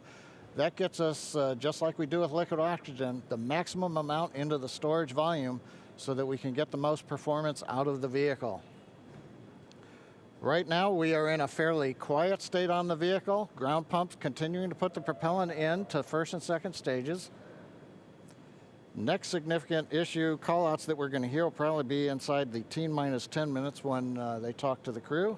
We'll listen for that. But at the moment, everything continuing to look good at T-minus 12 minutes and 20 seconds.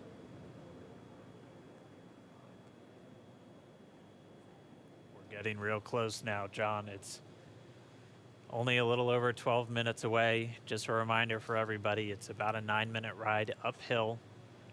We'll have some dueling boxes going on as that first stage is going to be coming home while the second stage is carrying Bob and Doug into orbit. But obviously, we'll be keeping an eye on our astronauts the whole way uphill. Some of the calls that you'll be hearing, as there will be what we call performance calls over the Dragon to ground the entire way uphill. And you'll just hear some of the SpaceX engineers calling out trajectories and booster performance. So we're always looking for that word nominal. I know that's one of John's favorite words. That's one of mine too. We want to hear nominal as much as possible up on the way uphill.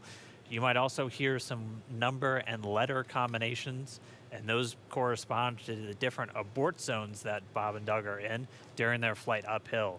There's 1A and 1B, which signify that they're on the first stage. Those carry them from there in the Cape all the way up to about the very top of North Carolina.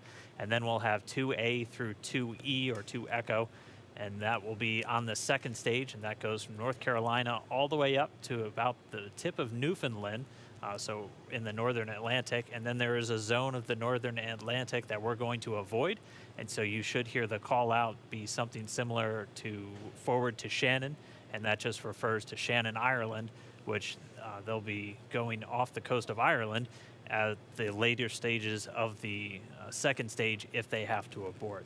So just prepping you now for some of those calls. You're hopefully going to hear that word nominal a whole lot on the way uphill.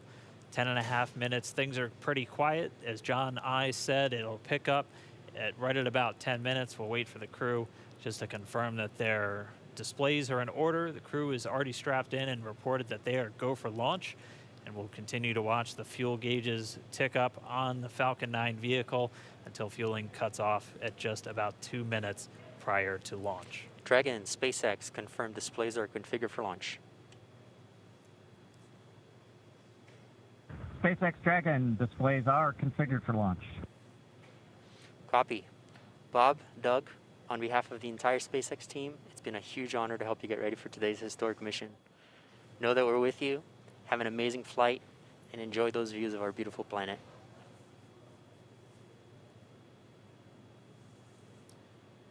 Thanks, Jay.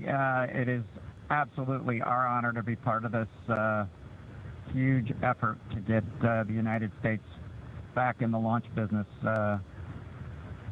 We'll talk to you from orbit. Thank you. Copy all. Thanks for those words.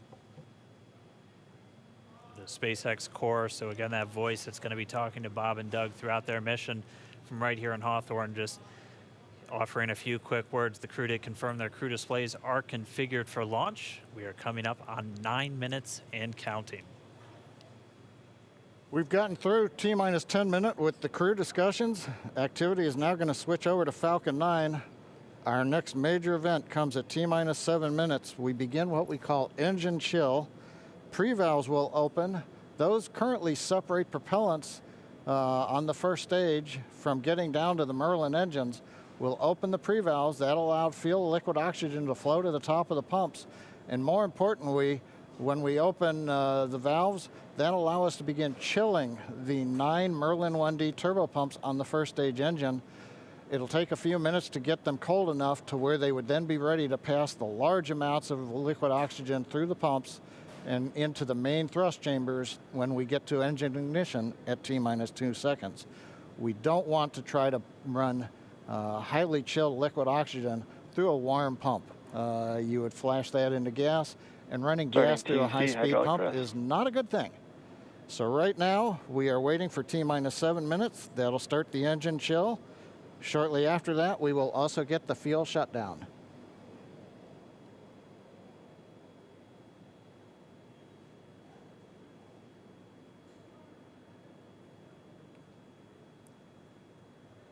Listening to the SpaceX launch director in the background there. As I mentioned, at T-minus 7 minutes as we start the chill, we will also get into the final topping off of stage 1 fuel, and then the fuel load will complete.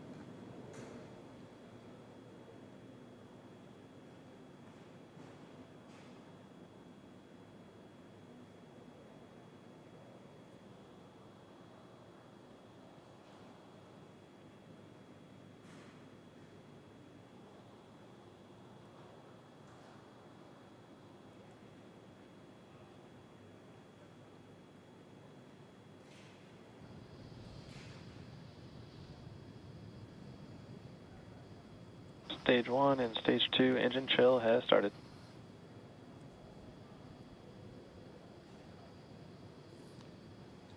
We've heard the call out. Stage 1 engine chill has started. That's gone up to the crew so that they've got situational awareness. As I mentioned, the pre-valves are open.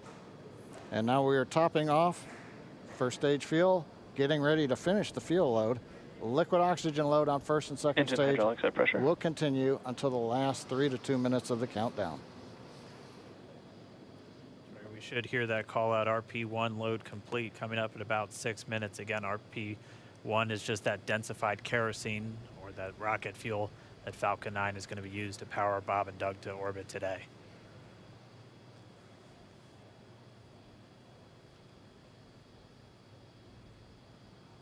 And Stage 1 fuel is closed out.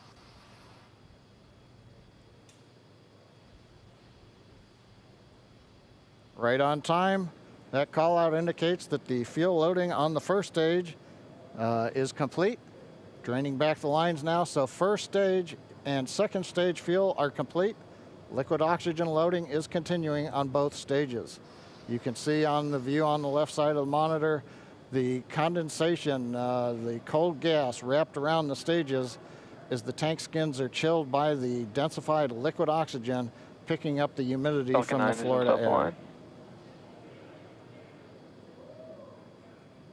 It looks like at this moment we're a little more than 90% full on the oxidizer on the first stage, ticking up towards that 80% mark on the second stage. We'll be counting down all the way till about 2 or 3 minutes, as John and I just said, until everything is loaded Falcon in 9 Falcon heaters 9. closing out. And then we will be go for launch. Dragon has transitioned to configure for terminal count. Vehicle tanks pressing for strongback retract.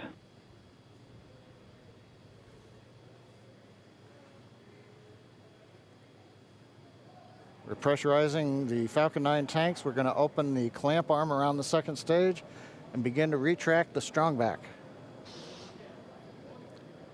We'll move back about 2 degrees. That'll get us to the liftoff position. At liftoff, the strongback will then recline about 45 degrees away. Started. Stage 2, RP1 bleed. Launch director called out the strongback retract has started. On the left, you'll see it go back just a couple of degrees. Stage 1, RP1 bleed.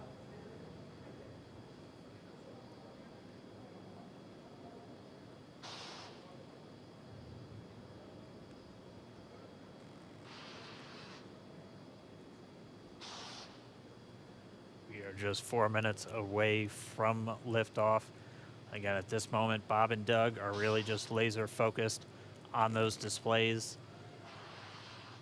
They have insight directly into Dragon and the Falcon 9. They're able to see where their fuel loading is at, how everything's progressing down with the count. AFTS final setup started.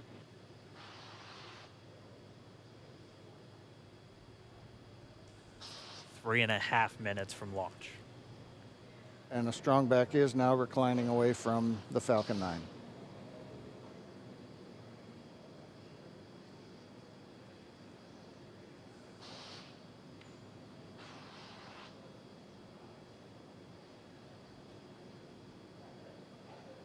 MVAC igniter purges.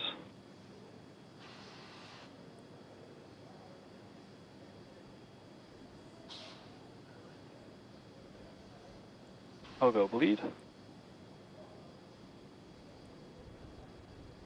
Dragon has transitioned to terminal count and is on internal power. Stage 1, LOX load close out. Okay, we're at T-minus 2 minutes, 42 seconds. Stage 1 LOX load is closed out. Stage 2 will continue to load for about another half a minute or so. Once we get the completion of Stage 2 LOX loading, we have to vent down the line, so you'll see another large white cloud coming off of the strongback. That'll be normal. That'll happen around transitioning to T-minus internal power. 1 minute and 40 seconds. We're going on internal power now. Just a few seconds away from the Stage 2 LOX load being complete. It's been almost 9 years since we've been in this position. A lot of work done by thousands of people to get to this point. All our eyes focused on 2 now.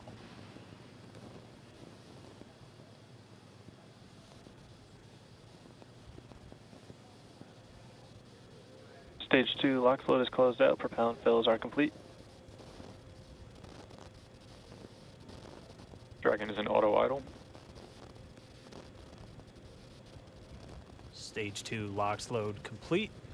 All fuel, all oxidizer on Falcon 9. 1 minute, 34 seconds to go till launch. Ground gas closeouts is starting.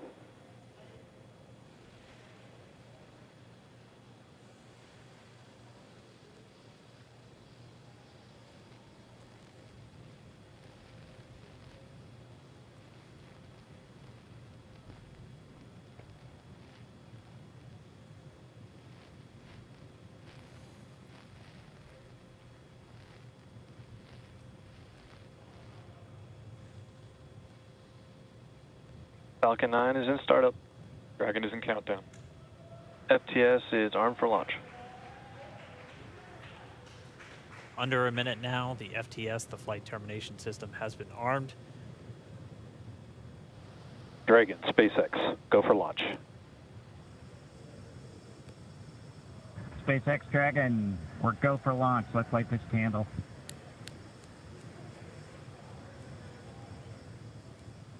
T-minus 30 seconds.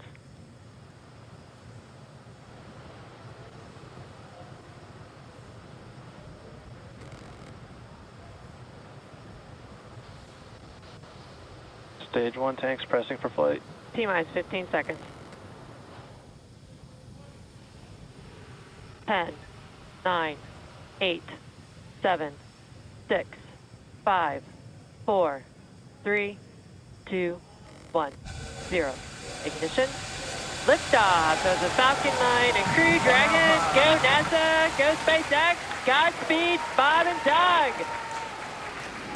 America has launched. And so rises a new era of American spaceflight, and with it the ambitions of a new generation continuing the dream. 20 seconds into flight, stage 1 propulsion is nominal.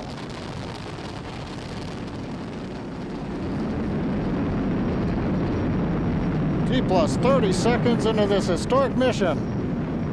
Flying crew on board Dragon and Falcon 9, and look at them go. Falcon power telemetry nominal. M1D throttle down. We're throttling down to get ready for the period of maximum dynamic pressure. We're in the throttle bucket. Reports say all systems are go. Vehicle is supersonic. We've exceeded Mach 1 on the Falcon 9. M1D throttle up. We're throttling back up to full power as we're through max Q. Copy, 1 Bravo. And we heard that 1 Bravo call out. That's just the second abort zone that they're in. They'll continue to be on this until the first stage has done its job and they switch over to the second. At this point, Bob and Doug pulling about 2.3 Gs, 2.3 times the Earth's gravity, already moving at over 1,500 miles per hour. We've heard the call out for MVAC engine chill. That's getting the MVAC engine ready to light. That'll come at about 2:44 into flight. Right now, everything continuing to look good. Next major event coming up is going to be the triple. We'll have main engine cutoff of the 9 first stage engines, stage separation, and then ignition of the second stage engine to continue to carry astronauts into orbit. Coming up in about 20 seconds. M1D throttle down.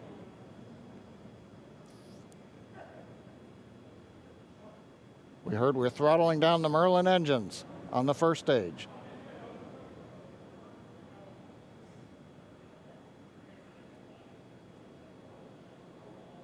And we have MECO. MECO. 2 Alpha. Falcon stage separation confirmed. Copy, 2 Alpha. MVAC ignition.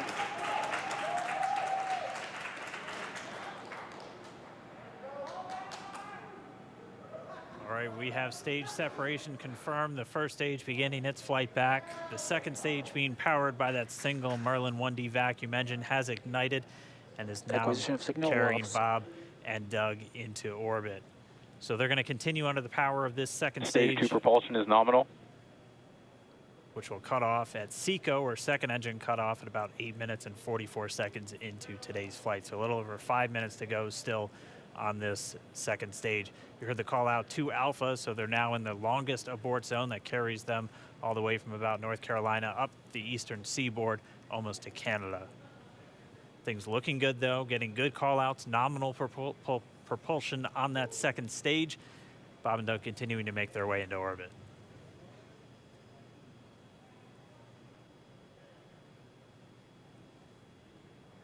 Dragon SpaceX nominal trajectory. Acquisition of signal in Bermuda. SpaceX Dragon nominal trajectory. All right, here in nominal trajectory, so Dragon pointed in the right direction, continuing to make their flight uphill. Heard acquisition of signal Bermuda. That's one of the other ground stations that they're using to get telemetry and data back from this spacecraft. Stage 2 propulsion is still nominal.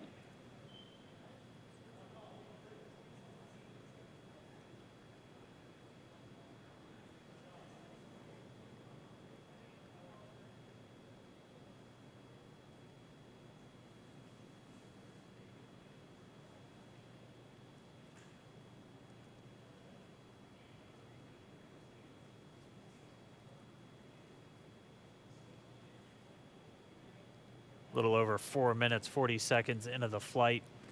Bob and Doug flying at more than 5,600 miles Dragon per hour. SpaceX nominal trajectory. Already almost 200 miles downrange from the Kennedy Space Center. Nominal trajectory continuing.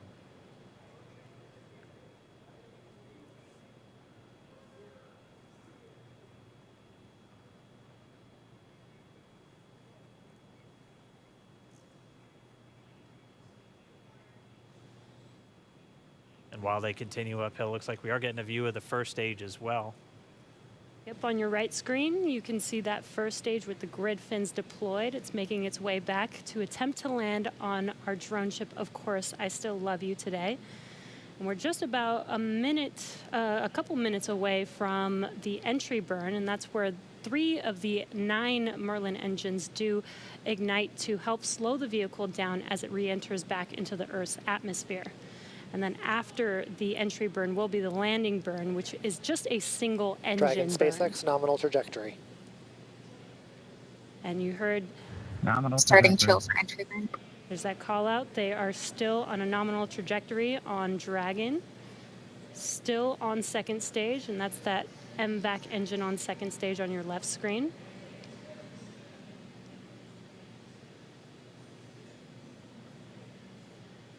Again, on your right screen is that first stage booster coming back towards our drone ship, Of Course, I Still Love You. We're about a minute away from entry burn. Meanwhile, that second stage continuing to power Dragon into orbit. Again, if you're keeping an eye on that timer, that's going to continue to burn until 8 minutes and 44 seconds into flight. So a little over 2 minutes from now, we'll hear the call out SECO. It'll then be a little Stage 2 propulsion is still good. A little over 3 minutes until Dragon physically separates from the second stage of the Falcon 9 after the upper Dragon stage gets a SpaceX chance. nominal trajectory. Dragon copies, nominal trajectory. Continuing to check in with Bob and Doug as they are on a nominal trajectory. Just about 10 seconds away from that first stage, starting that entry burn on your right screen. We should be able to see that view live. Stage 1 entry burn startup.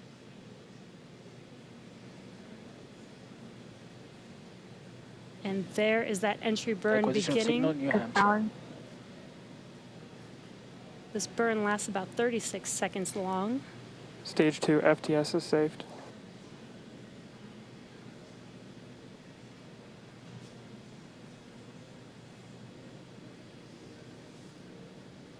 While that entry burn continues, we're just about a minute away from SECO. We'll have a number of events all happen in rapid succession. It'll be the second engine cutoff. Stage 1 we'll entry be burn looking for that stage 1 landing burn shortly after. Yeah, actually, just within a few seconds of each other. It's such a cool view on your left screen, seeing Bob and Doug on Dragon. Right now, you can see the displays that they are seeing right now themselves. Terminal guidance. MVAC throttle step. We are coming up 25 seconds or so away from SECO, or second engine cutoff. This is also the point where Bob and Doug are experiencing their highest G-force. We're seeing the counter tick up to right about 1.8. Copy, Shannon. You heard Shannon, so that just means they're in their final abort zones. If they were to abort at this point, it would either be an abort to orbit or to land off the coast of Ireland. Standing by for second Stage 1 landing cutoff startup. confirmation. MVAC throttle step. MVAC shutdown. Stage 1 landing layer. Confirmation of SECO's second engine cutoff. Now we are waiting for our first stage to make its way to our drone ship, Of Course, I Still Love You. Dragon SpaceX nominal orbital insertion. Launch escape confirmation, nominal Dragon orbital copies, insertion. nominal orbital insertion. And what you're seeing on your screen is a live view of our drone ship, where our first stage will be coming down. Looks like we lost that live view, but we'll wait for confirmation of that landing shortly here. Falcon 9 first stage is successfully landed. And there you can see on your screen, Falcon 9 has landed. This is the first Falcon 9 to carry humans to orbit, so very exciting for us. And as you can see on your right screen, Bob and Doug are still making their way to their targeted orbit. M1D to recovery 1. So exciting today. M1D. It doesn't stop. It does not stop. All right, we did hear again that call out, good orbital insertion, so that means Falcon 9 and Dragon right now exactly where they're supposed to be. M1D to FRC on recovery 1. And it's right at about 12 minutes when Dragon will separate. Looks like we saw a 0G indicator floating around there. I know Bob and Doug owe us a little bit about what exactly that is that they brought up with them.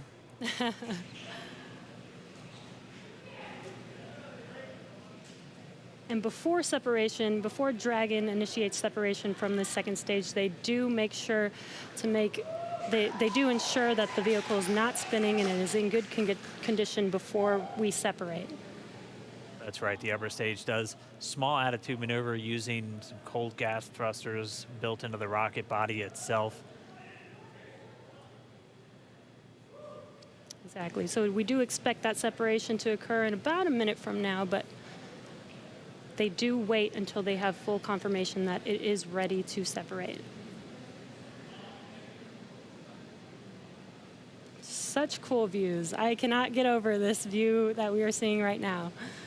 Bob and Doug on the right screen inside of Crew Dragon out in space. Yeah, already 200 kilometers over planet Earth, or a little over 124 miles, traveling in excess of 2,700 meters. 27,000 meters per second, or about 16,000 miles per hour.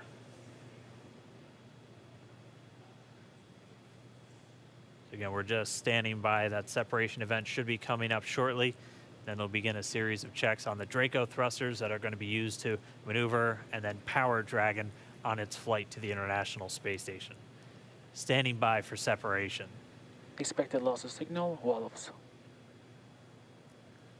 It sounds like we had an expected LOS loss of signal with one of the ground stations. Waiting for confirmation now of that. Dragon separation confirmed. Dragon separation confirmed. There is a great view right in front of you of Dragon separating. Separation confirmed.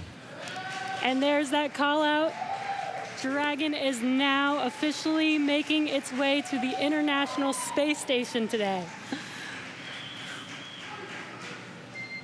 Dragon SpaceX with that separation call. We have a few words for you from our Falcon 9 team. Standing by. Dragon, Chief Engineer on Dragon to ground.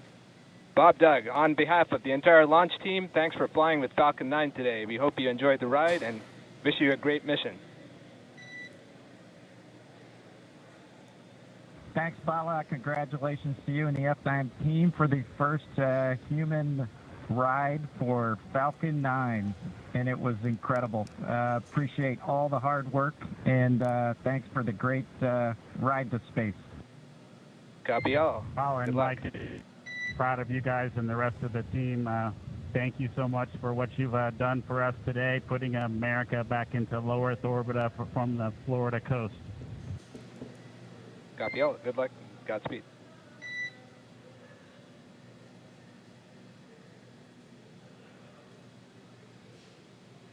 All right, so Bob and Doug are in And Dragon space. SpaceX, we confirm nominal ECLS activation and service section Draco checkouts.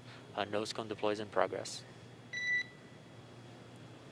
Copy all. We're monitoring. The core here in Hawthorne giving the crew a heads up that we have confirmation the nose cone is deploying. So again, that nose cone is going to open up a little bit more than 90 degrees, goes up to about, I think, 105 degrees, and that's going to expose the actual docking ring and the hatch that they're going to be going through once they attach to the International Space Station, and also 4 of those Draco thrusters, we call them the forward bulkhead thrusters, that are going to be used for these major phase burns or firings of those thrusters to actually raise their orbit gradually over the coming hours.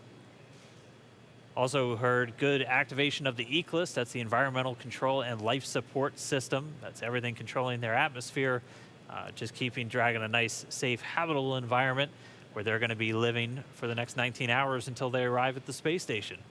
Right, exactly. And Falcon 9's job may be done for today, but the mission is not over.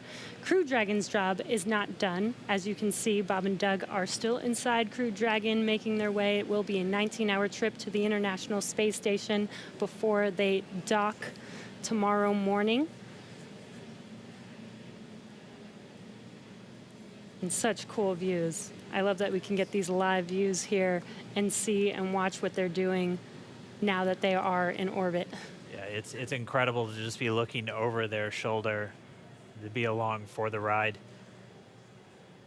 And we're going to be with them, and we're going to be with all of you the entire way for their journey to the space station. We're going to be covering live throughout. Bob and Doug will obviously have a sleep period where they'll get about 8 hours of sleep a little bit later today before they wake up for all of their final approach. One of the major things we are looking forward to in the next couple of hours is going to be their first turn at the controls. So they're actually going to be using those touchscreen displays to take control and manually pilot Dragon. We'll walk you through what that's going to look like, and assuming we have some good ground station coverage, we'll be able to get views from right inside Dragon, looking over their shoulder as they manipulate the controls at the display. But I mean, we had a smooth ride uphill, both stages of the Falcon 9 doing their job, placing Bob and Doug in orbit. I mean, this is a day, this is a historical day. This is us kicking off that new era of space flight that we've all been talking about and longing for since the Space Shuttle program came to an end in 2011. Yes. And the weather cooperated. Yes, second time's a charm. Right. All right, so day for the history books. As you can see, we have lost some live signal there, but the mission still continues, and we're going to send it over to KSC to continue broadcasting live with you. Loss of signal, Newfoundland. Yeah, Jesse and Dan, we are just in awe over here. When I woke up this morning and looked at the weather forecast, I was like, man, we're going to be back here on Sunday, but we did it. The room cleared out. Everybody was outside watching, and inside the lights were shaking, the cameras were shaking. Lauren came back in with tears in her eyes. This is really amazing. I can't believe it. I saw it with my own eyes. This is, I'm a little bit speechless. Just so grateful that we got them up there, and there's a lot more to go. But I'm so happy they're safe right now. I'm just so happy. Yeah. Leland, you were talking about it. It's amazing what we can do when we work together. Yes, American astronauts on an American rocket from American soil, showing you what Americans can do when we come together as a team and blast Doug and Bob off to the cosmos. This is what it's all about, and their families and everyone is working together to take them up to space safely. So I don't know what to say. That rocket fuel is still in my veins, and I want to go get on the rocket. Well, it's too late now. Maybe the next one. I know. But we want to go over to Daryl at OSB2. He's there with the administrator, who hopefully has more words than we do, because we're still kind of speechless. Daryl? Pretty incredible here, Marie, at the Operations Support Building, where a chorus of applause has been happening from the beginning of launch and throughout the various stages. Some very special guests were here to watch it. That includes President Donald Trump, Vice President Mike Pence, and NASA Administrator Jim Bridenstine, who joins me now. And you were with the President and the Vice President. America's back, launching human astronauts again. Tell me how you feel about that, and tell me about the President watching the launch and what happened there. So this has been a long time coming. It's been 9 years since we've launched American astronauts on American rockets from American soil, and now it's done. We have done it. It's been way too long. I want to give a lot of credit to Charlie Bolden. He was my predecessor as the NASA administrator. He fought hard for this program at a time when it didn't get any support in Congress. We now have an administration that is fully supportive of our spaceflight initiatives, not just on the exploration, discovery, going to the moon, onto Mars, but also from a Space Force perspective. Our budgets are going up, things are strong, And today was just just an amazing day. You know, one of the things the president did right out of the gate when he became president is he created what's called the National Space Council.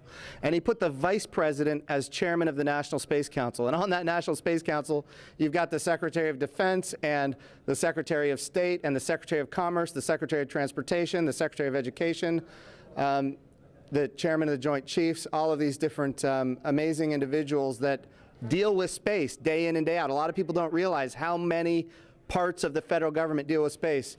And the vice president invited those members of the National Space Council here as well. So we just had, and then we had members of Congress, bipartisan members of Congress, Republicans and Democrats, who have been involved in supporting this program you know, for a long time now. So I'll just tell you, I'm breathing a sigh of relief. But I will also tell you, I am not going to celebrate until Bob and Doug are home safely. Tomorrow, they're going to dock to the International Space Station. Tonight, I'm heading to Houston to be at the Johnson Space Center when that happens. So it's a bit of a relief. The nose cone is now open. It's now deployed, which means that you know, now we're going to go into some burns. We're going to have some phasing burns. We're going to have some you know, boosting burns, and we're going to get as much as we can in alignment with the International Space Station as early as possible here. But also, I know it's hard, but you know, the big thing that we need to do now is we got to get Bob and Doug, who have now gone through this exercise twice. They need to get some rest.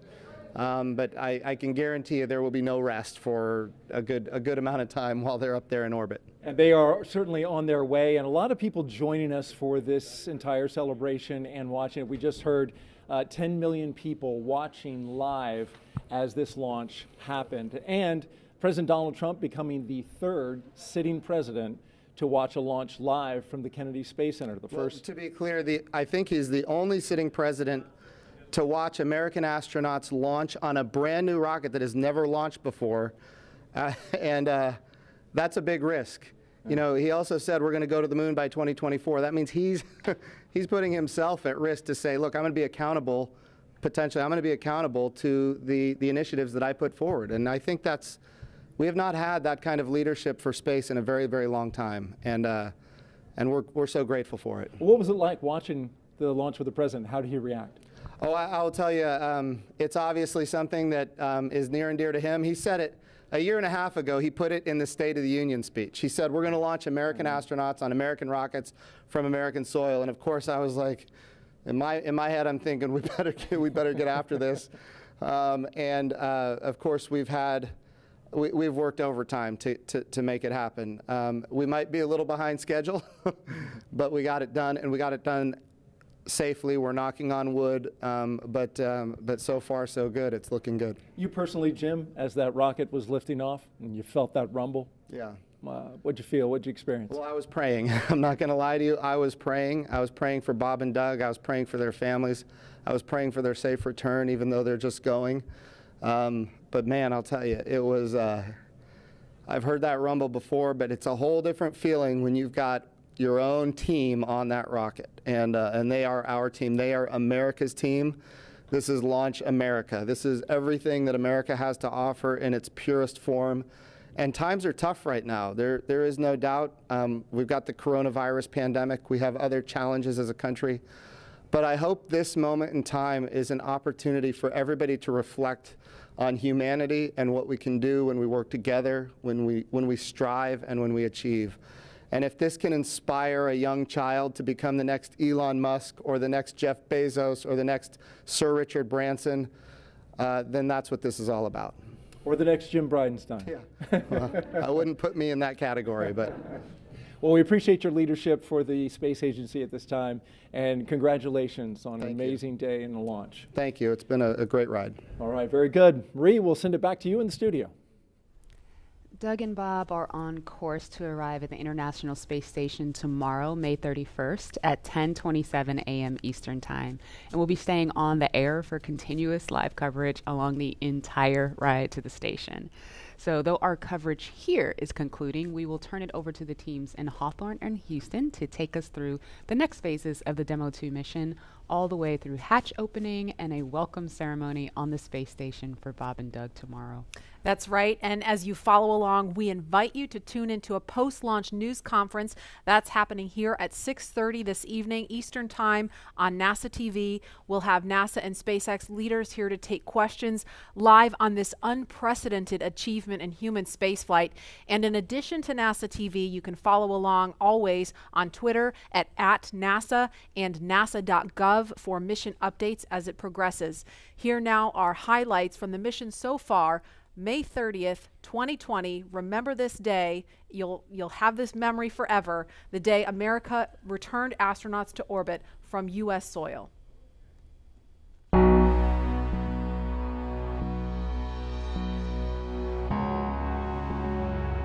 Wow, we're making history again. Let's go.